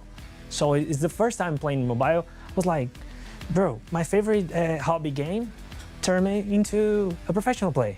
So that's awesome. In the last week, I was like, bro, I want to go there. I've rushed it. I play like 5, 6, 7 hours in a row. Never been on C1, but now it's the package. Actually, I used to fight. I'm a black belt of Jiu-Jitsu. I got a little growth here either. He's not a good character in the game, but I love him anyway. I want to shout out to my family, to my girlfriend, and to my friends, and it's a pleasure to be here.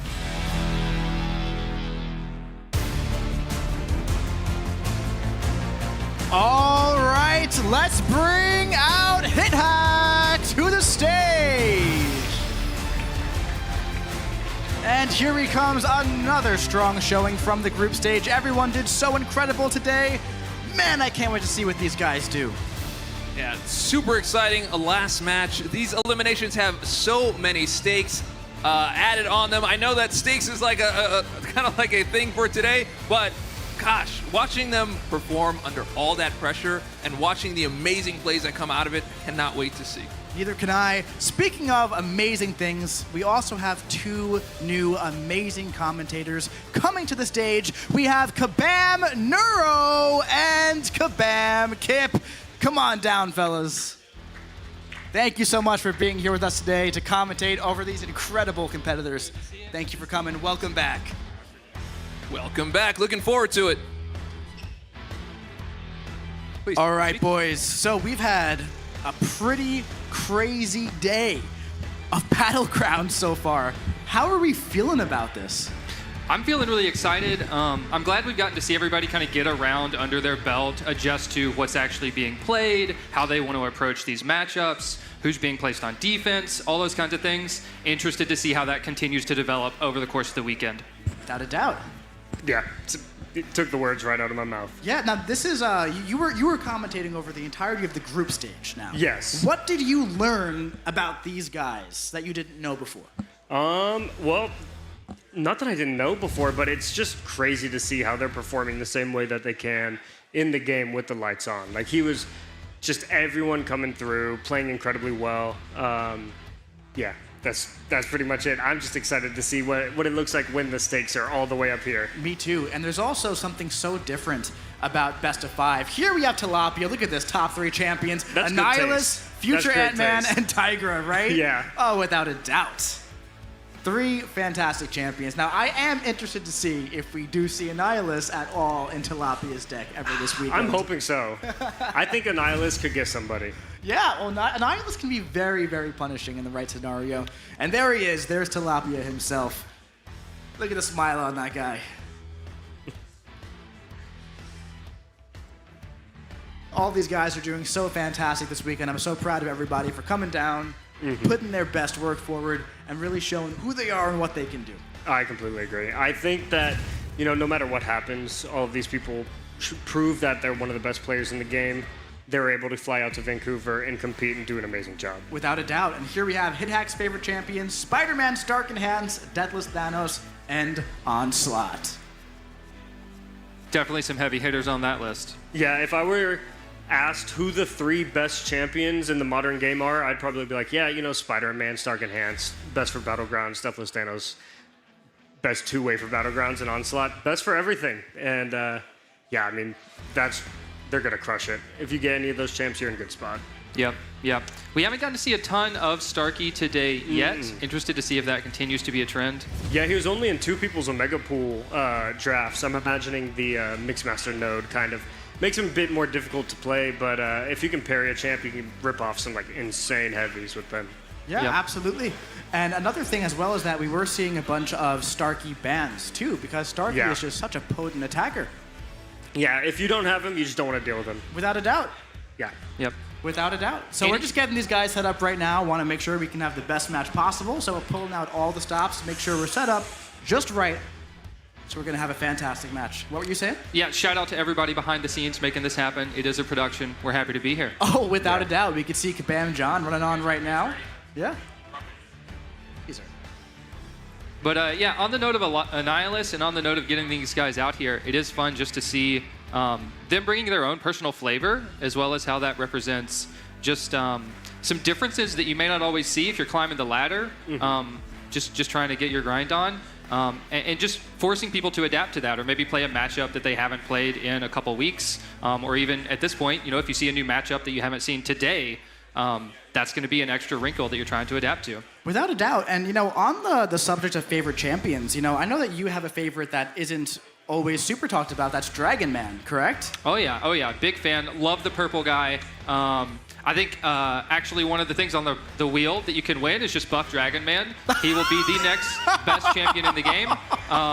So just get over there, go win that. That is not a leak. We are not doing that right now. I can't believe that just happened. Maybe one day. Maybe one day. I would love that personally. Yeah, we'll talk sick. later. But yeah, Dragon Man, so great, so much fun, right? But there's something different about playing with your favorite champions, right? You feel more comfortable. You feel like you can kind of go in and kind of be more aggressive and kind of get the job done because you've played them so many times, right? 100%. Just knowing those matchups, knowing that you can take that champion when maybe your opponent isn't expecting you to use them in that context. Having that comfort, we've already seen some mistakes sometimes be made today in matchups that we typically expect to be pretty consistent. And so if you do have a little bit extra comfort, making sure that you're dotting your I's, crossing your T's, getting through that with as much health as you can in the time that it takes, you're just putting yourself in a consistently good position to win. I completely agree. It's very much so like how we saw Spot versus Havoc a few times, right? Now, normally you don't think of Spot versus Havoc at all. You would think of a tech champion with an armor up buff, or any champion with an armor up buff, right? But this time we just saw Spot completely rip through, and that's because of how comfortable the user was with that attacker. And I feel like 100%. that's it's a big factor here, is that comfortability is huge. 100%. And we've also seen some of these defenders force some pretty long fights, especially if we look towards some of these Rhino matchups as players try to adapt. Okay, am I going to ban him? Who do I want to use against it? That kind of thing. Again, even if you lose a little bit of health, then if you know that the opponent is going to have to take that longer amount of time, you can kind of find that alternative win condition. Yeah. Without a doubt. Yeah. And Rhino has been putting on a clinic as well, as you were saying before. Not surprised. There's a few champs that going into today we knew, like Captain Britain, Rhino, Mephisto. You don't see him all the time. You see Betsy more than most, but for sure. She is definitely the most available because she's the only one who's available as a 6-star. Right? Exactly. Most players at the top don't use 6 stars anymore, so until we see Mephisto come back as a 7-star, I feel like we kind of saw a peek into what the future might look like with that Mephisto as a 7-star today, right? A little bit more potent than people might think. Yeah, and again, like just going back to the idea of have you seen this recently on the ladder? Have you practiced the matchup in the last 6 months, and do you know who you would want to use? That kind of thing. And also some of these matchups, even if they are available as a 7-star, it's like, have you fought a ranked up Max Sig of them recently? Again, kind of looking at Havoc as something that we have seen pop up. Some of these options are just different than what we would typically see, and I think that's one of the really fun things about this weekend, and seeing these guys try to adapt to that, try to draft around that, and then execute as well in fight. Without a doubt. And, we saw that 2 years ago with Atuma, for example, right? Because Atuma, you didn't really see many rank 3 Stake 200 Atumas 2 years ago. No, you don't. In the game, You right? did not at all. But you could see the power of that and what that could be like if you invest in that, right?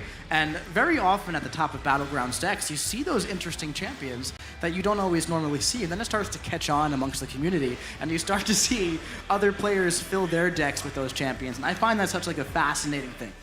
I totally agree. It looks like we are going to be able to get in game here. Yeah. Fantastic. Let's go. All right, I'm going to leave this in the very capable hands of Kabam Kip and Kabam Neuro. Let's have a fantastic match, Tilapia and Hitak. Thank you, Mike. Immediately going for the ban that you were talking about. Yeah. Not surprised to see Starkey, not surprised to see Serpent. Yeah, so only one of these players does have Serpent in their deck, and so at that point you are forced, am I going to ban it or am I going to deal with it? You're just choosing to ban, along with the Rhino and the Mephisto. There we go. Looks like Tilapia's deciding who the last one's going to be. Okay, so we have some very defensive-oriented bans against some very offensive-oriented bans. Exactly. I think Tilapia's thinking if I can slow Hitak down, I can win these fights if I stay healthy. Some common picks over the course of the day, and the Red Guardian and the Onslaught. Again, Red Guardian has some good RPG keys for this meta. 100%. And also just that very consistent and good burst damage. Yeah, and Onslaught's one of those, like, the name of the game here is, can I get my parries? Can I play Mixmaster safely? Onslaught, you can't parry. And even if you can parry non-contact, you're going to get that daunted, and you're going to take chip damage. You don't want to. There you go. There's the Nico. Even while Serpent's not on the field, you still want to get Nico because of how good of a two-way she is. Very versatile, yep. Moving pretty quickly through pick and ban here. These guys definitely know what they're aiming for, what they're trying to set up. Yeah, 100%. They seem very confident in their decisions here, and I can't blame them. The draft looks pretty good for both of them. I think this is the first Black Cat we've seen today. I could be wrong, but being able to fail Mixmaster with that much consistency, like get that sabotage up, and you should be having a good time. Mm-hmm. Potentially also a good electro deterrent. Oh, I mean, you got to get set up first, because that first like 10 seconds against electro, if you get some crits before you're failing stuff, it can come back to bite you. All right, let's see who the first defender thrown down is. It'll be Deathless Thanos. Yeah, I'm not surprised to see Deathless Thanos. I'm not surprised to see Nick Fury. But there's the Black Cat. Black Cat can fail everything Nick Fury does just because of, those tactical charges. Once you get going, one of my favorite counters for that guy. All right, let's get into it. Yep. got Deathless Thanos to throw that heavy and get the trauma up immediately, and just gonna be playing parry heavy here the whole way. Once you get the slow up, it's just a super safe fight. Meanwhile, Black Cat just really looking to play aggressively here, start failing abilities like we see there on the Nick Fury and his tactical charges. Yeah, and I imagine throughout the day as well, these players are going to get more comfortable with reverse controls. I know they've been playing over the past couple days, but you can see these special attacks. Instead of blocking them, they're starting to dex it. Yeah. And right into Nick Fury's second life, but Red Guardian's making great work of this too. It's going to be real close here. It is. Both attackers very high health here. A little bit of an advantage to Red Guardian. Ooh. Okay. That's a good crit. Yeah, and it looks like the first round here is gonna go to Hit Hack. Red Guardian's just one of those champs that once you get going, it is just gonna rip through any defender. Very clean first round from both players, though. Absolutely. I mean, you win most matches today doing that Black Cat versus Nick Fury, but in the knockout stage, you know, everyone's gonna start amping up their play. I'm curious who Hit Hack places down in round 2 here. He's got the advantage being up 1-0. He can throw round 2 and go into round 3 comfortably if he feels like that's the play, but looks like he's just throwing down Electro and just wants to play it safe.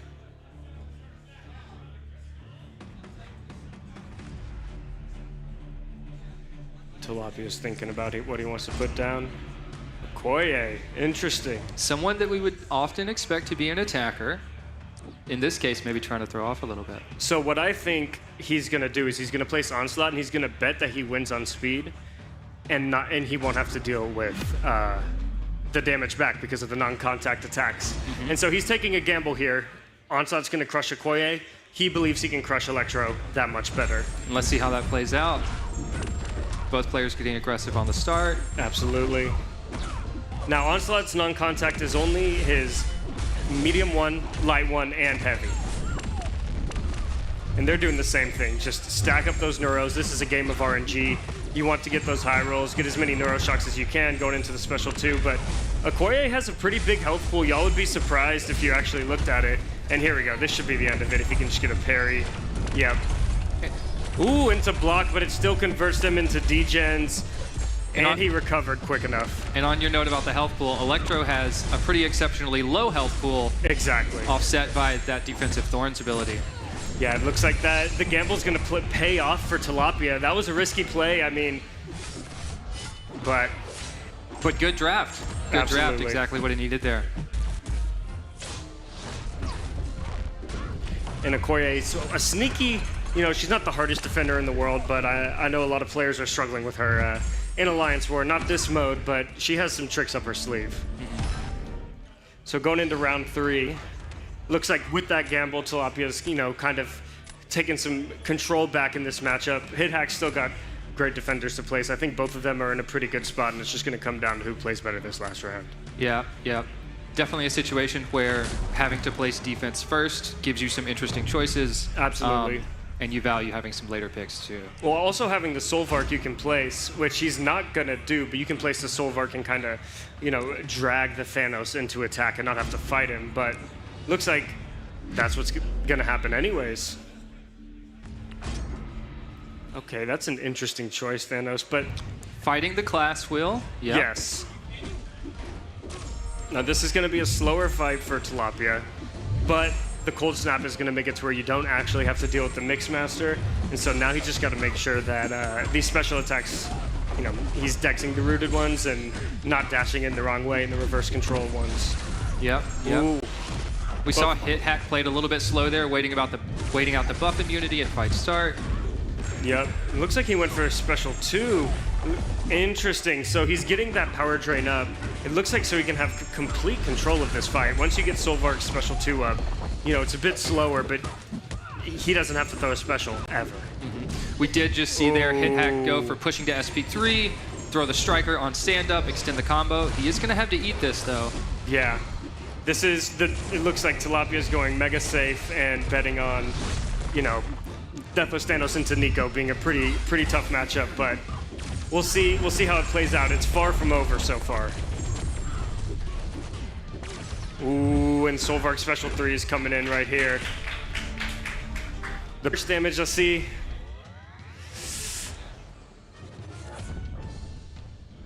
Ooh, okay. just short. So this will be pretty tight. Obviously, there will be a time advantage to hit hack, but we've got a little bit of a health advantage. Oh! Okay. Barely. By less than 100 points, it looks Wow. like. That's insane. Neither of those matchups are ideal. This is, you know, two people who know how to draft, who know how to place, know how to strategize incredibly well and put their opponent in a tough position, and then you're both in a tough position, and then you have to thrive. Exactly. And we're you have seeing to that thrive. here. Yep. So it looks like it's going to be 1-0 to Tilapia right there.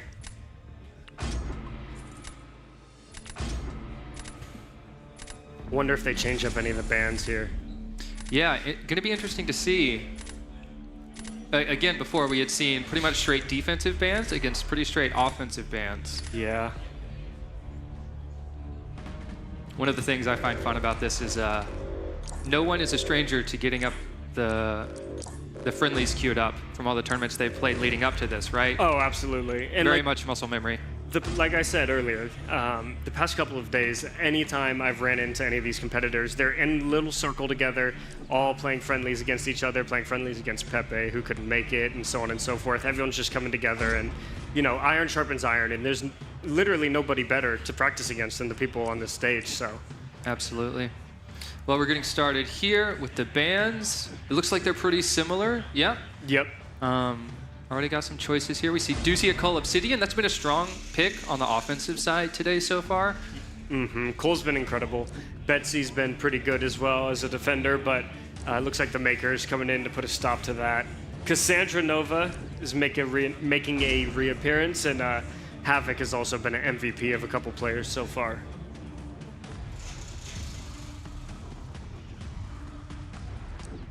Giving a little bit of thought for that last pick. Mm-hmm. Deathless Thanos in the two-way with Cassandra. Yeah, using the reroll. Maybe he goes one more. Maybe he gets Havoc. I think Havoc... Yeah, I'm not surprised by that. I think Havoc puts him in a pretty good spot there.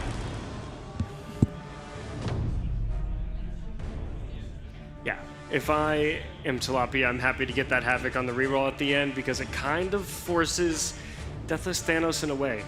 Red Guardian as well, but he's a tank. Havoc with an equity, that's not somebody you want to face. Yep, and equity, again, the mastery based on your opponent's debuffs. They basically get a weakness. Their attack rating is lower. Just makes them that much tankier. The fight drags on a little bit. We are going to get a Havoc versus Havoc defensive matchup. Looks like we may have two Cosmic attackers. Yeah, and both of these champs have energy damage going into it, so I do expect to see some bursts. You know, it's going to be about how much of a burst do you take, and then can you willpower it back up? And then I think this is just going to be speed. And both of these champions are incredibly fast, so that both of them have evade counters.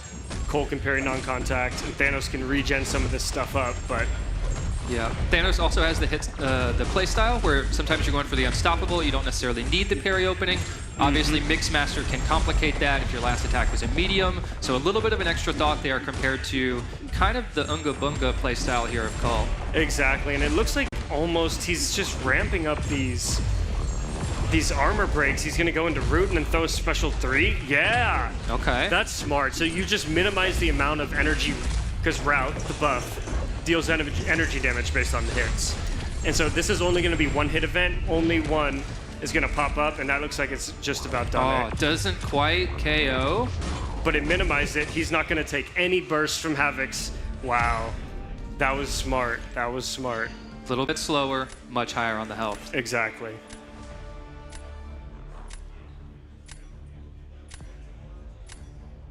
Okay. I'm reading the defenders. It looks like Betsy's probably, Captain Britain's probably Tilapia's best defender remaining. I'm curious if he uses her here. Yep. Does throw her down. Cassandra Nova. Is this the first time we've seen Cassandra on defense today? I think so. I know we've seen it on attack a little bit. Yeah. Cassandra's one of those that is sneaky. She's not the hardest defender in the world, but if you get clipped at the wrong time, it's the brutal. fight can be over. It can be incredibly punishing.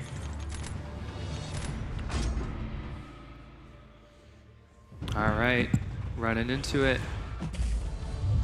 Yep. Red Got the Guardian trauma starting up. off. Yep. And Red Guardian, you can just minimize the hits. I think if there was a champion that was made for this meta, I think it's Red Guardian.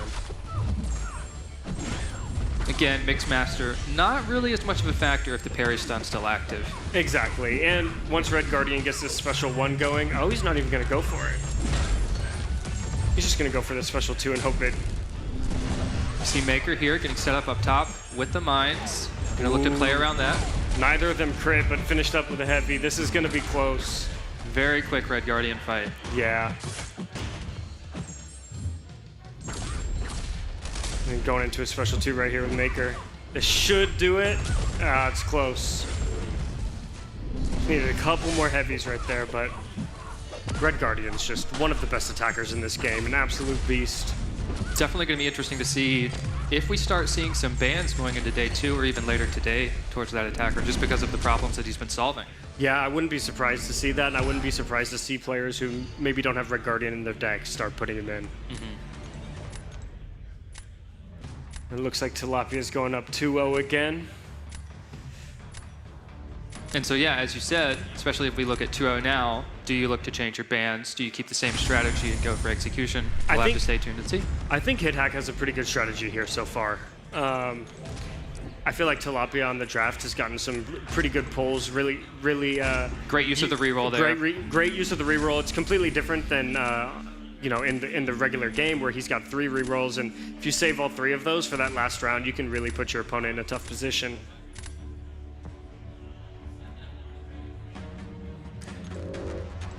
But yeah, those defenders, making sure you get Mephisto, Rhino, and Serpent out of here. And then making sure the attackers on Tilapia's side are out of here. I think both of them are, you know, completely opposite strategies, but trying to do the same thing, which is gain an advantage on the offensive or defensive side. Yep, definitely a gamble at this point if you do change up your bans for that reason. Exactly, exactly. Looks like Captain Britain and Deathless Thanos and Jack. That Jack is clutch immediately. Doesn't have to use a reroll to chase a Captain Britain counter. Gives you a lot of flexibility throughout the rest of the draft. What do I need? Let me get some 2-ways. And got it Captain Britain of his own. Let's see what he does here. He's thinking. And Spider-Woman. Spider-Woman's a great 2-way champion. And then HitHack got his Jack and a Solvark. This draft feels like it's just one person gets one thing, one person gets the exact counter. It's going back and forth. It's going to come down to who, you know, who plays better in these matchups. And I think this is going to be a pretty quick round. Yep. And also, which defenders do they choose to throw down in which order? Obviously, these guys know these matchups very well. Be trying to think about, okay, am I actually faster than who they're going to use here, or am I maybe a little bit slower? And how 100%. Can I use that information to maybe try to make a bait? Exactly. That's kind of what Tilapia was doing earlier on with the Okoye on defense gamble. Like, we know Okoye is not that hard of a defender, but if you feel like you can go through that Electro faster, it's worth it, taking that risk. All right, so looks like Tilapia is going to be placing first here. Definitely has a host of options. Starting with the Black Panther. Black Panther is a sneaky, tricky defender. He's got a couple things that if you don't play into the things he wants you to, like the unstoppable with the heavy attacks, the parries, the cleanse, and so on and so forth, he can be really punishing. Ooh, Captain Britain going on attack, both ways. Okay. It's interesting because both of them got Captain Britain for defense and now kind of froze this Jack-o'-lantern that's kind of sitting there awkwardly now. All right, so the Black Panther and Atuma matchups. Interesting. So he's pairing Atuma a bunch just to stack Neuroshocks and get some damage going. The trade-off of that being more concussions to deal with. Exactly, but I think he's ooh, that repairing is insane. He hasn't landed a hit yet. Well, I think he's gonna try and stack this up and then rip off a massive special 1 with Daunted. Just steadily building the power Black from the Panther blocked special hits. 2. God, that's a brutal one. Oh man. So Black Panther, I hate fighting him. You called it. He's tricky. He is. People underrate him. He's really difficult, and especially if you can't get that parry off, he's got increased block penetration. He can be a brutal defender, and which, especially playing into these nodes with the Mixmaster, having to play around things additionally. What Tilapia is doing is insane. It is.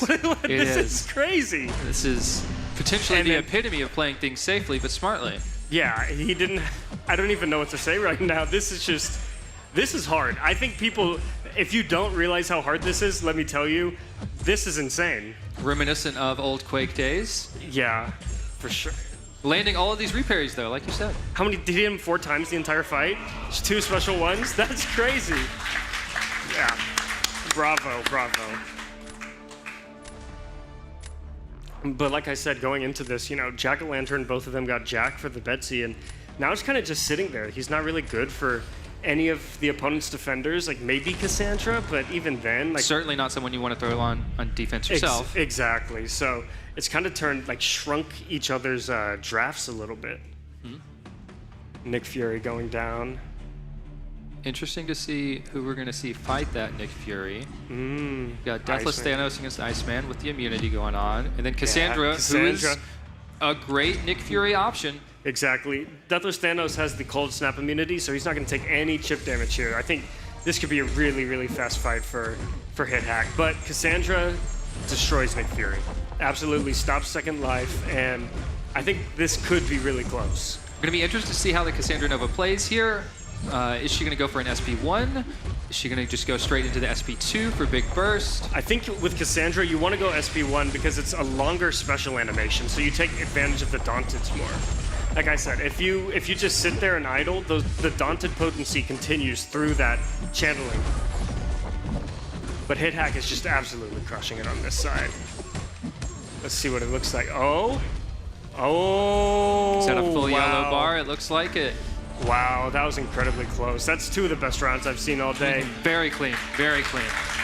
Hit Hack says, I am not done yet. No, not going down without a fight. I mean, Nick Fury, if his LMD was just a fraction shorter than I think Tilapia has that round, but I mean, 100% full yellow bar, just crushed Iceman. You can't do it better than that. And we're just going to see more and more of these fights get closer and closer in that way. Oh, 100%. Deathless Thanos, okay. Goodness. Oh, Nico's going on defense here.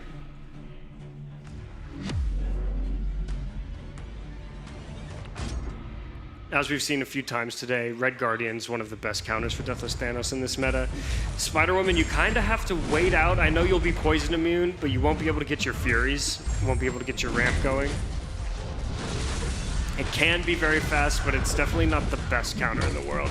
Ooh. We see Tilapia take a few hits there after wonderfully dexing that first SP1. And now it's just a parry heavy with Hit Hack. You just gotta make sure Deathless Thanos does not hit you while you continue to hit him. It's not that much more complicated.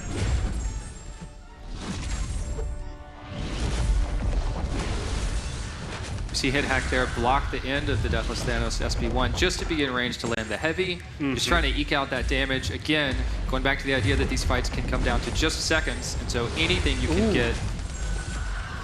Yeah, it looks like Hit Hack's gonna come through and win this round right here.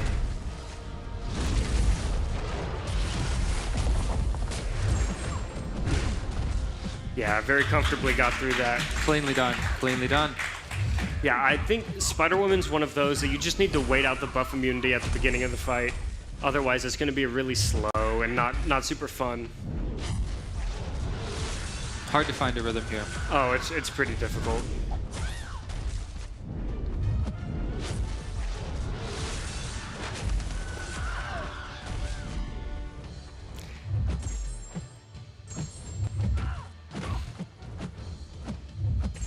Yeah, and that evade is just getting through it. I do appreciate that Tilapia is still, playing this out. He's not letting Nico, KO him.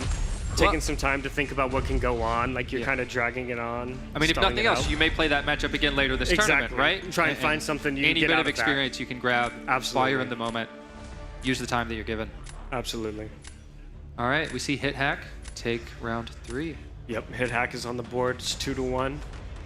Not going down without a fight. Just absolutely clutched it. When he was down to the last round, it would have been Tilapia moving on. He said, nope, I'm finishing with a full yellow bar from here on out.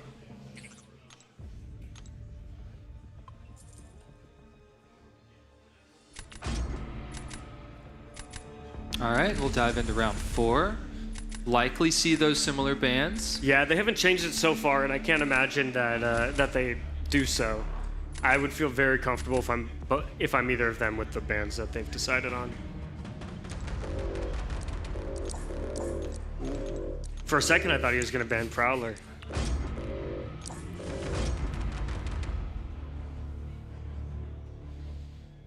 All right, let's see who we get started off with here. Immediate reroll going to the Mr. Sinister. Mr. Sinister probably the most comfortable playstyle in this meta, especially with the reverse controls immunity. Just parry heavy, but with no Bullseye and no Yelena, I think his value goes down a little bit. Maybe mostly a defender here.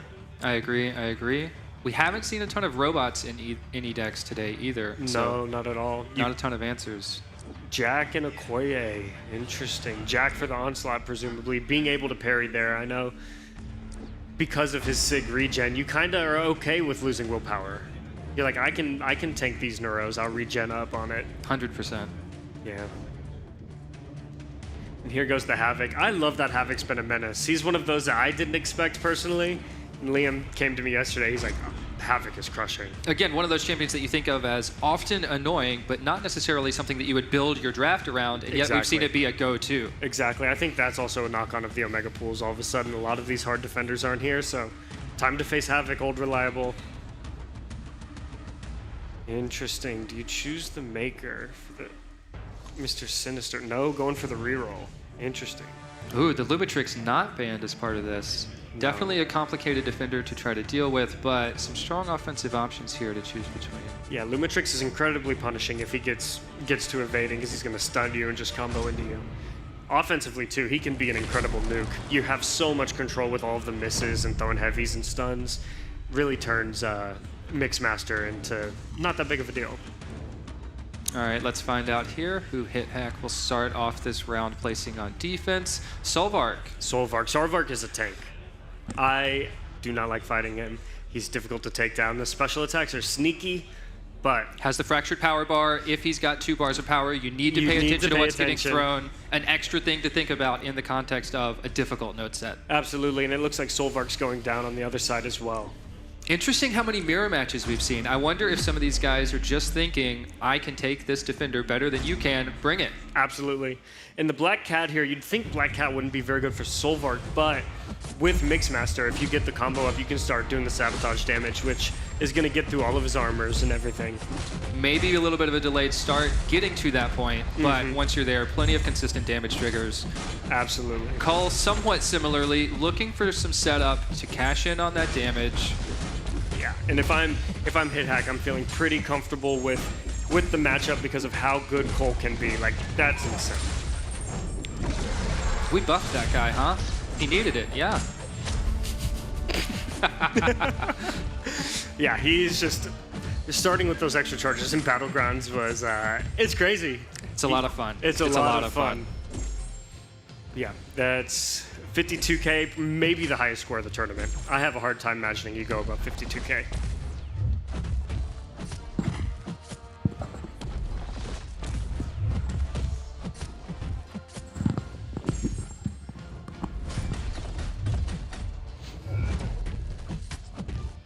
Again, Black Cat looking here to Ooh, close out the this evade. fight. Tough evade timing there. Yeah.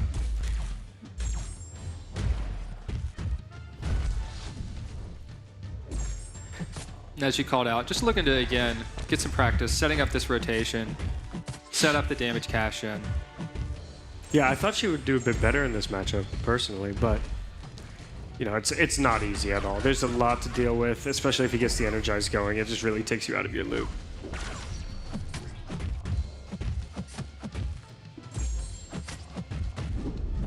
There's the sabotage again. Well, 10 seconds down. How are you feeling if you're these two? I think it's really heating up here. I think that's how I'm feeling. 100%. Really gonna have to really give it your all to figure out what's the right strategy to employ to close this out one way or another. I completely agree. And yeah, again, going back a lot to what am I given and what are the best decisions to go with that. It looks like both of these players have a great draft left ahead of them. I'm curious. Yeah, a decent number of 2-ways on both fronts. Absolutely. Solid options on defense. just a matter of what trap they're trying to lay. So Tilapia is going to go that onslaught into Deathless Thanos. That's a very comfortable matchup. That was about a 6-second phase right there. I think they knew exactly what they wanted to do. 100%. Jack into Havoc is risky because those plasmas are going to do a lot of damage. That being said, I've seen it go incredibly fast. I've seen it go incredibly poorly. I'm excited to see what happens here. Ooh, and the special one. That's not what you want to see there. On the flip side, Onslaught kind of just looking to chip this fight down over time. Again, you covered some of the reasons that he can work with Mixmaster, most notably just his playstyle, looking to do a lot of parry heavy. You don't need to do a lot of 5-hit combos. Ooh, and then he counter-punched out of the special attack. That's rough. Got the pause too. Yeah. But he's still got a ton of health. He's feeling good. Taking it slow. Just needs to get one more heavy in. Ooh, and the reverse controls, he tried to dex out of it. Just heavy intercepting. Onslaught's heavy reach is just nuts. And he decks the special too. There's no way. There's no way. Wow. Far from over here, though. Gonna be interesting to see how much health he can close out with. Yeah, he can still come through and clutch this one up, but if he's keeping his head much better than I would in that position.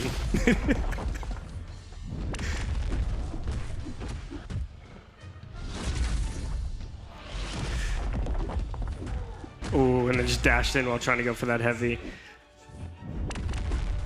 This, yeah, once something like that happens, I think Tilapia was set up to rip a SP2. I mean, as you can see now, he'd be past 20 seconds or so, he'd have high health, be able to hit the SP2 right there. Probably win this round, but Deathless Thanos just dexed it, which is always a risk once you're in these PvP modes. Yep. You want to make sure you're in the hit animation instead of just throwing it across the map. Again, one of those small things as we see the evade on the heavy too, that can really just change the outcome of the match when you're trying to set up something that specific. Absolutely, and now it's 2-2. All right, going to round 5. I'm just gonna guess same bands. You know, I think that's a good guess. I think so.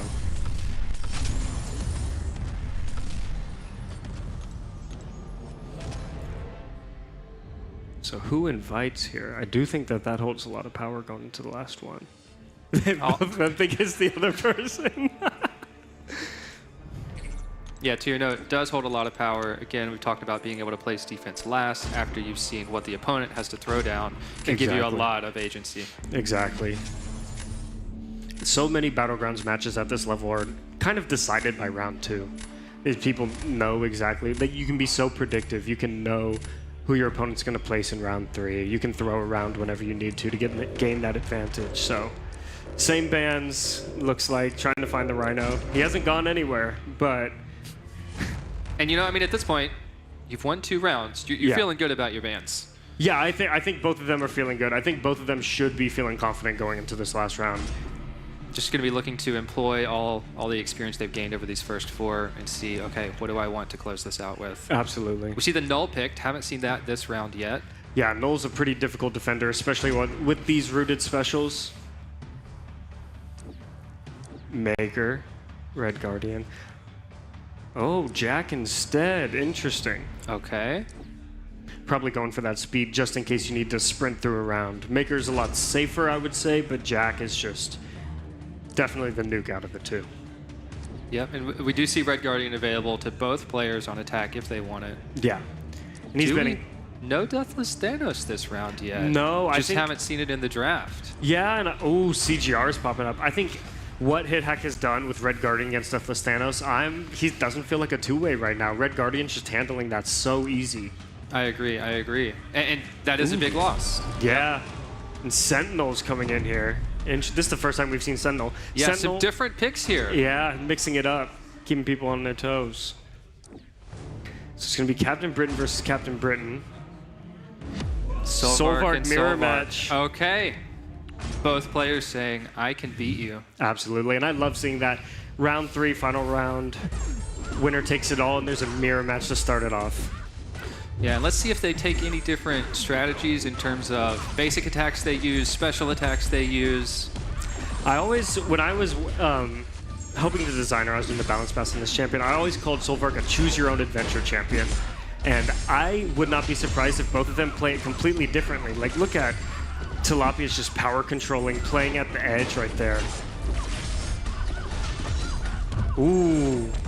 Even with the evade still connected. Yeah, we see Tilapia playing that really cleanly.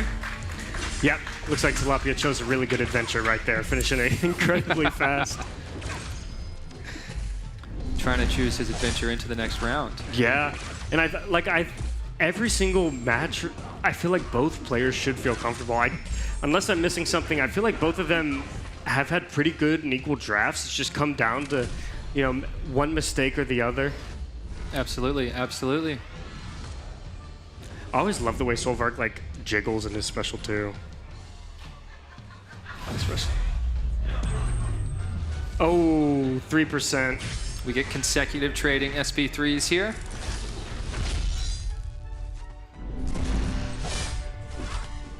And Tilapia's got the champs up right now, deciding what he wants to do.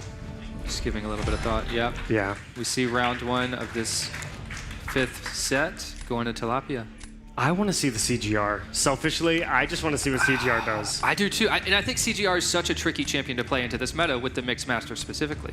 Yeah, as long as you can parry though, you can go light, light, light, medium, light to get that power gain, and you're in good shape. All right, we do see the null getting placed down on defense. We called out earlier, a little bit trickier, not something we've consistently seen today. Yeah, and Null's one of those champions because of inequity, as we've talked about. He's almost got like 50% more health. Are we gonna see CGR? Yeah. Okay, okay. 7-star CGR gives me nightmares. That's a terrifying champ to see. Yeah, pretty much a fight of 2 nukes to some extent here. Who can take their matchup more quickly? Medium, light. Light, light, medium. Ooh, special. He's played this intro completely perfectly. And you can see combo, relic combo.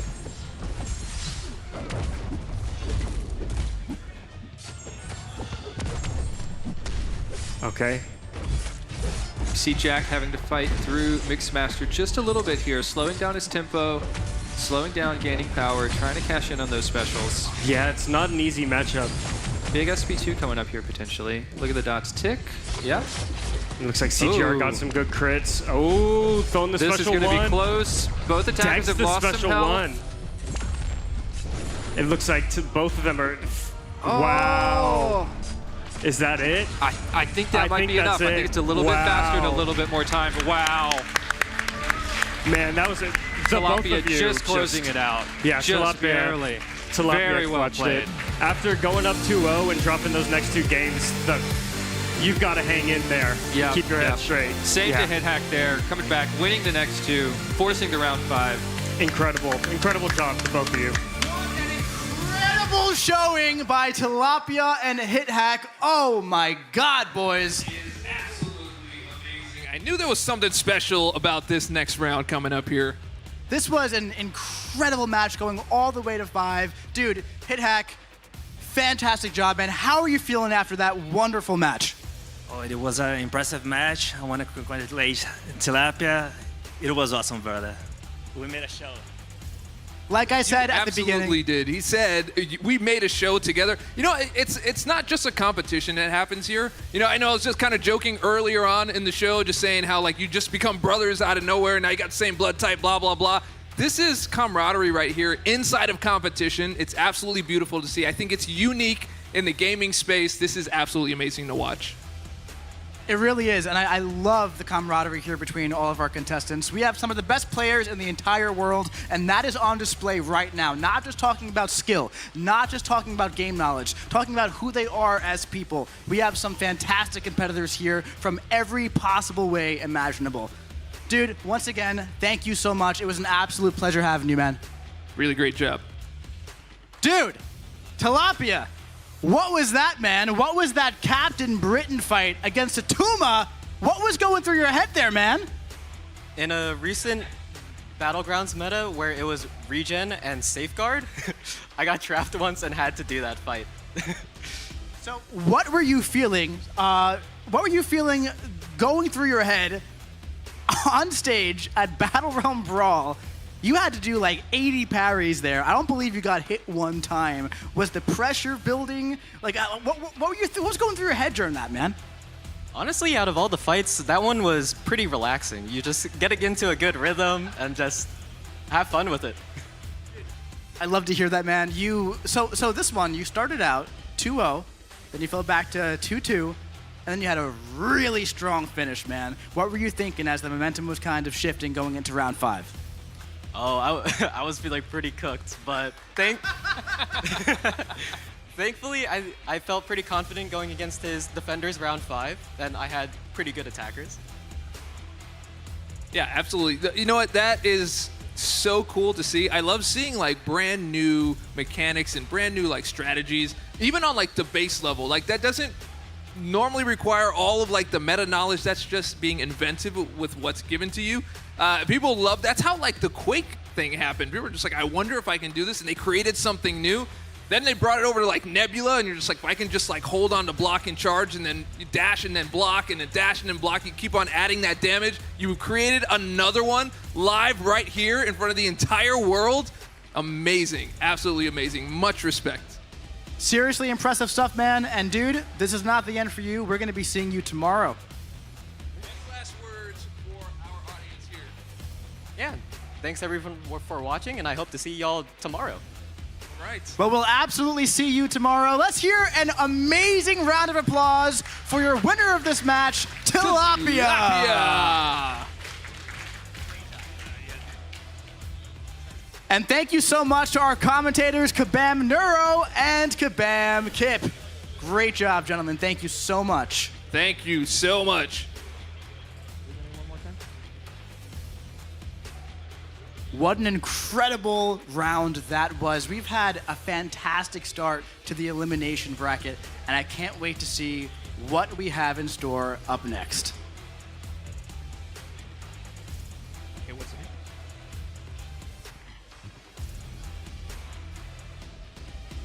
All right, we have our next competitor, Andrew the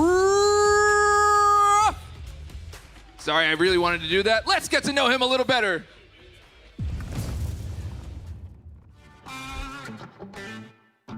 My name is Andrew, also known as Andrew the Rough. I am from California, and I've been playing the game since 2020, so that's about a little over 5 years now. Back when COVID first started, I had nothing to do. I was working from home all day, and it was very, very slow. So I was looking for a Marvel game, because I love Marvel, and I found MCOC, and I played it. I grinded it, and like in the first year, I was like at the end game. So yeah, it's been great. I'm very into Nuki champions, and I just love seeing the big yellow numbers.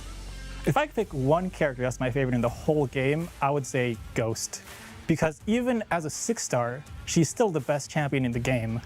And as a 7-star, if we got her, she would be all the way up there. I feel like coming in as a #1 seed puts a lot of pressure on me. I feel like I have to perform well. That's why I've been practicing. I stayed up pretty late last night practicing. I really want to do well, so I'll be grinding, especially tonight too, in preparation for tomorrow. I usually practice the matchups that I'm not very good at so I can get good at them. I definitely have prepared for like everything. That's like the whole goal of being good at Battlegrounds. You have to be prepared for every single scenario that you're put into. One thing I really like to do is lift weights. I spend a lot of time at the gym. I do some powerlifting. I did some bodybuilding competitions back in the day. So yeah, it's fun. Shout out to my fiance over there, Lily. She's cool. She's here with me. She's supporting. You know the vibes. She's great.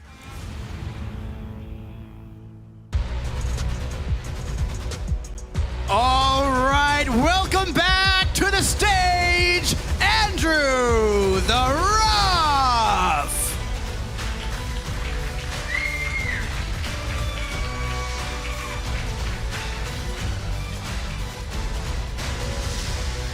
Let's see those biceps, man.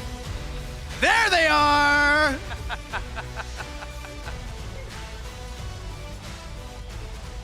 All right, and going up against Andrew. For the first time on the Battle Realm Brawl stage today, we have Stonehenge 2. My name is Gerard. I go by Stonehenge 2 in the game. I've had this question a lot where, what does Stonehenge mean? Why do you go by Stonehenge? If I'm going to be perfectly honest, my brother picked it. It wasn't even me who picked it. I just picked up the torch and carried the torch on for the name Stonehenge. It didn't mean anything to me at first, and then I've helped build a part of a community in the MCOC community, and I'm proud of that, and I feel like I can be the stone, I can be the rock that community has been founded off of. Well, I come from a large family, there's 15 of us, but I have 2 of my older brothers, my next 2 older brothers, both played the game. That's how I initially got on. I ended up moving out of Montana, which is why I ended up picking up the game again, because when you lose a beauty in your life, you have to fill it with something, and so Marvel became that thing. You will be seeing Spider-Punk in my deck. There are a couple of unique champions you'll see in my deck. After all, I'm here to have fun, so I'm going to have fun with the champions that I love and have always loved. It's going to be unconventional. It's going to be weird. It's gonna be weird scores. Reckless. Reckless would be the one word to describe my gameplay, I'd say. I'm here to enjoy every bit of that. I am going to shout out Voltaic VR. You know who you are. Everybody in Cav, it's a phenomenal home. They've made it an amazing place to call home. So shout out to everyone in Cav.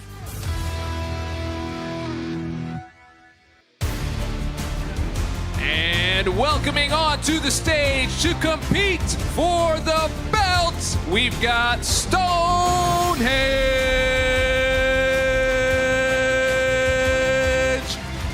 2.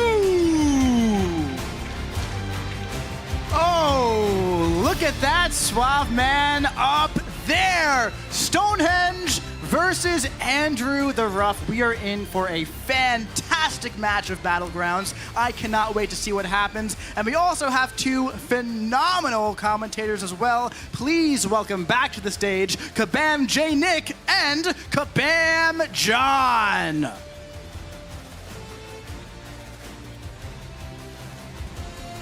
Thank you for joining, man. Thank you. Thank you for having me. Thank you for coming on.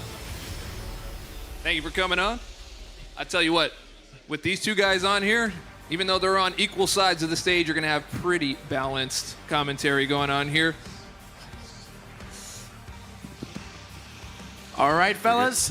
Yeah, we're good. Take it away. I'm going to leave you all in the very capable hands of Kabam John and Kabam J. Nick. I appreciate the blind faith. Good luck, fellas. Let's have a good match, folks. Final match of the day. You ready? Yeah, let's get I'm going. hyped. Y'all ready for the final match of BattleRealm Brawl Day 1? Last slot, fighting for the last spot in Yeah. the semifinals. Winner of this best of 5 makes it to the semifinals, the top 4. I'm excited for it. We got, I think these are also our competitors that had the least amount of time on stage, which is obviously going to add a little bit to the nerves and make a little bit more pressure. Yeah, definitely. And he has the ability to sort of rebound from that bracket finals loss.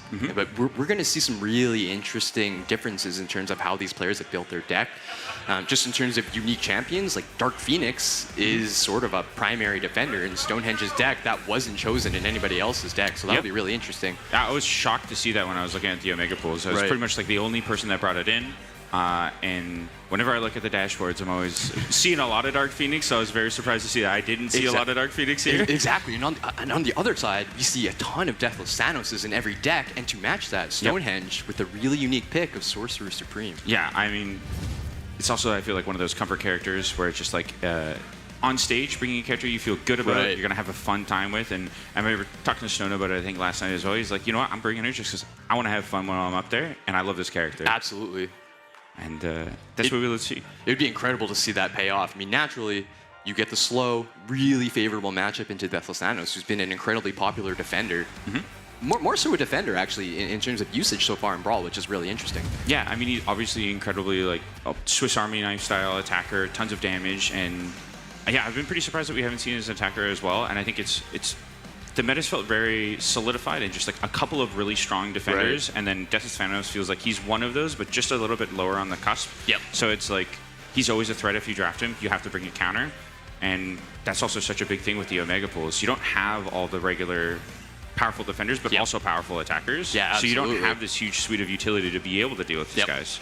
Every single piece of your deck matters here with the Omega system. 100%. 100%. I think I'm excited to see how it shakes out. I think the entire tournament's so good. Shout outs to Hit Hack and Tilapia as well. That was so much fun to watch. Almost pulling off the reverse sweep, but pushing it to 5. Like, gotta love that. Yeah, and then it just makes you excited for day 2 now too. Absolutely. There's a reason these guys are here. They're the best players in the world. Some other things to talk about in terms of deck building, Stone just really flexing his creativity, and we've seen a lot of Captain Britons being placed on defense. You're sort of seeing this group of meta mutant defenders sort of take hold with Brawl so far.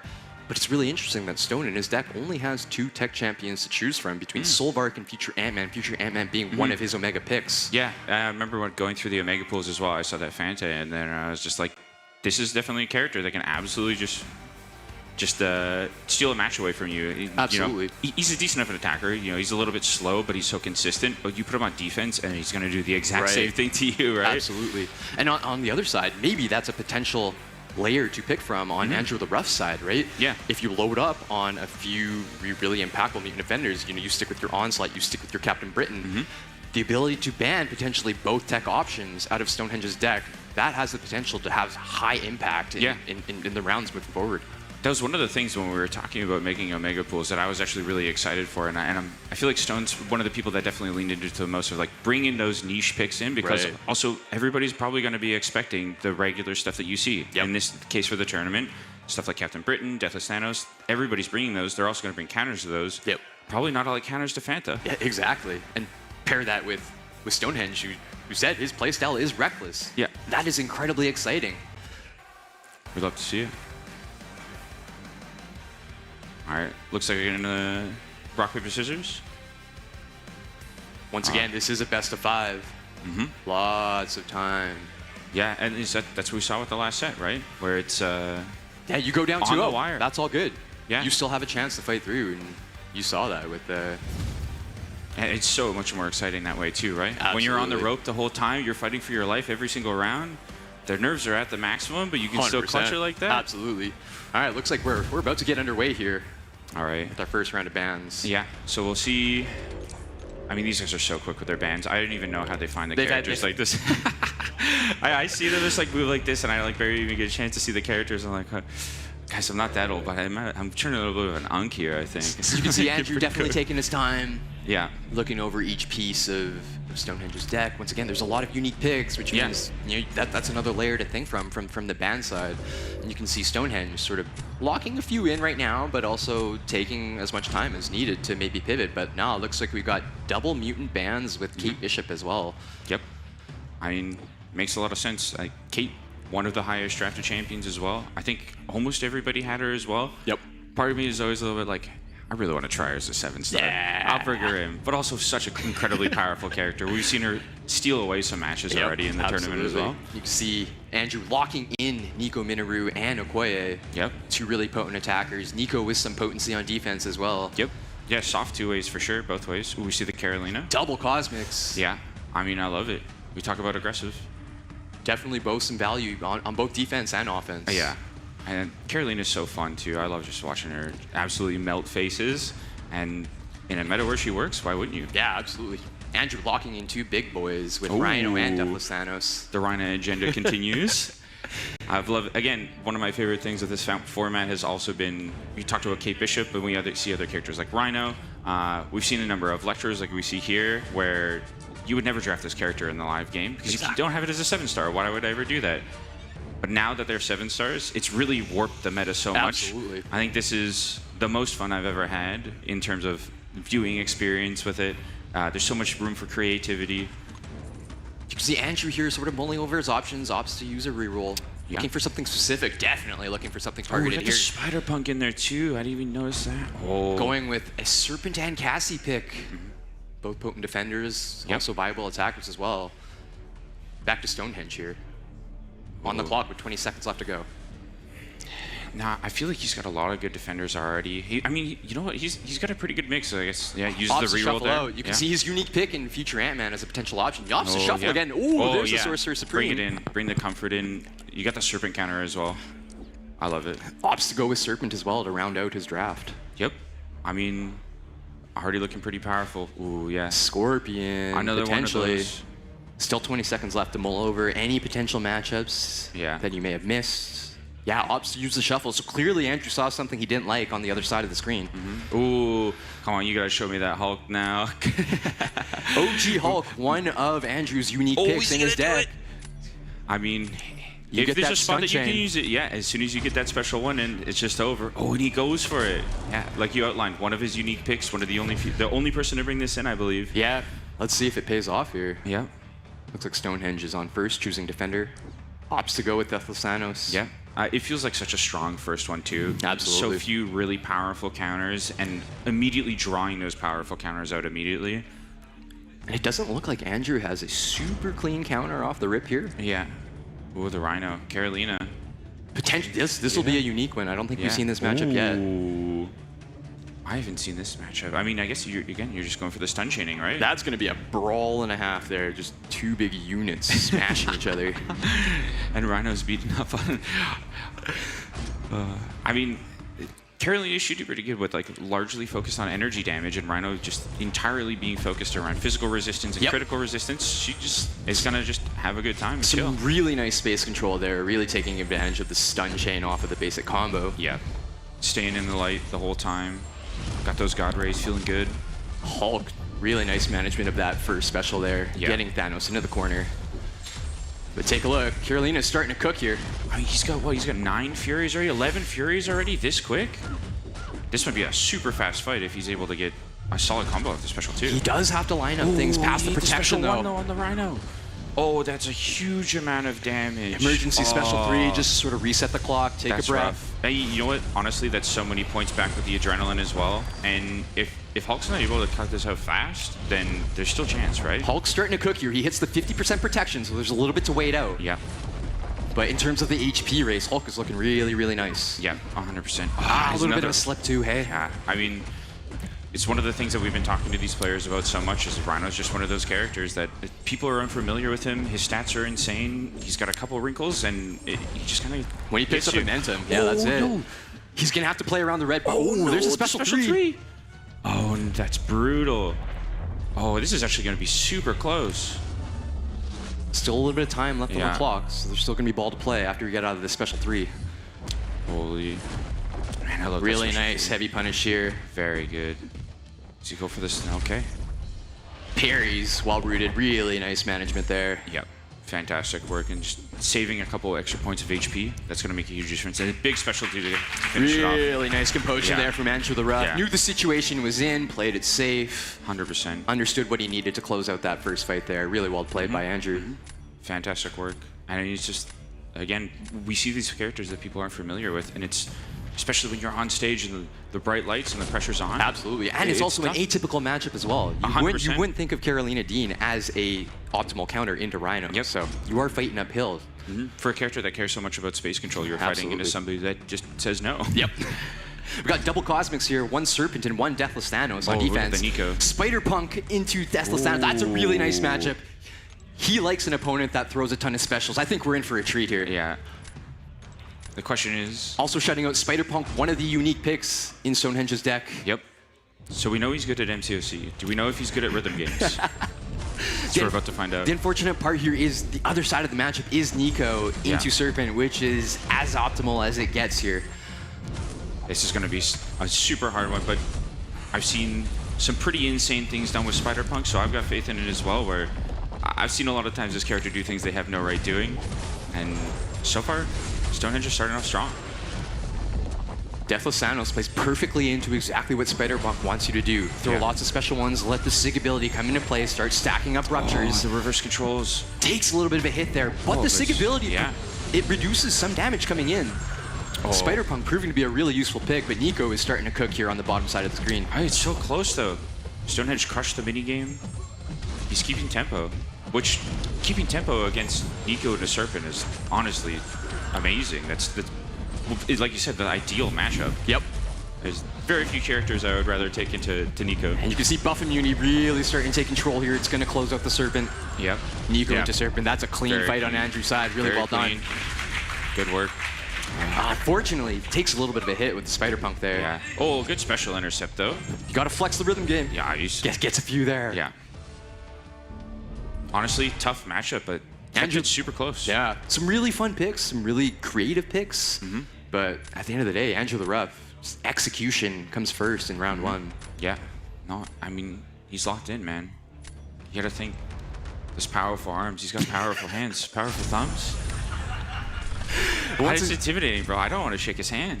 Andrew the Rough going up 1-0. And once again, this is best of 5. So yeah, and it's lots of battlegrounds to be played So here. much more space to play. And I know these guys have been grinding a lot too, and I'm curious about how much Stone's been showing his hand in those friendlies as well. To you want to be able to test it out, but also if there's that unfamiliarity you can use because other people aren't playing the same thing as you. So it's super interesting. All right, we get into the bans. Now the question to ask you, are we going to see a change in ban strategy?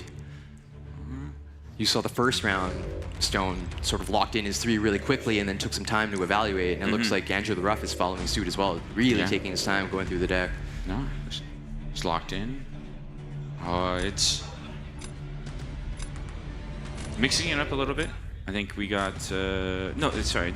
It's the same as before. Yes, we can see Dark Phoenix. Makes sense. Really punishing defender, but also blocking off Red Guardian, who's been performing really well in all the other previous matches. Starting off with the Rhino pick. Rhino out the rip. Stonehenge to respond with 2 picks here. Yeah, and goes for the reroll. Falcon, a really interesting shout out. That's another unique champion in his deck. Really flexing the creative deck building skills here. Oh, Stonehenge just got Hulk too. Oh, no, I'm looking at the wrong screen. What am I talking about? I was like, wait a minute, 2 people have Hulk? They've got my characters everywhere. I love this. It's big units everywhere. It is the big boy meta. Absolutely. Speaking of the big boy meta, look at Rinshra and Deflasanos just on the bottom of the screen potential, but opting to go with Kindred and Dazzler. Dazzler, a flashy attacker. I love it. I love it. I feel like Stone's like, I want to have fun. I want to do cool shit. Absolutely. Putting on a show. Yeah. And you know what? That's the thing that's always going to keep you in it. 100%. Mephisto available as a nice defender option. Opting to go with Red Hulk and Serpent. 1 potent attacker, 1 potent defender. We got some good options here too. And the Kushala kind of feels like it's probably his best bet for Serpent, but there's not a lot of other ones. The Solvark's been like very, very impactful. We've seen as well. Such a beefy defender. On both sides, right? Yeah. Takes a long time to take down. Also just a really good attacker into some of the mutant meta defenders. Oh, and you can be so aggressive with the power control into the strikers. Take some gambits. And tons of flexibility for sure. All right. We see the Carolina again there. So who are we thinking we got first? We got a big Death of Thanos again. Andrew's throwing up defender first. Opting to go for Kindred. Oh, yeah. Really interesting pick here. Kindred and Serpent both on defense. Kushala into Serpent. That's as smooth as a matchup as you can ask for with how the draft went. Really, this will be really interesting. This will be the first time I think we've seen Red Hulk on stage. Yep. I'm loving Stone's deck. Red Hulk loves a Mystic matchup. Oh yeah, he is about to cook in every asset of every meaning of the word. Take a look at those red numbers. Those red numbers are going to get bigger and bigger. So one of the things he is going to have to keep in mind though is Kindred's Sig ability, which will kick in at the end of the fight. Yep. You can manage that route. You can mitigate some of that degen at the end of the fight and escape with as much health. I like the way that looks. This is going to be a tight one. Again, the unique pick in the Red Hulk, but he can absolutely just crush as long as you don't say no. Kushala using all 3 spells to her benefit, being able to block Serpent's unblockable specials. Yeah. Look at that regen coming through, mitigating any of the chip damage coming through the block. Such beautifully a powerful thing. But look at the HP. She's at a full yellow bar. Yeah, but Stone's cooking Kindred. He's keeping toe and toe again. He's really just showing that even if it's not the... Fortunately, he has to back off now because Kindred is able to apply passive degens. You see, anytime he stays close to Kindred now, he's going to have to pay with HP. Oh, unfortunately, gets punished for making an aggressive play in his own corner. Meanwhile, on the bottom of the screen, we've got a full yellow bar in Kushala. Expertly played to delay the death immunity, and that's a clean match on Andrew the Rough's end with Kushala against Serpent. Maybe go for the special 2 here to regen a little bit of that HP back. He's going to trigger the root, gets out of the root really nicely. Great job using the special to mitigate that. Still got 1% left. Oh, Good closeout. Fortunately, couldn't pull out the matchup. It's still a really cool matchup to highlight. 100%. I love seeing the off-meta picks. It's so fun, and every match is still so close. Absolutely. And I mean, you got to give it to Andrew too. He's drafting super well, optimal match after optimal match. Knows his strengths, knows his matchups, knows he can execute cleanly. He's certainly familiar with his strengths, that much I'm pretty sure. We've got a Kindred being thrown back the other way. Here, you deal with this. Yeah, my turn, buddy. I mean... Opting to flip to Korg, another sort of unique defender matchup we haven't seen a lot. Yeah, I mean, what do you bring into the Korg? Korg and Rhino on defense. What is this, 2019? Feeling like hidden node war over here.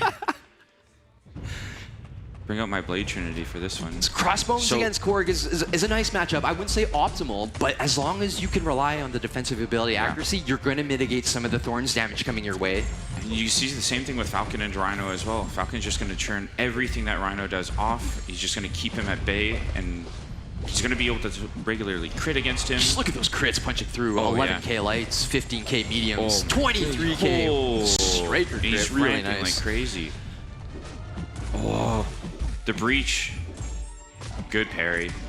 Crossbones into Korg going fairly well as well. Not the fastest matchup. Yeah. Rhino for the first time not being aggressive. Being so... He's going to have to bait a special here. He is really close to a red bar. Oh, he's just going for it. This needs to be a big crit. Okay. Took a big risk. Yeah. Valid, I understand it. If it pays off, then that's a guaranteed dub. Have to make big plays here. Yeah. But just full control with the crossbones there. You can just tell how comfortable. Though. He's got the time. It's not a ton more. Wins the speed race. Yeah. Which is really interesting, but I think the HP is just too much to overcome. No. Another clean match there on Andrew the Rough side. Execution once again coming through. Again, gotta give kudos to Stoneward. These are characters that you really never see other people use going into defenders that you see constantly. I love it because it just shows that maybe you don't have all the optimal counters in your deck. There's no way that you wouldn't just be able to go and But you could still find a way to knock the defender down to 0. So Andrew the Rough up 2-0 following suit with the last match. Will we see a reverse sweep or will we see Andrew kind of close it out here? Yeah. Lots of battlegrounds left to play. Stonehenge can win 3-0 and earn his spot in Sunday. The reverse That's still sweep. very much in play. Absolutely. I think that, again, kudos to all the competitors we've had here too. This has been the closest I think we've ever seen a tournament in a brand new, unique format, and they've been bringing a bunch of spicy picks. I love it. Absolutely. All right. So we can see a little bit of hesitation on this round in bans on both ends. Maybe wanting to make a small pivot, maybe change things up, give someone a different look. Oh. Okay. Yeah, and we can see Stonehenge taking a different ban approach here, going with, it looks like triple mystics, eh? Yeah, he's leaning into it. He's cooking something. Is he cooking something to have some fun? Or is he on a plan? He's on for immediately rerolls for Sorcerer Supreme. I like it. All right. Has he been playing with us the whole time? He's finally revealing the strategy. So we see Hulkling, and yeah, I mean, we've already got Sorcerer Supreme. It's not going to be a great answer, but that 7-star Hulkling is such a brutal character to deal with as well. Honestly, on both sides too. Yeah, very surprised not to see more of him. Onslaught, very, very strong character as well. Meta defining for so long with a Soul Vark. That Soul Vark is incredibly clutch. Remember calling out earlier that Stonehenge only has access to 2 techs, so being able to line up this Soul Vark against the Onslaught on the other side, that's huge. An incredible move for the draft here. I like it. Where does he go with the second pick? Kindred. Dropping the Kindred. I like really it. Nice. I mean, such a solid defender, like you outlined before. The sig at the end of the fight, you have to watch out for that damage. A couple ticks could be all the difference it makes to win or lose the match. Yep, absolutely. Ooh, the Prowler. Okay. So again, the Deathless Thanos, he's been such a meta-defining character, and there's so few options to bring into him, but there's been a couple other that we haven't seen as well. Stuff like Mephisto, Andy's got Archangel in his deck as well. Prowler's a really interesting pick right now. There isn't a favorable matchup lining up into anything that Stonehenge has drafted so far, so maybe this is a bit of a future-proofing pick. I mean, he's such a safe character to play as well. Such good power control that if you just need a tempo-based character, he does a fantastic job. Has the pursuit to handle Mixmaster as well. Just a really clean option into this meta. Oh, the spam. Two really Archangel and yuki characters Spam. here. Yeah, I really like the Archangel. It's such a solid character, such a huge DPS hose, and there's, again, so many fights he shouldn't be able to take, but he does. Spam, one of the cleaner answers into an opposing Kindred as well, benefits from being a Spider-Verse hero, just being able to manage the charges a lot easier. Yeah, we've got the... Who's going to bring up the last one? Ooh, the Hood. Hood, it's another unique pick in terms of deck building decisions. So when we look at... Okay, ooh, the Mephisto. Interesting move. Bans triple Mystics, ends up ending off his draft with double Mystics. He's saving them for himself. Well played on Stonehenge's side. I like it. Look at these big units to choose from on Andrew the Rough's side to close out his draft. Are we going to run back the Rhino meta? Show some mercy. Come on. Looks like we're locking in the Rhino. So looking at Stone's deck, I feel like he's got, or his draft here, a fairly aggressive one. A couple strong defenders. I guess, yeah, with that pivot into Mephisto, actually, that's such a solid stall ability character. Really forcing Andrew to figure out if he wants to, burn an attacker to account for the incinerate damage. But I don't think he has a clean matchup. That's what I was thinking too, is there's not a lot of great answers for it. It's like, what do you even have in terms of being able to deal with his healing? He's poison immune, you can't use Archangel, yeah. Prowler being incinerate immune, really interesting call, really nice call. Yeah, that's a huge shake-up there. On the other side here, we have Punk against Kindred, and once again, that's another optimal matchup. Spider-Punk, being a Spider-Verse hero, has the ability to put those charges on hold if he can punish. Oh, look, he's just blasting already. Using the root to his advantage, if he can punish, there we go, he's got the pause. So things are looking really good for Spider-Punk in terms of tempo. We already saw him flawlessly executing on the minigame before. Now it's just a matter of keeping up with it, making sure that end of fight, you're safe. Oh, that Prowler damage. Prowler's starting to cook here. But he's about to be at that HP threshold where he's about to get it all back anyways. Let's see if he hits triple perfect. Ooh, a little bit late on the last one, but that's all right. Kindred's starting to melt, but so is Mephisto. Yep. Oh. But Prowler doesn't have an answer to Mephisto's heal at the end. Yep. Here's a little bit of time being brought from Mephisto's signature ability. Fortunately, a bit of a slip up on Punk's end. Yep. Just have to gain composure. Make sure you fight through the root if you can get there. Oh, unfortunately, just punished. But punished on the bottom of the screen as well. Oh, Prowler isn't exactly going to escape full health here. Jeez, Mephisto playing nice there, not ending the combo. In another world, we see something like that, we might have had Pepe as a champion last year. So we just need to see Prowler close out the fight. So close. Oh, wow. Two brutal defenders. Unlucky round one for Spider-Punk there. Yeah. Still one more fight to fight through, though. Andrew the Rough is one fight away from securing his spot to the top 4 bracket on Sunday. He was talking about earlier, he's still, even though he didn't get the bye, he's still feeling confident. He's feeling ready to move on. It's the ability to rebound. That's important here. 100%. Especially these long sets, and very draining. It's been a long day for these players too. It's very impressive how far they've been able to come so far. Oh. So we're seeing a Kindred being placed down on defense, Rhino being placed on the other side. Yep. Onslaught on attack. Deathless Thanos on offense here. Okay. The uncommon for Brawl offense is just the Deathless Thanos pick. Wait a minute, they're proving us wrong. Okay. Onslaught against Kindred, interesting as well. Yeah. I wonder if is this a match he's really planning on just going all out, or do you think he's trying to bank to see if that round 3 can release? These matchups really just come down to execution on both sides. Yeah. There isn't a real clean sort of RPG interaction to really pick through. It really just comes down to execution. Rhino's got the stun immune. He's beating a bunch of Furies coming up. The Breach ever present. You can see Onslaught having the benefit of non-contact attacks will slow down Kindred's ramp as well. Yeah. Nice clean punish with the heavy against the special 2, which is really perfect. Wow. So far, clean Onslaught gameplay on the bottom right-hand side of your screen. Andy doing fantastic work. Really clean decks. Oh, Rhino's got so many physical resistances, slowing him down so much. That critical resistance and all of the damage mitigation. That's a nasty special 2 being thrown by Onslaught, locking in those degens with the extended pause. Kindred is starting to melt here. Another special 2 to punish. Yep. Now Andrew's gonna have to make sure that he has at least a bar of power to mitigate. Excellent parry there by Watch the degen starting to stack up at the bottom here. This is not great. There's he's chipping HP. away. Got the KO, Okay. but at a cost of a little bit of health there. Didn't have enough power to get himself out of the root. So this will be close, but time definitely seems like it's in Onslaught's favor here. Yeah, and the physical resistance just slows the match down so too much tank to push through. Yeah, until you can get the corruptions going, it's just going to be such a slow fight. 15 seconds left. Can Deathless Thanos close out this Rhino? He's such a beefcake. We got too many big boys in this game. They're too powerful.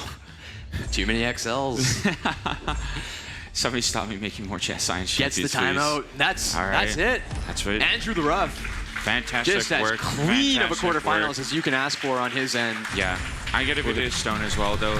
Such a creative deck. Love Absolutely. seeing every Full minute respect of it. for the unique deck building decisions. Yeah. Congrats to both competitors. Yeah. On to the next round, Andrew the Rough.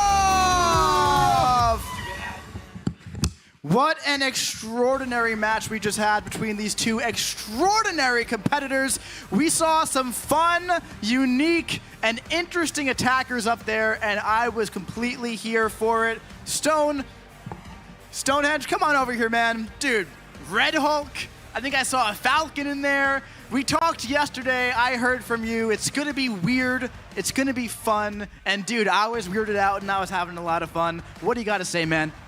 There's only one champ that I didn't actually get to use. I did get a drafter twice that I really did want to get a chance at today, which was Sorcerer Supreme. But everyone else that I wanted to highlight today, I highlighted. I didn't do a great job at a couple of them. The Kindred, I messed up right at the end. It was going so smooth until there.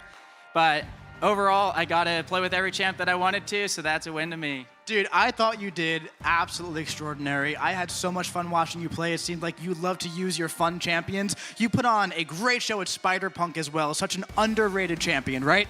Yeah, he is the smoothest animations in the game, the best design in terms of actual balance in the game, I'd say, and he's just the most fun champ in the game there is. Stone, I know that over the years you've built a very positive community in your own right while playing the game. Is there anything you would like to say to them while you're here live on stage?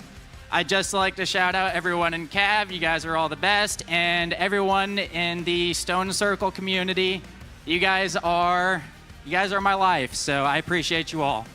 Dude, I love to hear that, man. Thank you so much for coming down. Appreciate you, brother. Excellent job, man. Yes. Dude. Andrew, I said this to Liam before. We didn't start out super strong today, but we took him. What was that? Definitely not. But we took some minutes, we recalibrated, and it seems like you locked in. Did you lock in? I mean, I had a few good matches, yeah. There were a few that were not so good, but I mean, at the end of the day, I think I learned a lot today. I'm going to take my deck back and make a lot of changes tonight, and hopefully come back a lot stronger tomorrow. Can you let us know one of those things that you learned? I learned that Red Guardian is a very good champion. And I should have had him in my deck because I had to ban him. Dude, incredible, man. Yeah, absolutely. Yeah, just an absolute masterclass watching you work. When the pressure was on, you literally just shook it off and just kept going. I mean, even the commentators are masterful in their knowledge, and they were just trying to keep up with how well you were doing while commentating on both matches. And me from afar watching going, that's great, man. I can't do that, so I'm glad somebody can. So absolutely amazing job.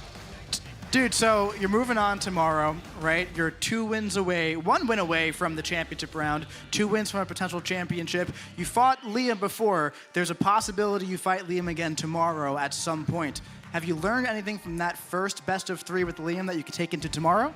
Oh yeah, I mean, Liam, he has a lot of very good champions. Havoc was one of them. I did not think of Havoc at all, honestly. I will be adding him to my deck. I'm going to make a lot of changes tonight, and I'll be a lot more prepared tomorrow, and I feel good about it. Awesome, man. Love to hear it. Fantastic job, and thank you so much, man. Congratulations. And let's have another hand for Kabam J. Nick, who's sprinting away, and Kabam John. What an absolutely exciting day today. What do you think? Oh man, there were so many fantastic matches today. I gotta say, We were seeing some Red Hulk going on today. We were seeing some matches done with Captain Britain where there were no attacks thrown, only parries for about 90 seconds. There were some things you don't see every day. And then there was just like a Dex class happening there as well. In the route against Yelena with yes, dude. Kate Bishop. Oh, incredible stuff. Ridiculous. And then I'm still on the Cull Obsidian versus Jean Grey fight. No, that's gonna be. I think. I don't think we've seen something top that yet. Just in terms of like, and then it just didn't. Oh, just the way that it ended was ridiculous. I've been having such a great time watching these competitors do so incredible. And look at this. We have the semifinals tomorrow. We have Andrew the Rough versus Cantona. Right. That's right. And Liam versus Tilapia. 4 extraordinary competitors who absolutely showed out today. And let's hear another huge shout out to Stonehenge, Legacy, and HitHack for putting on a phenomenal show in the quarterfinals. Can we get a round of applause for all of our competitors today? It takes so much to go through 2 elite seasons of Battlegrounds, 28 days of Battlegrounds, 2 times to end up in the top 10 of Celestial for your chance to come here. And they all came here and they put on a fantastic show. Yeah, absolutely. You know what the most important part is? After the matches, no matter who wins or who loses, there's no salty action happening on the stage. We're leaving all the salty action for the salty bets, by the way, which is happening with our AFKO. Are you ready to start the next round? I am so ready to start that. That was a fantastic transition, by the way. Yeah, that was. All right, here we go. We are now down to Invisible Woman going up against Human Torch. That fight's going to be pretty fire, I guarantee. We got Gamora against Groot. That's right. We've got Mysterio against Venom. And then we got the 2 surprise nukes, Thor and Black Panther. All right, let's see how we do.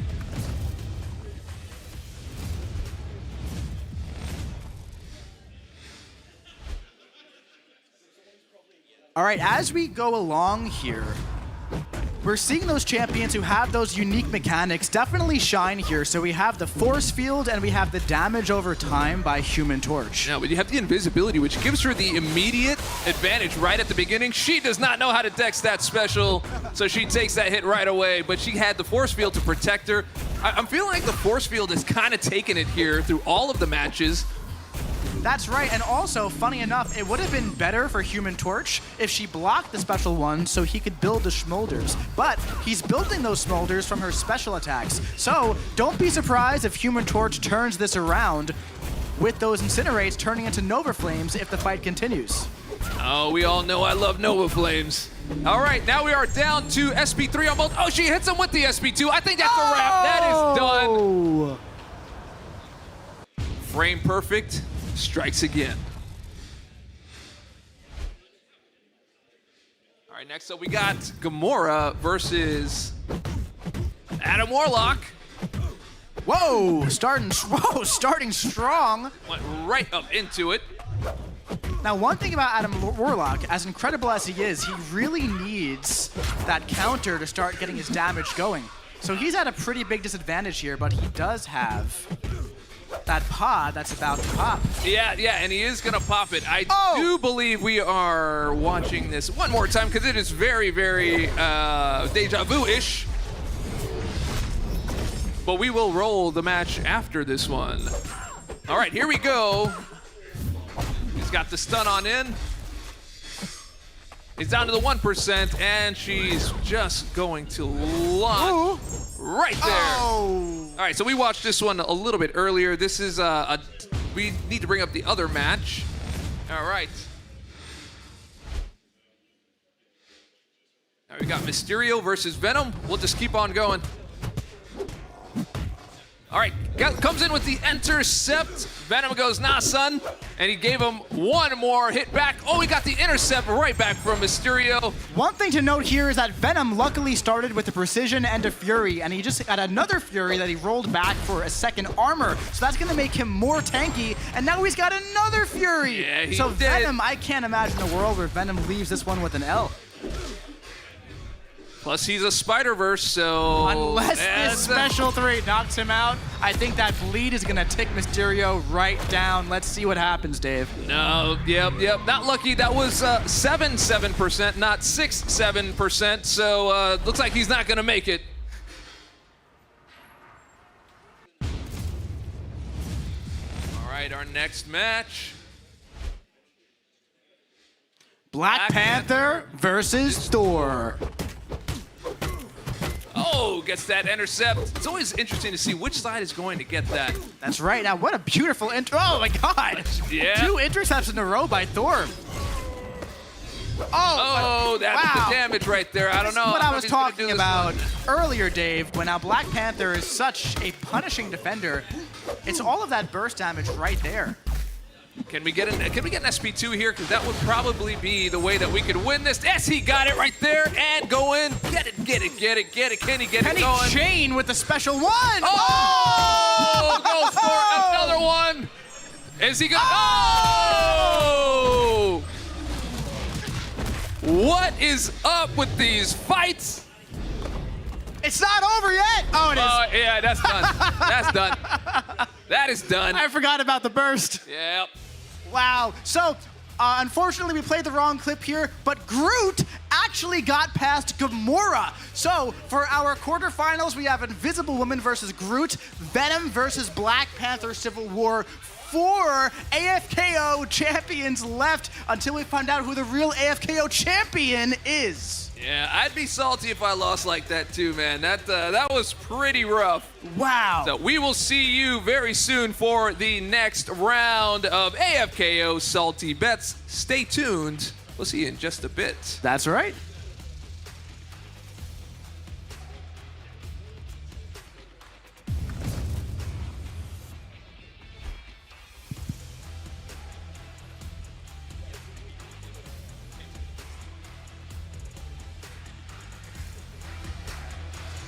All right.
your full attention. Trust me, you're going to want to be here to hear all about this. You absolutely are. That's 4:45 PST, so about 30 minutes from now, give or take. So you're not going to want to make it. I believe there's a counter right here as well. That's where that is. On that side? Yeah, that's where it is. No, I got it. I got it. No, it's opposite. It's opposite. No, I had it.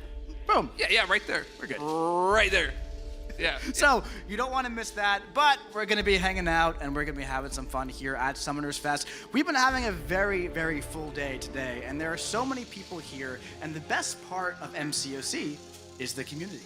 So we're going to take a little bit of a walk today and just look at that community and see what we got going on here at Summoners Fest. As you can see over here, we got our beautiful picture corner. People have been taking pictures all day. It looks like we're lining up for Beat the Dev over here. Why don't we take a look over there? Look at that line, Look at that dude. right there. That's absolutely beautiful. And look so at many this. people here. Look at the wall. Guys. That's a cute picture. You guys are, look at that. We got some guys over here. We have B McG and we got MSD. We got some of our CCP members, some of fantastic community members. In fact, MSD, we're here at BATTLEREALM Brawl. You were a winner of one of our MCOC comp back in 2019, dude. It's years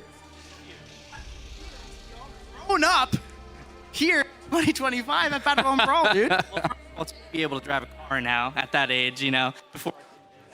No, it's great to be back.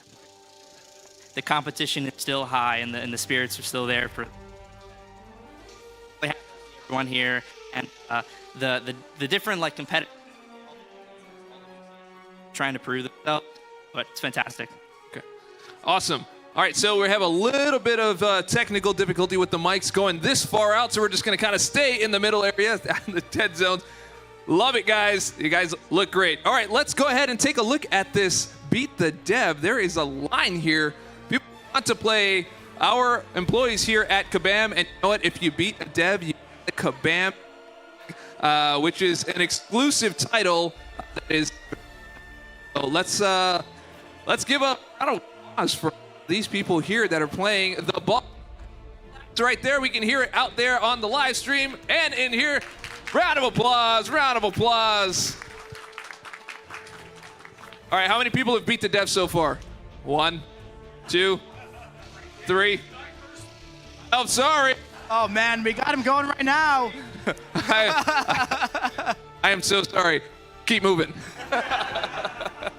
Nothing to see here, folks. Yeah. And then as we move over, have our... let's go ahead and check out where we are with Beat the Boss. I know last time we went there, we had puppies up there at like 4 minutes and 31 seconds. Has it changed? Let's find out. Did somebody beat the puppy? I don't like it when you say it like that. Well, it is a puppy. All right, we are back here going up to Beat the Boss to check them out. Looks like they're still going pretty strong here on the Grandmaster. And the thing is, once you get that many tries on the same boss, you just naturally get better. You optimize the whole thing. And do we have different... No, we got new times. There are... Oh, we got Ham up there in the first place right now. 3 minutes and 21 seconds. Instinct at 3 minutes and 23 seconds. Blaze Fury at 3:25. Instinct at 3:31. And Jinx at 3:33. And look at that. They're all within 12 seconds of each other. So, interesting. I got some information about how this went down. As soon as Instinct won at 3:23 and they input him at number 1, they were like, oh! He got about 2 seconds of fame, and now we have a brand new winner right there on the top. Ham is at the top. Wow. Yep. Now, how much longer do we have on Beat the Boss, day 1? We have about, well, this watch is dead, so I would say we have about 20 more minutes on this section right here before we start MCOC, the evolution begins. And, of course, I'm going to say number 1 went pretty ham on the Grandmaster. For those of you that love puns, I sure love them. I don't know if the rest of you guys love them, but yes, Ham, congratulations. Do we have anybody coming anywhere near your time right now? I see a lot of Juggernaut up at the board. We see some Hitmonkey over here, who's one of the fastest options for the Grandmaster. You see some Jean Grey as well, and another Hitmonkey as well. All right, so consensus from everybody here. Usually when we do Beat the Boss, it usually coalesces around 1 or 2 champions. Are these the champions everyone has coalesced around? Who's the best right now? Hitmonkey. Okay, so everyone's going Hitmonkey right now. All right, well, this looks actually exciting. So you got 20 more minutes to lock in your chance to get number 1 here and bring your skills to the stage tomorrow for the finals on Beat the Boss to take on who? Aries. Oh, Aries. Nobody knows that Aries is the... All right, we got Aries fights tomorrow. We are looking at about, what, 7.5 minutes per fight tomorrow? Just to see if that is the... Maybe they could do it a little faster. They are going to get a little bit of practice time before they come on up, before they compete on the main stage. But, yeah, this is looking pretty solid here. All right, good luck, everyone, up here on Beat the Boss. And we are going to head back down to the main stage. Sounds good. All right.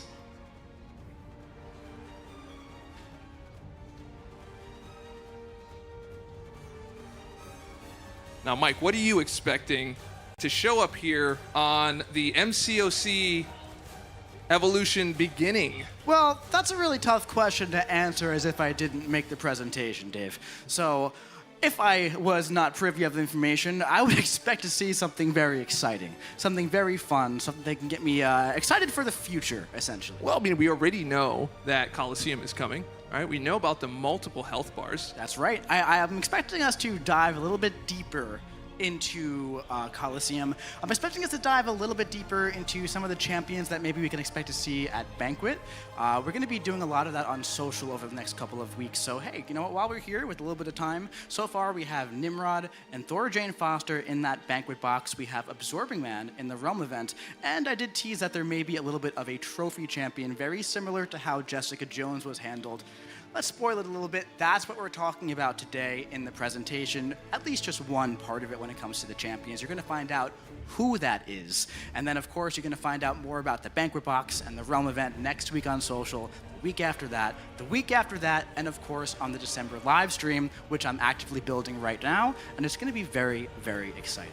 So that's for champions, but that's not all for champions because we're also going to be showing you what's coming a little bit next year. We're going to be showing you a little bit of January, a little bit of February, and yes, even a little bit of March. Now, we can't give everything away, but at least a couple of the champions in those first 3 months, we're going to let you know who they are, what class they are, and a little bit about what they do, which you know me, Dave. I get super excited about champions. I will spend as much time as I possibly can making videos on these champions, hyping people up about the champions coming because I love champions and Marvel Contest of Champions, my favorite part of the entire game. And I'm so excited to talk about what's coming. Yeah, so this entire segment is going to be, I guess, kind of like not the highest, but maybe the highest hype point, but the highest hype point's probably also going to come on Sunday. But for tonight, it's going to give you a lot to talk about. Now, some of the devs that you'll be hearing from tonight are in a dev Q&A right now. And they'll be coming out here in just a little bit. But just want to let you know that we have 2 of those different Q&As. So the first one here is just so people can ask the questions. We didn't want them really distracted by all of the amazing things that we're going to talk about tonight. And so they're going to answer all those questions. But then we have a whole other one tomorrow that is going to be pretty amazing, especially for all the people that are here. And you know what? I think we also have a really great lineup for tomorrow. We're going to be talking about a little more about Coliseum tomorrow. You might even be able to see some of that, so we're working on that for you. We have some exciting news for our live stream also tomorrow. That's right. And we have a very special trivia show that we are calling Who Wants to Be a Summonaire tomorrow, where a few lucky people will have the chance to win 30,000 units right here. Now, it sounds like trivia. People are like, oh, it's just trivia, but trivia is fun if you make it fun. That's right. Fun. It's going to be a very, very fun time. It's going to be a good time. But let's not get ahead of ourselves, man, because we also got the Evolution tonight, and we talked about champions, we talked about Coliseum, but also it's called the Evolution Begins, right? So clearly something has to evolve in a way. And I'm not going to spoil what that is, but it's going to be a very exciting announcement that I think a lot of people are going to be really into. And I can't wait to talk about it. Yeah, it's and that is coming up in, what do we got here, 18 minutes? About 18 minutes. Yeah. We got 18 minutes here, I think if we just take a little small break and gather everybody up, we're going to go gather up all of the devs and all the people. We got our presentation ready to go, and we will see you in just a few minutes. We'll check back in with you in just a little while before the show starts. Stay tuned.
Welcome back, everyone. Summoners Fest in the house. We are now in our very, very, very important segment, Marvel Contest of Champions. The evolution begins.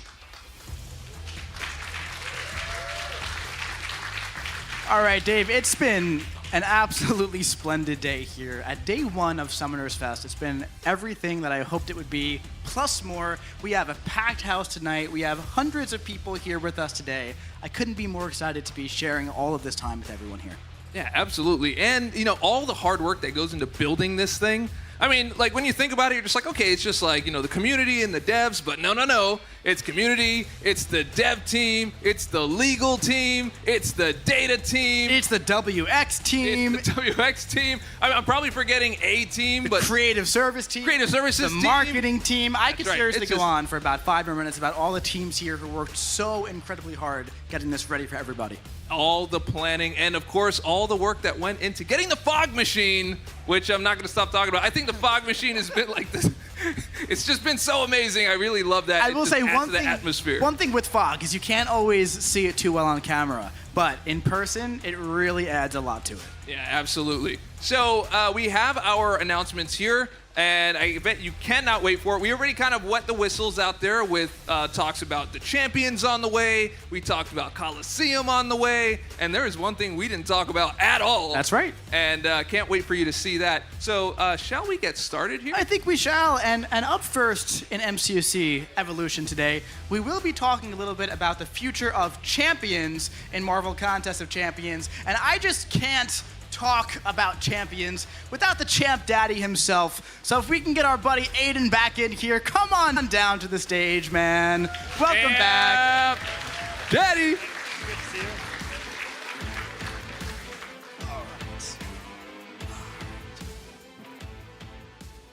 So, we've got a lot to talk about today, and as you guys know, I am a big fan of champions in Marvel Contest of Champions. It's in the name. It's in the name. It's always felt so important to me, right? So much of what I do here in my history of working at Kabam has been on the champions, doing the deep dives for so long and all that kind of stuff. I do a lot of other stuff now, but I still just love trying out the new champions every single month. It's my favorite part of my job, seeing what's coming to the game. It's so exciting, right? I do have one thing to say, right? Because there's two deep dive people here, but how do you feel about the deep dives these days? Ever since Mike took over on the deep dives, have they not been absolutely fantastic? Round of applause. Thank you very, very much. It's been lots of late nights. You know, it's been a bit since I've been doing them completely myself. I do have a fantastic team that helps me with them now, but I spent many years staying up till all hours of the night, recording the gameplay, doing the voiceovers, writing the scripts, editing the entire thing myself. That's and right. it Your was an eyes are absolute blast. actually makeup right now. They're not even open. He's actually got his eyes closed. This is how I sleep now. They're just plastered all the time. But yeah, guys, so we're going to be talking a little bit about champions today. And as you guys know, we do have an event coming up next month called The Banquet, right? And at the last live stream, I did start teasing this out a little bit to you guys because I pretty much said, I want you guys to kind of be in control of your investments when it comes to either, you know, Cyber Weekend stuff or Banquet, right? It takes a long time to get units to grind them out, doing arena, all of this stuff. And you kind of have to decide the age-old question we see every single year, should I spend my units on Cyber Weekend or should I spend them on Banquet? And sometimes it feels like these events are kind of like a mystery. And when it comes to champions in Marvel Contest of Champions, I feel like we should be able to give you just a little bit more agency and control in where you want to place your investments, right? Because for so many players, those units are limited. So at the end of the day, I want to make sure you're feeling informed when it comes to where you're placing them, right? That's so kind of you. I think I'm a kind of a nice guy at the end of the day, right? So we talked a little bit about the Founders Keepers box coming in December. We have 2 reworks and 4 first-time 7 stars. So I did show you Jane Foster on the last live stream, and I announced Nimrod is coming as well. So with that, there's other champions coming for Banquet as well. We have Absorbing Man in the Realm event, and there is one other champion joining him in the Realm event, and I believe you will find that out this coming Wednesday on social media, which is very, very exciting, and that is a skill champion. Now, I've heard a lot of people come up to me at this event and be like, hey man, I know who it is. I know who the champion is. It's this one. And I was like, yeah, maybe you're right. Maybe you're wrong. I've heard some people with correct answers, and I've heard some people with wrong answers. One thing I will say is that every champion on this list, actually, correction, it's a banquet box champion this Wednesday, and the Realm event the one after. So you lied. I lied. That's what I did there. But I feel very comfortable saying that pretty much every champion that's being added as a 7-star here is extremely powerful, and I would love to hear from you about that. I am terrified. It's very reminiscent to when I brought Aiden on the stream back for Rebirth, and I said, hey man, how do you feel about 9 champions being buffed this month? What did you say? I'm terrified. I'm That's pretty right, sure. and we saw... Or at least that I was scared. Right, and we saw Cull Obsidian wreaking havoc today. Yeah. We did, and I Yeah, feel yeah. like some of the other champions that we've seen wreaking havoc today, we might be seeing some of them in this event as well. Yeah, that'd be awesome. So how do you feel about events like this where we're adding 7-stars in? It's, 7-stars have been around for quite a while now, and we're saying there's a bunch of first-time 7-stars that are fan favorites joining the game. Well, it's always a little bit intimidating because, there are a lot of powerful champions out there. But at the end of the day, it's exciting to see them in the hands of players, and we know that people are here to play their favorite characters and play Contest of Champions. So we do the best that we can to make sure that things are going to be balanced and fair while also being excited. But we never know 100% for sure how things are going to go until it's kind of out there in the wild. Without a doubt. And, you said something right there where it's we love to see players play with their favorite champions. Yeah, exactly. We're a game at the end of the day, Yep, right? I promise. And games are supposed to be fun, and we want players to have fun, and we want you to play with your favorite characters. So that being said, last banquet, or I believe it was 2 banquets ago, we did have a trophy champion that you designed. Was that only last year? No, it was 2 years ago. Was it only 2 years ago? It may have been longer. I think it was longer. You made Jessica Jones. Tell me about that. That was a trophy. Yes, I did Jessica Jones. That was a trophy champion that I did. Some unknown quantity of years ago. Time is a construct. Yeah, she was a lot of fun. I'm still a fan of throwing kitchen sinks at the opponent's face. Incredible. And Jessica Jones was an interesting case because she's a trophy champion, and she was an NPC in the past, right? Yep. So we reworked her, and now she's in the game. So we're doing something very similar this year, except we're not reworking an NPC. We're reworking a champion that I feel very comfortable saying less than 0.05% of the players in here have as a 6-star.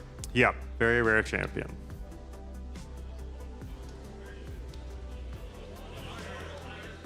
And that is Punisher. Yep, that is indeed Punisher. And that's going to be a complete rework of his kit. Yes. It's going to be a completely new model. Yep. It's going to be completely new everything. Yep. How do we feel about that? This is exciting. This is we were looking at options for Banquet and Trophy Champions, and the Punisher kind of came up as just one of those opportunities that we saw a lot of potential in. It's obviously a very cool, popular character, has been around in the contest for a while, but not a lot of players have him at high rarities. And so there's a great opportunity. We had the time to do it, and so we fit it in. I love it, man. I'm really excited. He's looking like a lot of fun. Yeah, he looks incredibly intimidating and muscly.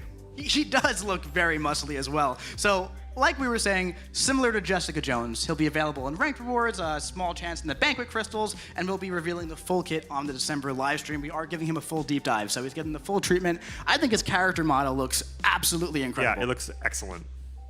Really, really cool stuff, man.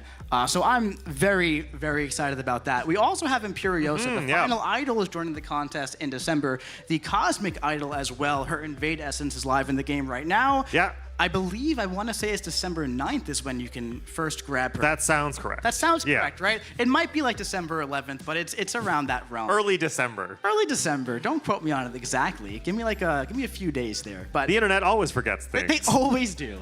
And yes, Imperiosa is coming, and very excited for Imperiosa to join Lumitrix and Isophene and Soulbar. Imperiosa looks absolutely incredible in game. The tentacle physics are off the charts. They're incredible. Through the roof. And her special 3 is astounding.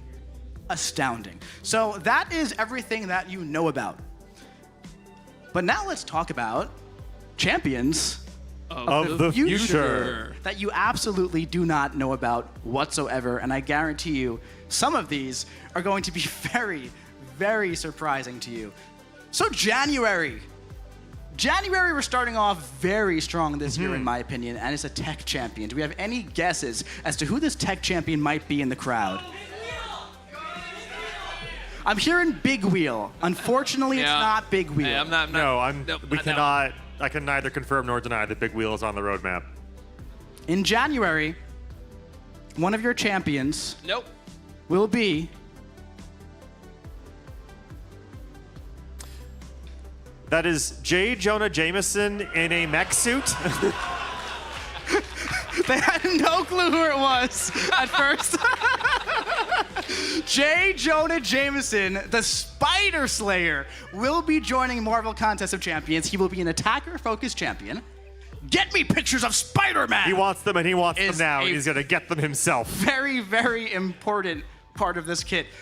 He's at his best when you do what you're told, so don't be a coward. Enjoy a slow burn, and be ready to be shocked. That's right. And there's extra special stuff about this, too, because coming in that motion comic, get that next slide, we have a very special guest voice with Sam Reich. Yeah, I'm super excited for this. It's incredible, and let me tell you, we've been working on the video, and he did a fantastic job, and I can't wait for you guys to see it. Yeah, it's so good. So, matter of fact, just a little history behind this. If you can find the gem somewhere, screenshot somewhere. If not, we'll screenshot it and send it to you. Our very, very talented Kabam Vincent has already been teasing this from way, way back in the past. Oh, man. All these Easter eggs For years. into the quest, so very, very good job. I love a good tease, and a few months ago, I actually said that I hid something in the live stream presentation about a future champion, and nobody found it. And it was about Lizard, and it was the first capital letter on every single slide spelled out "It's Kurt," which is Kurt Connors. So I was really interested to see if anybody would find that one, and nobody did. So I was very proud of that one. I really enjoy, like, we're hanging out in the Discord and it'll be like, oh, like, is this champion coming up? And I'm like, maybe. Like, I can't tell you, knowing that they're actually like a month away from release. 100%. And I always shoot you a screenshot whenever it Yeah, happens. it's incredible. I love it. Yeah, so that's what's happening in January. We have J. Jonah Jameson, the Spider Slayer, is joining, which is so much fun. We had another thing here. Lending his voice on our upcoming motion comic. Keep your eyes and ears out for this iconic voice. Yeah, I forgot I wrote that. All right, that's all right. Go ahead. It's all right. Now, in February, we got a science champion. Give me Any your guesses. guesses on what this might be? Please make it who? Blue Marvel? You want Blue Marvel in the game? Anyone else? Really? Fine. What about more spider characters? We'll do it. We'll do Blue Marvel. It is actually Blue Marvel. Oh, let's go! So, good guess. It was right away, too. In February, we do have Blue Marvel. He is a science champion coming to the game. An immortal living antimatter reaction. Unique indestructible mechanic. Ramp champion with persistent charges and features Overload and Crush. Hi, DLL. So, any comments on Blue Marvel? Actually, not a whole lot beyond what's on these slides here. Like, it's super exciting. I know, like, a whole bunch of people on the Champions team have been looking forward to Blue Marvel for a long time.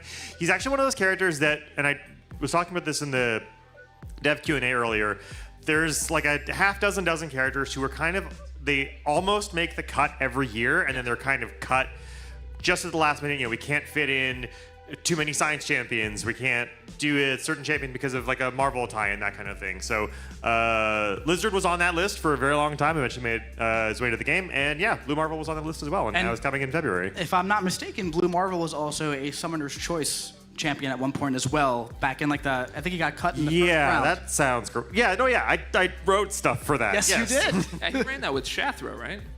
Yeah, I think so. Maybe The same one. I'm not sure. Either way. Either way, It is a contract. it did happen though. But February is science. February is Blue Marvel. Now let's talk about March, which is a mutant. Now you guys got Blue Marvel right away, and I'm telling you right now. Who is it? I heard Blob. I heard Armor. Did I hear a Hulk? I heard, someone said Mystique. I'm not hearing it from anybody.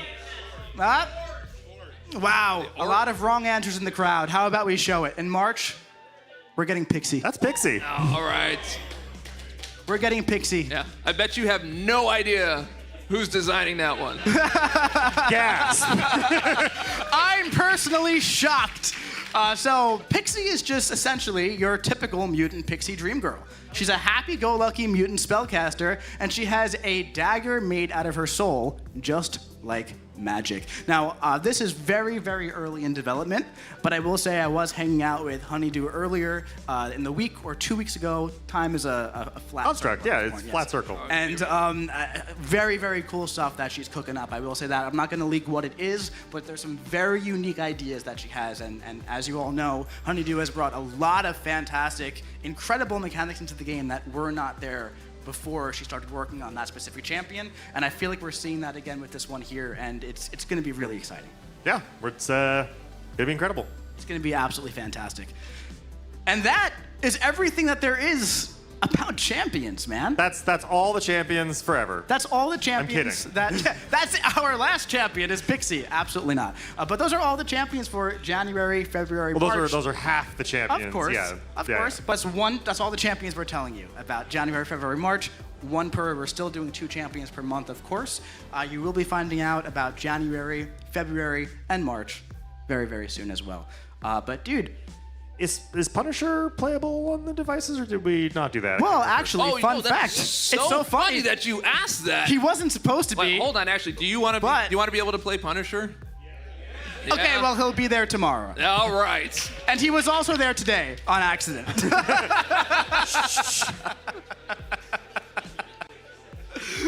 It's funny, someone came up to me and was like, dude, Punisher buff? And I was like, what? No. I was wondering, I was like, wow, that was really lackluster response. You guys want to play Punisher? Yeah. I don't know what you're talking about. All right, well, you can play him again tomorrow. Fantastic. Yeah. But dude, Aiden, thank you so much, man. Thank you for having me. It was always a pleasure. Absolute pleasure. Thank you so much, 95% a pleasure. Hey, we'll take it. I'll take 90. All right, so we have to bring out another very special guest to talk about Coliseum. We do have the Kabam cook himself, the Kabam chef. Without the apron. Without the apron. Yeah, without this time. the apron. Boo. Come on over here, Zen.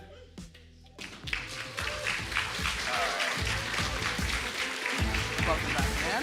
Thank you. Welcome back.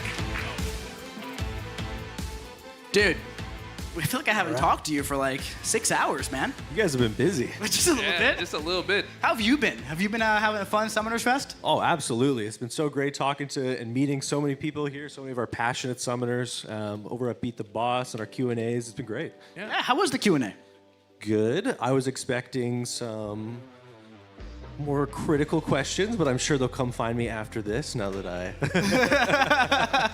Oh, like, you look good, man. You look good without the apron. Must be from eating all of those multiple health bars. Well, actually, I got it dirty in the time, so I didn't want to come back with it, you know, with barbecue sauce and stuff on it. So Hey, dude, that's what the apron's for, right? So listen, we saw the Coliseum earlier today, and dude, it looks incredible. We have it up in the Kabam kitchen. We got to play it a bit. Seaton posted the video, so everyone at home can take a look as well if you want to see what it's like, the demo is like. We're still a little bit out, of course, keep in mind. But dude, we want to dive a little bit deeper into that today. I do want to say this before we start. Just a little behind the scenes. We've been bugging Kabam Zen every single day for the last 8 weeks. Every day going, is it ready? No. Is it ready? No. Can we have it at Summoners Fest? Probably not. Is it going to be ready? No. Even yesterday, he was like, Surprise. And yeah, so, I mean, the dev team put in extra time. They put extra focus. They knew all of you were coming, and they just really pushed the line to make sure that was there. Even we were surprised here. So I would just want to give a huge round of applause for the dev team for having that ready for you to try out. Seriously though, these guys have been working massive hours every day. There was a time period where you guys were meeting about Coliseum every single day for over an hour. We still are. They still are. It's still happening. No, but seriously, this is a massive undertaking to put this giant new MCOC experience into the game in such a short amount of time, and just because you felt it was so important to have it here at Summoners Fest and absolutely. Yeah, and get it to the players as quickly as possible.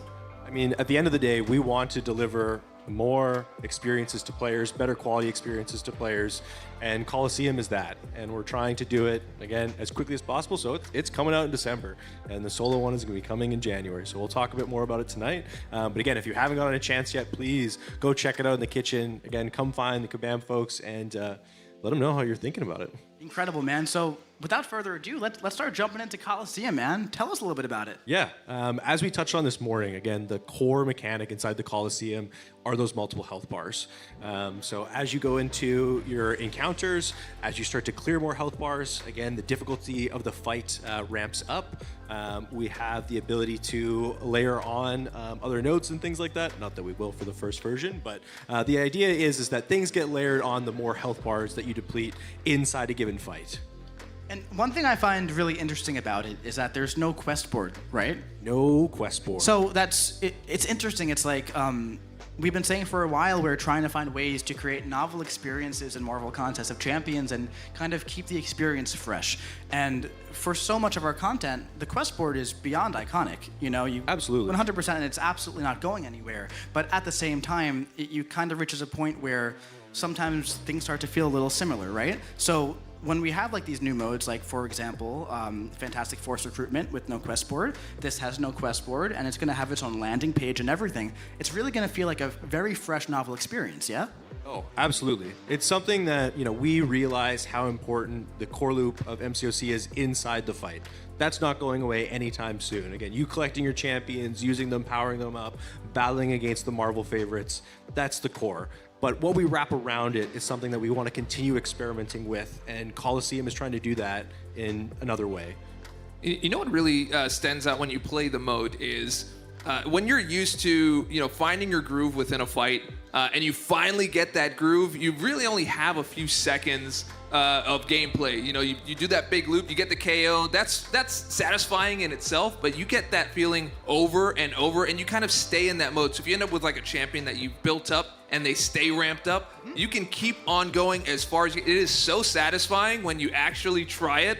Like, I can't wait for you guys to really, really experience it. Without a doubt. I mean, personally, I was having a lot of success with champions like North Star, where you take some time to build them up and ramp them up, and then very often if you use North Star in a shorter fight or a medium-length fight, it's like, cool, I'm ramped. Oh my god, that was a stupid special too. Wow, the fight's over. And you spent the whole fight ramping up, right? This type of gameplay is going to reward you for that ramp up and really make it feel worth it, right? Because we can't just put out like Necropolis 2 with like massive health pools every single month, but we can have something like this where those ramp up champions are going to have a place to really shine.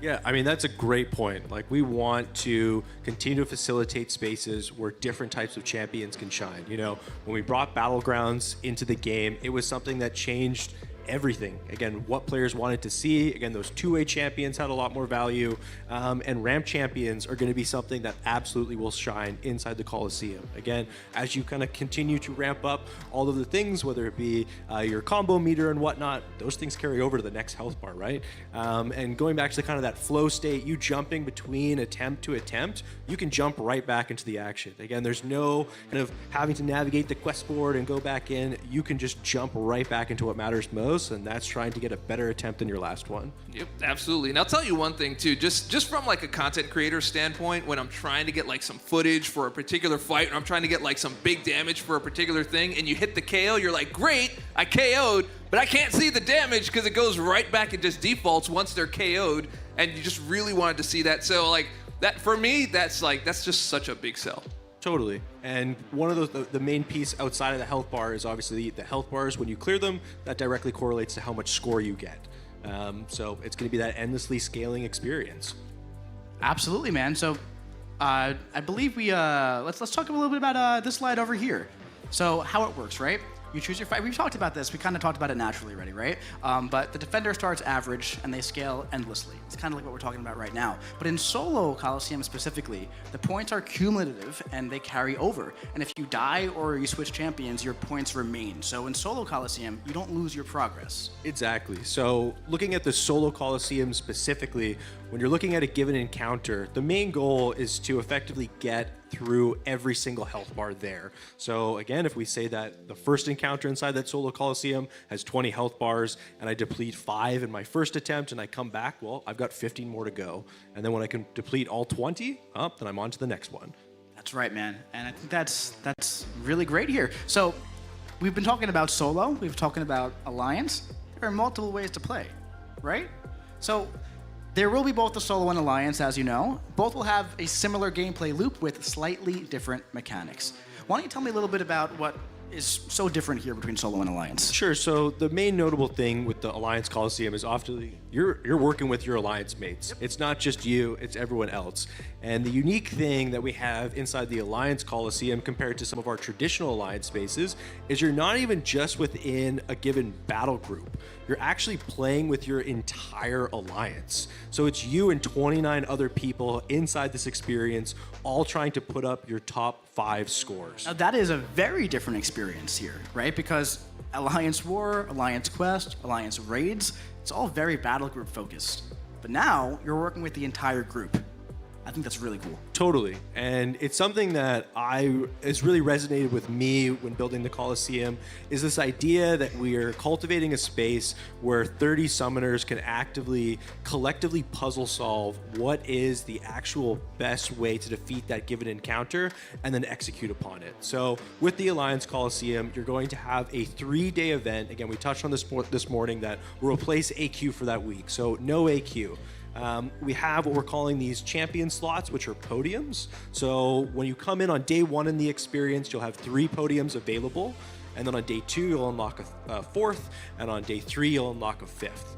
And again, each day, you're trying to put up your best podium score across all 5. Yeah, that sounds great to me. And it kind of brings back kind of like that old school feeling. Back when we had like linked nodes, right? And there was like the one superstar that could get that link down so everyone could just move forward.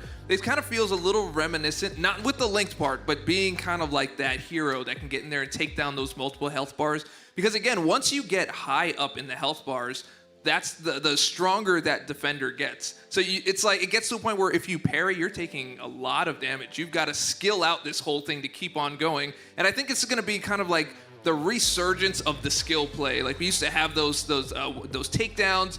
You have that big number on there on your health bar, and people are gonna be like, "Oh, dude, he's at like 12, and he's still rocking it. He's not getting hit." It's gonna feel just like watching, like BattleRealm Brawl here, watching someone just like, dex in the corner or do like multiple parries. I mean, it's not about a single person. But I'm just saying that's just like one of the things that I happen to remember, and it just feels like you're gonna see a lot of that stuff right here in Coliseum. Sure. I think one thing that is beyond just, again, the competitive dynamic of it is that you're really trying to just continually do your best. So there's not like, again, the competitive dynamic that we have in Battlegrounds where, you go down in elo and whatnot because you had a bad match. In this, every single attempt, you're just trying to do better than your last one.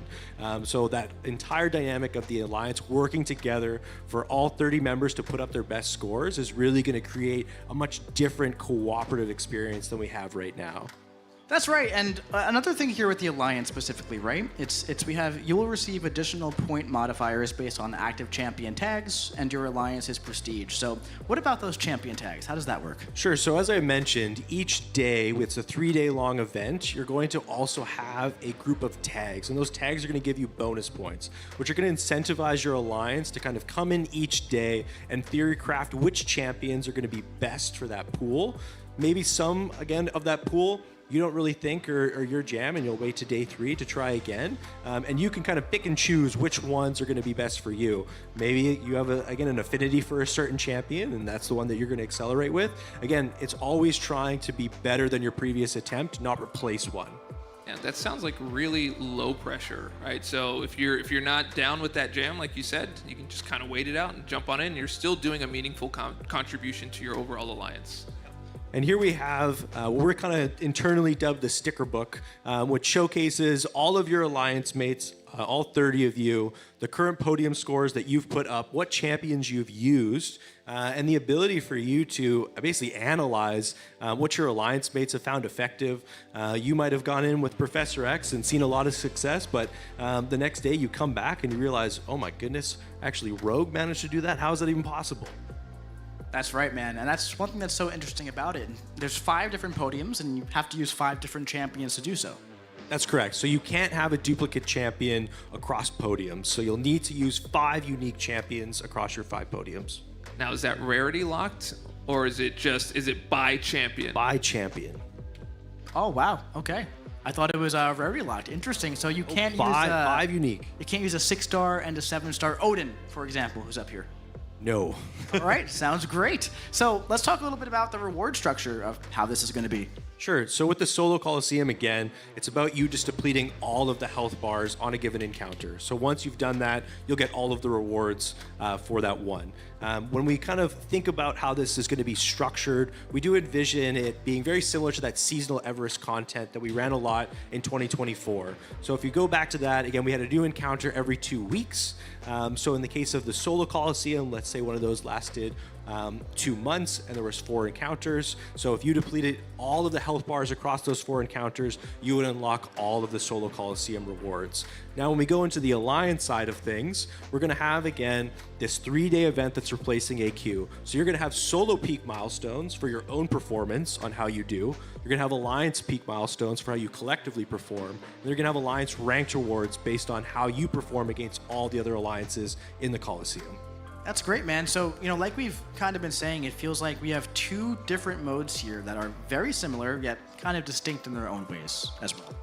Absolutely. It's kind of a 2-for-1 deal. We built one mode and we're giving you 2 things. I love it. So why don't we, can you boil down for us just in the simplest of terms, what's truly different between solo and Alliance Coliseum? For sure. So again, we've got that same shared mechanic of the multiple health bars. When we look at the Alliance Coliseum, these are time-based fights that you're using to try and, again, achieve the best score across your 5 podiums. That progress isn't shared across attempts. It's doing it a best attempt per podium. When you increase your podium level, this is something that is going to give you additional score, and you're going to do that by making attempts. And we're also going to have Alliance Prestige as an additive point modifier on top of this. And then we touch on briefly, again, there's going to be more reward avenues. So again, those solo peak milestones, those Alliance peak milestones, and those Alliance ranked rewards. And in the solo Coliseum, again, you're going to have those encounters where your main goal is to just deplete all of the health bars across the attempts. So once you, again, get through all of those health bars, you effectively completed that attempt. There's no prestige rewards here. Again, it is just trying to get through all those health bars. And it is a single milestone system based on your health bars being depleted. That sounds great, man. So as a player, I'm a player going in, I'm seeing this for the first time. I'm seeing solo or Alliance. Alliance, there are absolutely some more variables here, but my player experience is essentially going to be click the landing page, click start fight, choose my attacker, swap those 2, and then do the fight as much as I can. Absolutely. And that's all it is, right? That's all it is. Very simple concept at the end of the day. We've got some new novel mechanics. We get a much faster loop to get players back into the action, and some great reward systems to make sure that, again, your time is valued. Nice. Sounds great. Speaking of time, that was my next question. I was looking for a great place to jump on in there. So Alliance Coliseum, you already mentioned, it's going to replace one of the weeks of AQ, right? Solo Coliseum, what is that replacing? So this is going to be our more traditional Everest content offering. So, we've had things like the Grandmaster's Gauntlet, we've had our big bads like Necropolis and Abyss and things like that. We're not trying to replace those pieces specifically. This, again, is going to be more periodic, seasonal Everest content that is going to give it, again, something for players to engage with on a month-to-month basis. So more so in line with that, those Eternity of Pain style fights. Absolutely. Awesome, dude. That sounds fantastic. So it's almost here as well, especially the Alliance one, right? Oh, it's just around the corner. Just around the corner. We're about to blink. And I'm so tired that I'm blinking very long. And by the time I open up my eyes, it's going to be here. You haven't opened your eyes. I told you it's makeup this whole time. So the Alliance Coliseum is launching in December before the solo one. There's going to be 2 Alliance Coliseums in December. So more importantly, there's going to be 2 weeks without AQ in December. And that's right. That's what I'm talking about. And that's going to be December 10th through December 13th and December 29th through January 1st. Solo is set to launch in January, and we're very excited for you guys to get your hands on both of them. Absolutely. And again, if you haven't gone and checked it out yet, it's in the kitchen. Please give it a whirl. Give us feedback. Again, we want to make this the best that it possibly can be, but we're all looking forward to everyone at home and in the rest of the Battle Realm to jump into the Coliseum come December. Absolutely, man. Dude, thank you so much for joining us here tonight and this morning. Oh, it's been a pleasure. It has been a pleasure. I mean, I didn't want to. That was like a weird pause right there. I thought he was going to say something else. I was like, yeah, that was really great. Yeah, I said my thank yous. I started sleeping with my eyes open. That's right. Yeah, it has been a journey. I am so excited for this. I've been playing this game 10 years. Moving on 11. How many of you are almost at 11 years playing this game? That's a lot. That's a lot. That is a lot. That's a lot. Yeah, and so just watching how you take a game that has a tap, a swipe, and then maybe tap and hold for a while, and turn it into this is just, it's mind-blowing. The amount of talent that we have on the team and the things you're able to build. This looks really exciting. It feels really exciting, feels good. And I absolutely love it. So thank you for coming on and sharing this with us. Thank you for all the taps that I've been giving you, and you're just like, it's okay, dude. It's all right. I was like, I need to know more, and he just takes it all. So just really appreciate that. Hey, you know, if you're hungry to learn more, players are too. So again, really happy to be able to reveal all of this today and speak with both of you. Again, thank you for everyone coming out. Appreciate the time, guys. Thank you. Thank you so much, man. Absolute pleasure. All right, so up next on the Evolution Begins. Not up next. What's next? Right, up next we have What's Next, and we have to welcome a very, very special guest to the stage for this one. We have Kabam, Twice Cooked Bread, who most of you have never seen before. Come on out, man. Dude, it's great to see you, my friend. Twice Cooked Bread, welcome to the show. Thank you very much. It's good to be here. So, first things first, man. Twice Cooked Bread. It's this big button in the middle right there. Change the slide button. Yeah, the big one. So, Twice Cooked Bread. What the heck is that about? I honestly don't know. Like, I needed to pick a name for Discord, and I had a picture of toast that I'd been sending to people in the office. That really sounds like a lot of you right there. Yeah, that sums me up. About as good as you can get. So, you know, with Kabam Zen and Kabam Niv, like a lot of people here and around the community watching right now know them very well. With you, not so much, but you're a very important person on the team. Would you mind? Thank you. Of course. Would you mind giving yourself a little introduction, what you do, all that kind of stuff? Sure. So, hi, I am Twice Cooked Bread. I am the lead content designer on the contest. Most of what I do is more of like a support role. I try to make sure other people have the opportunity to shine. More roadie than rockstar, I guess you could say. So that's why I haven't been around a lot, but. Makes sense. I will say a little background story. Like there was one day we were working with Twice Cooked Bread. You can just say bread. Yeah, it was just with bread. Yeah, and so it's me and Mike. We're all like super tired, and Mike just out of nowhere is like, hey, I think I figured out the twice cooked bread. Like, if you make bread, you're cooking it, right? But if you toast it, you did it twice. Is that the twice cooked bread? No, but the thing is, if you keep cooking the bread, it doesn't come out as toast. So you have to stop cooking the bread and start cooking it a second time to get the toast. Yeah. And I found that fascinating. Yes, but then when you went for the confirmation, he was like, oh. No, not at all. You thought way too much about it. I really did. But anyway, I'm sorry, I just had to share. Okay, go on. Speaking of things that we thought a lot about, dude, you got a lot to share today. I do, or I hope I do, yeah. So I'd love to hear some of that. Sure. So, like I said, I'm mostly in a support role, but every once in a while they ask me to lead a big design, and so I'm here to preview that for you today. But before we get into it, I want to talk a little bit about rarity escalations in our game. We've gone from 4 to 5, 5 to 6, 6 to 7. And I wanted to take a moment as a designer to kind of talk about what those do for us. What are the upsides? So we see them as kind of resetting the meta. It gives us a chance to pull a couple champions above the rest and repopulate the petri dish, so to speak. It creates new rewards to chase, right? New ranks means new rarities, means new catalysts, and it's always nice to play the game, but it's also more fun when you get something cool out of it. It refreshes crystal excitement, you know? Like, right now, I'm just gonna open as many crystals as I can at once, but when a new rarity releases, I spin them one at a time, because I'm excited. It creates an opportunity to play new champions. Like, you know, back in the day, I would always go to Nimrod, so I'm actually really excited about Banquet. Banquet? It'll be good. But I had to learn how to play Lady Deathstrike with 7 stars, and I'm glad I did. It was good. But most importantly, it kind of extends MCOC's lifespan, right? It keeps the game alive longer, there's more game to play, there's more fun to be had. And those are some of the upsides we see as designers, but there are downsides. And there's one really big downside, which is that your existing roster kind of immediately starts to lose value, you know? Like, I'm looking at all this time and effort and energy and blood, sweat, and tears that I put into a roster, and it starts to feel like yesterday's toys. And it's really doesn't feel that great, which is why we are not planning on releasing 8 stars at this time. the future is 7 stars.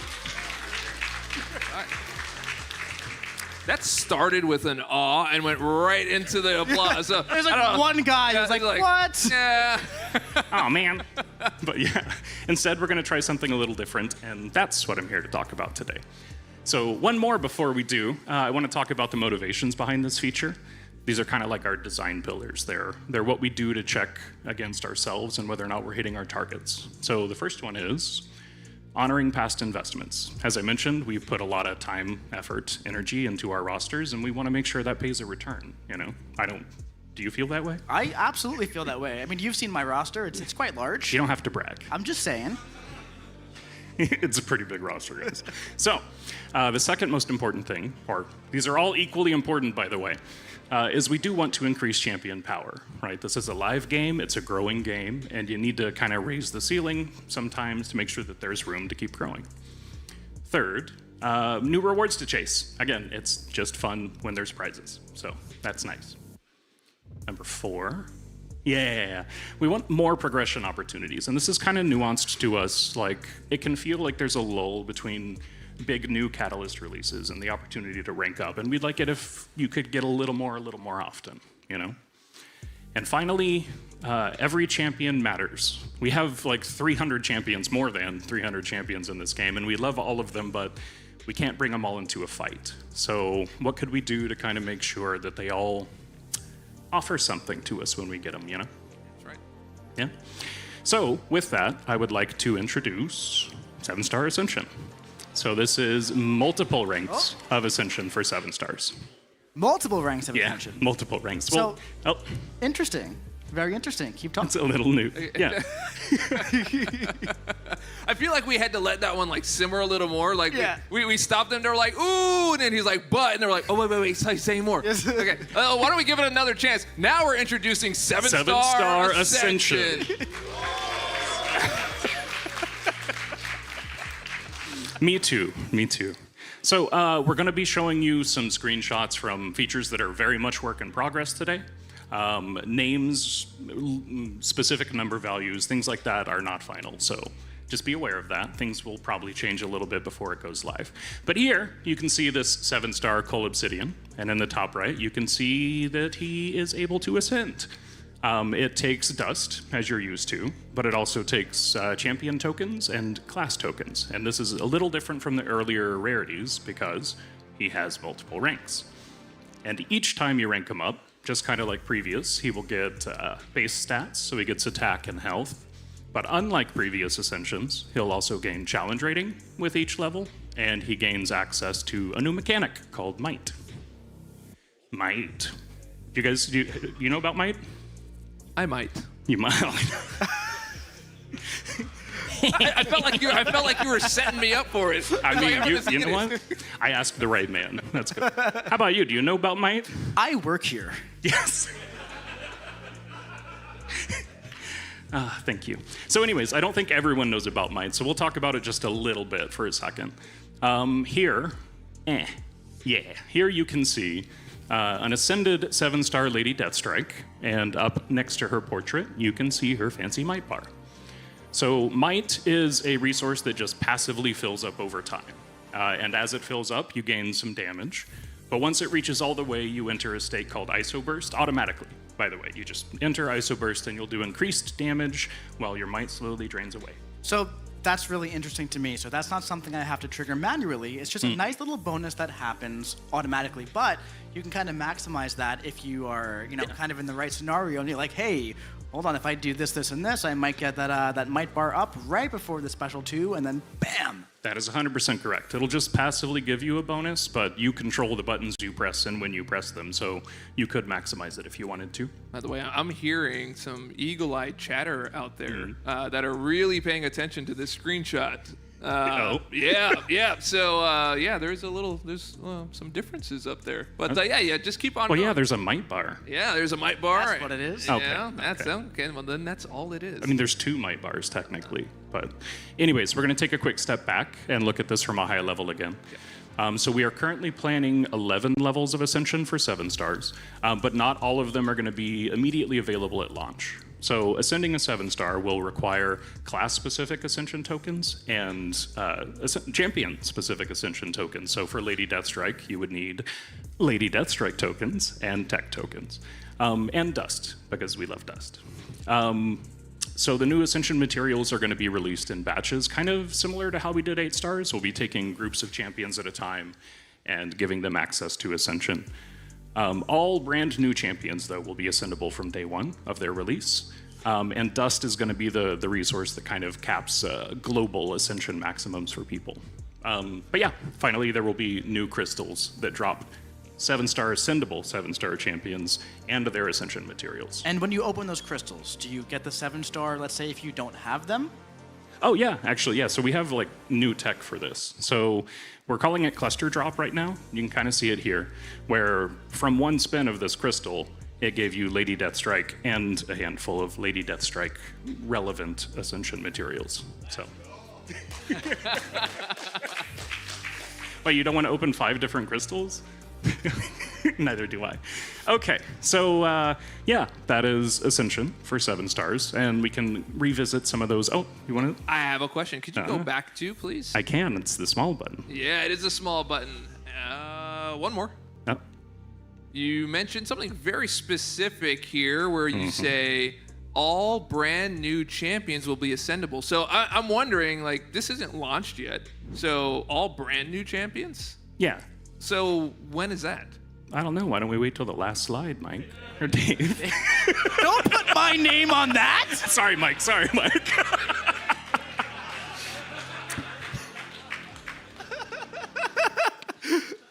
It's okay. Come back. It's a long day. It's great. It was just a question. It's a good question. I think I'll circle back to it, though, if you don't mind. I'm like in the flow. Okay, you flow. Okay, cool. Yeah. Thanks, man. Yeah. Love you. Yeah. So, high level. Oh, yes, this is how it ties into our previous motivations as stated. So, we see it honoring past investments because your 7 stars are still the highest rarity. And when you ascend them, they maintain their signature level. They maintain their first edition status if you're lucky enough to have that, like one of the champion designers who got a Dracula the other week, and I'm still kind of sad about that. But you get to keep all those things. The champions you've invested in will grow stronger. It increases champion power because it just gives base stats, and you get access to Might and ISO Burst. There are new rewards to chase because there's new tokens and new dust.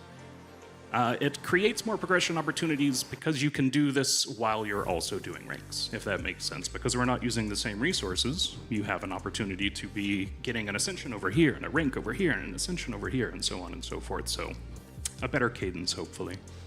And, it doesn't really do that. Yeah, I mean, when you said that earlier, it kind of like every champion. Yeah. I was wondering where that part was. I was like, that's not it. No. Well, that's because 7-star Ascension is not the only thing that I'm here to talk about today. There is one more feature coming. Suspense. So, I would like to introduce you all to collectives. And if you have eagle eyes, you might have noticed a bit of a spoiler from this in an earlier slide. But collectives is a new feature that we are adding, and I want to tell you a little bit about it right now. Collectives are groups of champions who all share an attribute.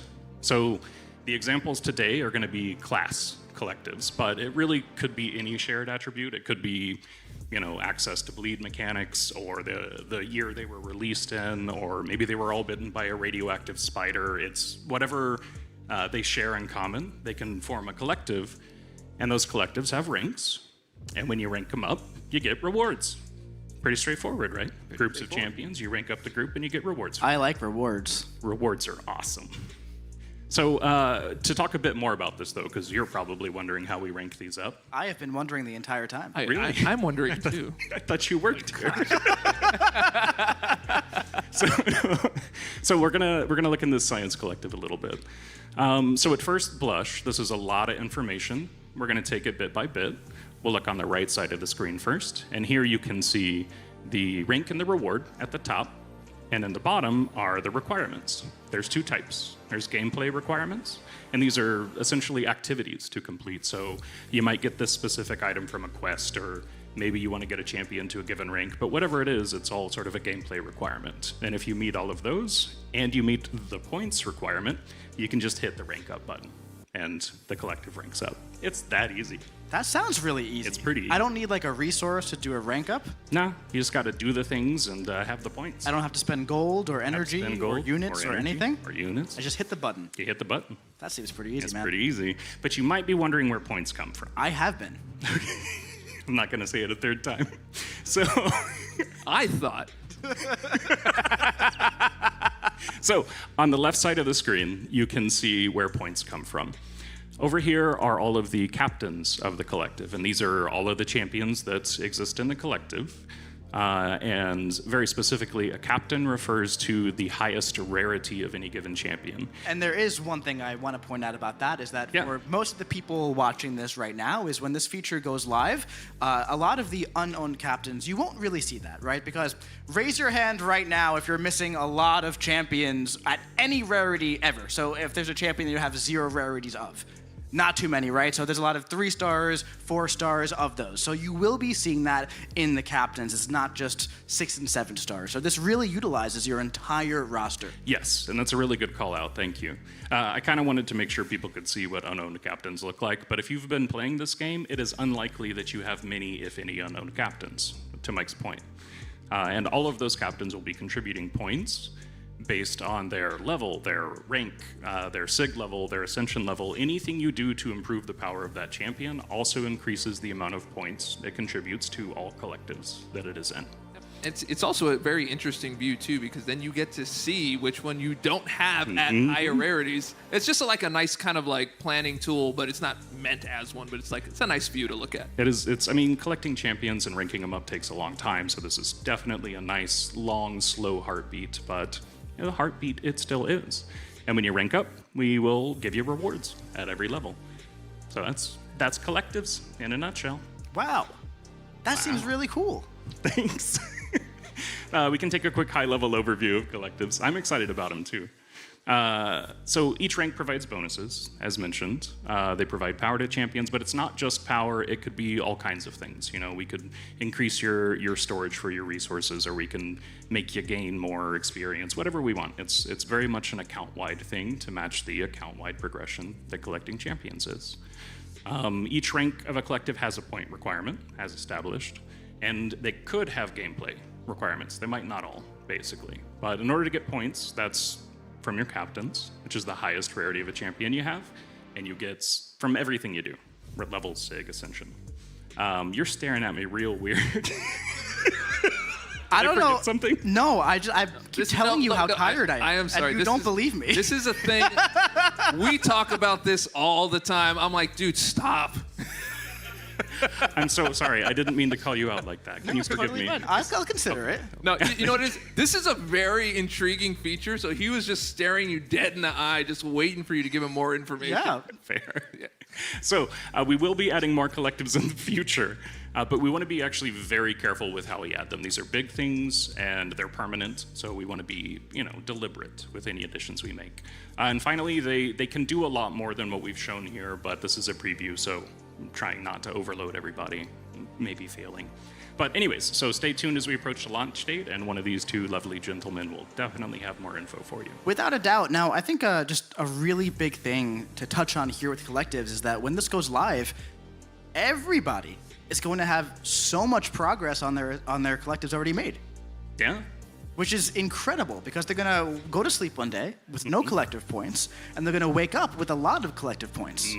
Unless it happens later on in the day, and then it happens midday. Maybe they sleep during the afternoon. Maybe but they you do. are correct. But some yeah, point, at a they'll certain wake up point, and just have a bunch of collectives collective will points. turn on, and they're going to have a lot of progress in all of their classes. That is correct. I think that's great. I think so too. I hope it's as exciting as I think it is.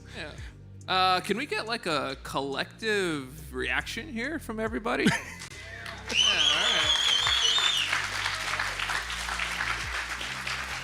Sounds like they like collectives. Yeah. That is excellent. Actually, I think they're just cheering for you. No, They it's are probably cheering. you. They're cheering for you. Why? Because I'm up here accidentally insulting you? Is that? I think that's why. Okay. Oh, hey!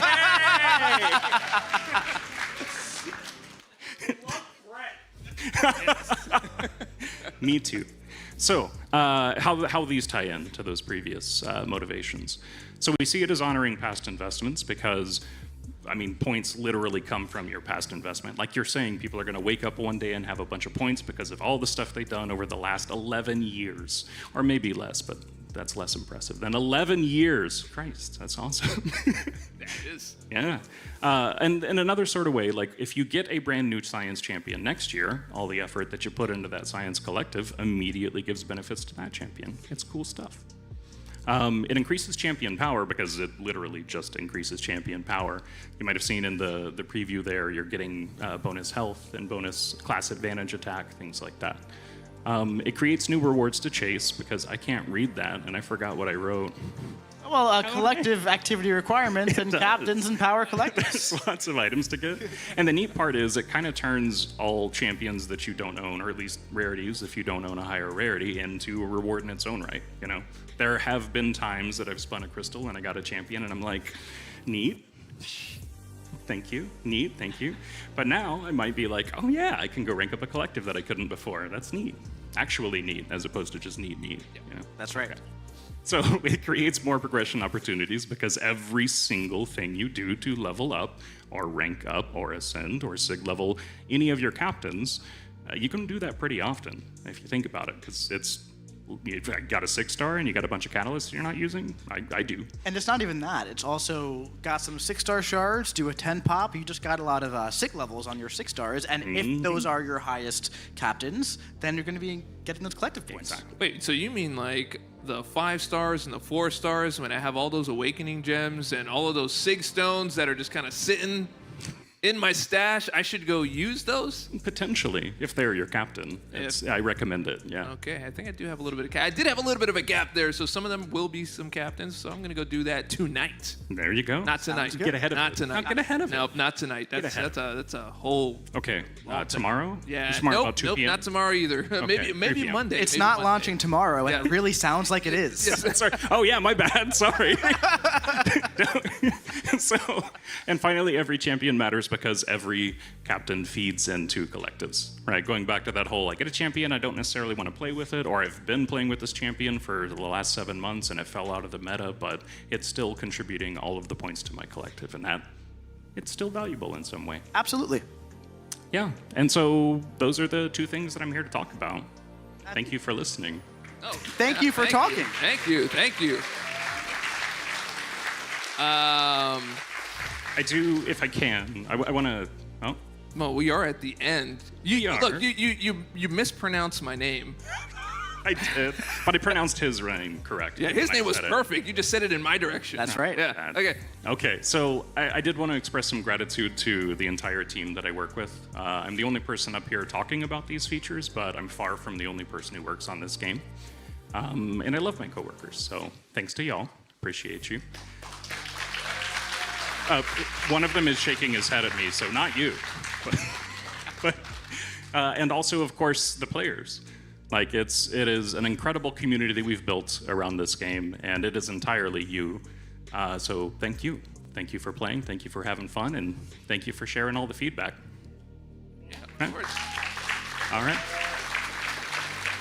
Yeah, we are. Oh, okay. I was just making sure you weren't leaving. I'm just so interested in my question that didn't get answered yet. Well, it's actually good because a short preview like this is going to open a whole lot of questions, right? And I recognize that. We'll answer them as time goes on. But there is one question that I wanted to answer. Maybe you'll be interested in this, Dave, which is, when does it launch? Yes. Okay. So both of these features will be available in spring of next year, is when they are coming out.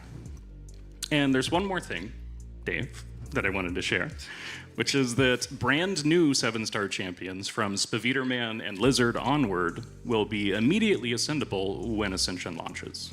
So to those of you who got 7-star Lizard off the wheel today, congrats. You have your first ascended 7-star. Or Spider-Man from the double track. Or Spaviterman. I'm trying to make that catch on, Spaviterman. Well, maybe. Yeah, is it? Spaviter? Yeah. Yeah. Spider-Man, Pavita Prabarkar. Yeah, Spaviter-Man. Anyway, point is, if you have either of those 2 7-star champions, we will be sending you materials to ascend them automatically through in-game mail pretty much the day that this goes live. That is the plan. And that's really, really exciting. Yeah, that's pretty much, that's all I actually have to talk about today, so.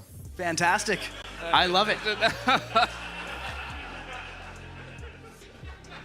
What, did something happen? I don't know. Nope.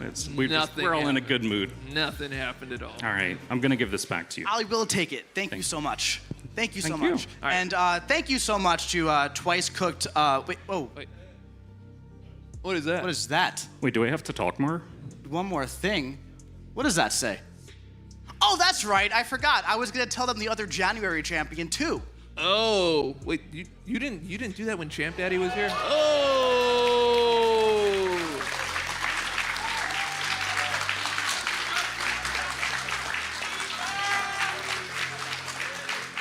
Well, it's about time, right?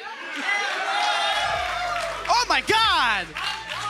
In January, Doctor Strange will be getting the Iron Man treatment with a completely new model, new animations, brand new kit, and treated as a new champion release. And yes, he will be ascendable when Ascension goes live. That's right. You know what's so interesting about the timing too?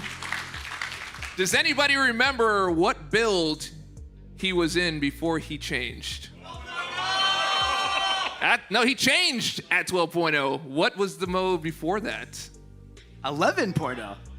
Which is the anniversary. Happy anniversary, everybody. Early anniversary. I don't know if we planned that, but that is one heck of a coincidence. I don't think we did. But we should say we did because that's really cool. That's actually the end here. The Doctor Strange surprise is actually the end. But dude, Twice Cooked, thank you so much for joining us, man. Thanks for having me. Absolutely. Hold on, I got to give this to you proper. That was an amazing, amazing display. It was a meticulous slide deck. That was just like nuts. He would show you like what all the things were, and then he came back to it and showed you how he applied it to all the things. That's a lot of work, man. Ladies and gentlemen, Twice Cooked bread. Thank you.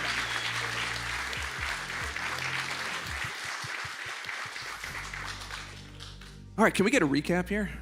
I think we can. So let's see, man. We did Champions, we did Coliseum, we did a little bit of Ascension, a little bit of Collectives. Wow. Okay, so. And a little bit of Strange. A little bit of Strange. Let's do a little quick recap here. And Punisher. Right. Yeah. Punisher rework. In January, J. Jonah Jameson and Doctor Strange rework. In February, Blue Marvel. In March, Pixie. When it comes to Coliseum, Alliance Coliseum is launching next month in December. It's happening 2 times and replacing 2 weeks of AQ. That is consistently the thing you guys cheer the most about, and I love it. Talking about Solo Coliseum will be launching in January, and we're so excited about it. We talked a little bit this morning about Fortress Assault, which is a PvE competitive mode that's coming next year. Speaking of next year, we have 7-star Ascension. We are not planning the release of 8 stars at this time. Every champion that you pull, that's a brand new champion between Spider-Man and Lizard and the launch of Ascension, you will receive those Ascended materials when the feature launches, and Collectives will be bringing power to your entire roster at the same time. That is the recap. That is the evolution of MCOC, and we could not be more excited. Yes, and one more time, a massive congratulations to our winners today. And of course, we had a winner of Beat the Boss. That was Ham with 4 minutes and 3 minutes and 13 seconds. 13 seconds, that's what it was. Wow, that changed so hard. Okay, and so we're gonna see him on stage tomorrow, and we're gonna see who the winner is tomorrow as well, and they're gonna battle it out on the final stage. We also have our finalists that will come up for BattleRealm Brawl, and of course, we're going to have the salty bets at the end of the day. AFKO, were you guys like excited by AFKO? Like that was a surprising bit of. It was pretty fun. Yeah, that was a pretty fun and exciting fight right there. As a little interlude. Yeah, I had a lot of fun with it. Also, tomorrow in the morning we do have the Who Wants to Be a Summonaire trivia show, and also the More Fun Things segment. Which, surprise, you get to vote for a champion tune-up tomorrow. So make sure you tune in. Yeah, with a little bit of extra stuff on the top there. That's right. So tomorrow we're going to be passing out a form. It'll probably be on a QR code, but if you want to sign up for Who Wants to Be a Summonaire, we're just going to call at random to come onto the stage with us, see if you know your stuff about MCOC. You have your chance to win 30,000 units, get unit rich, and head on home and show everybody what you know about MCOC. And I think we are at the closing of our Summoners Fest for November 8th, this Saturday. We will see you tomorrow. Hope you got your Twitch drops. There's going to be more tomorrow. And guess what? We'll see you in the Battle Realm.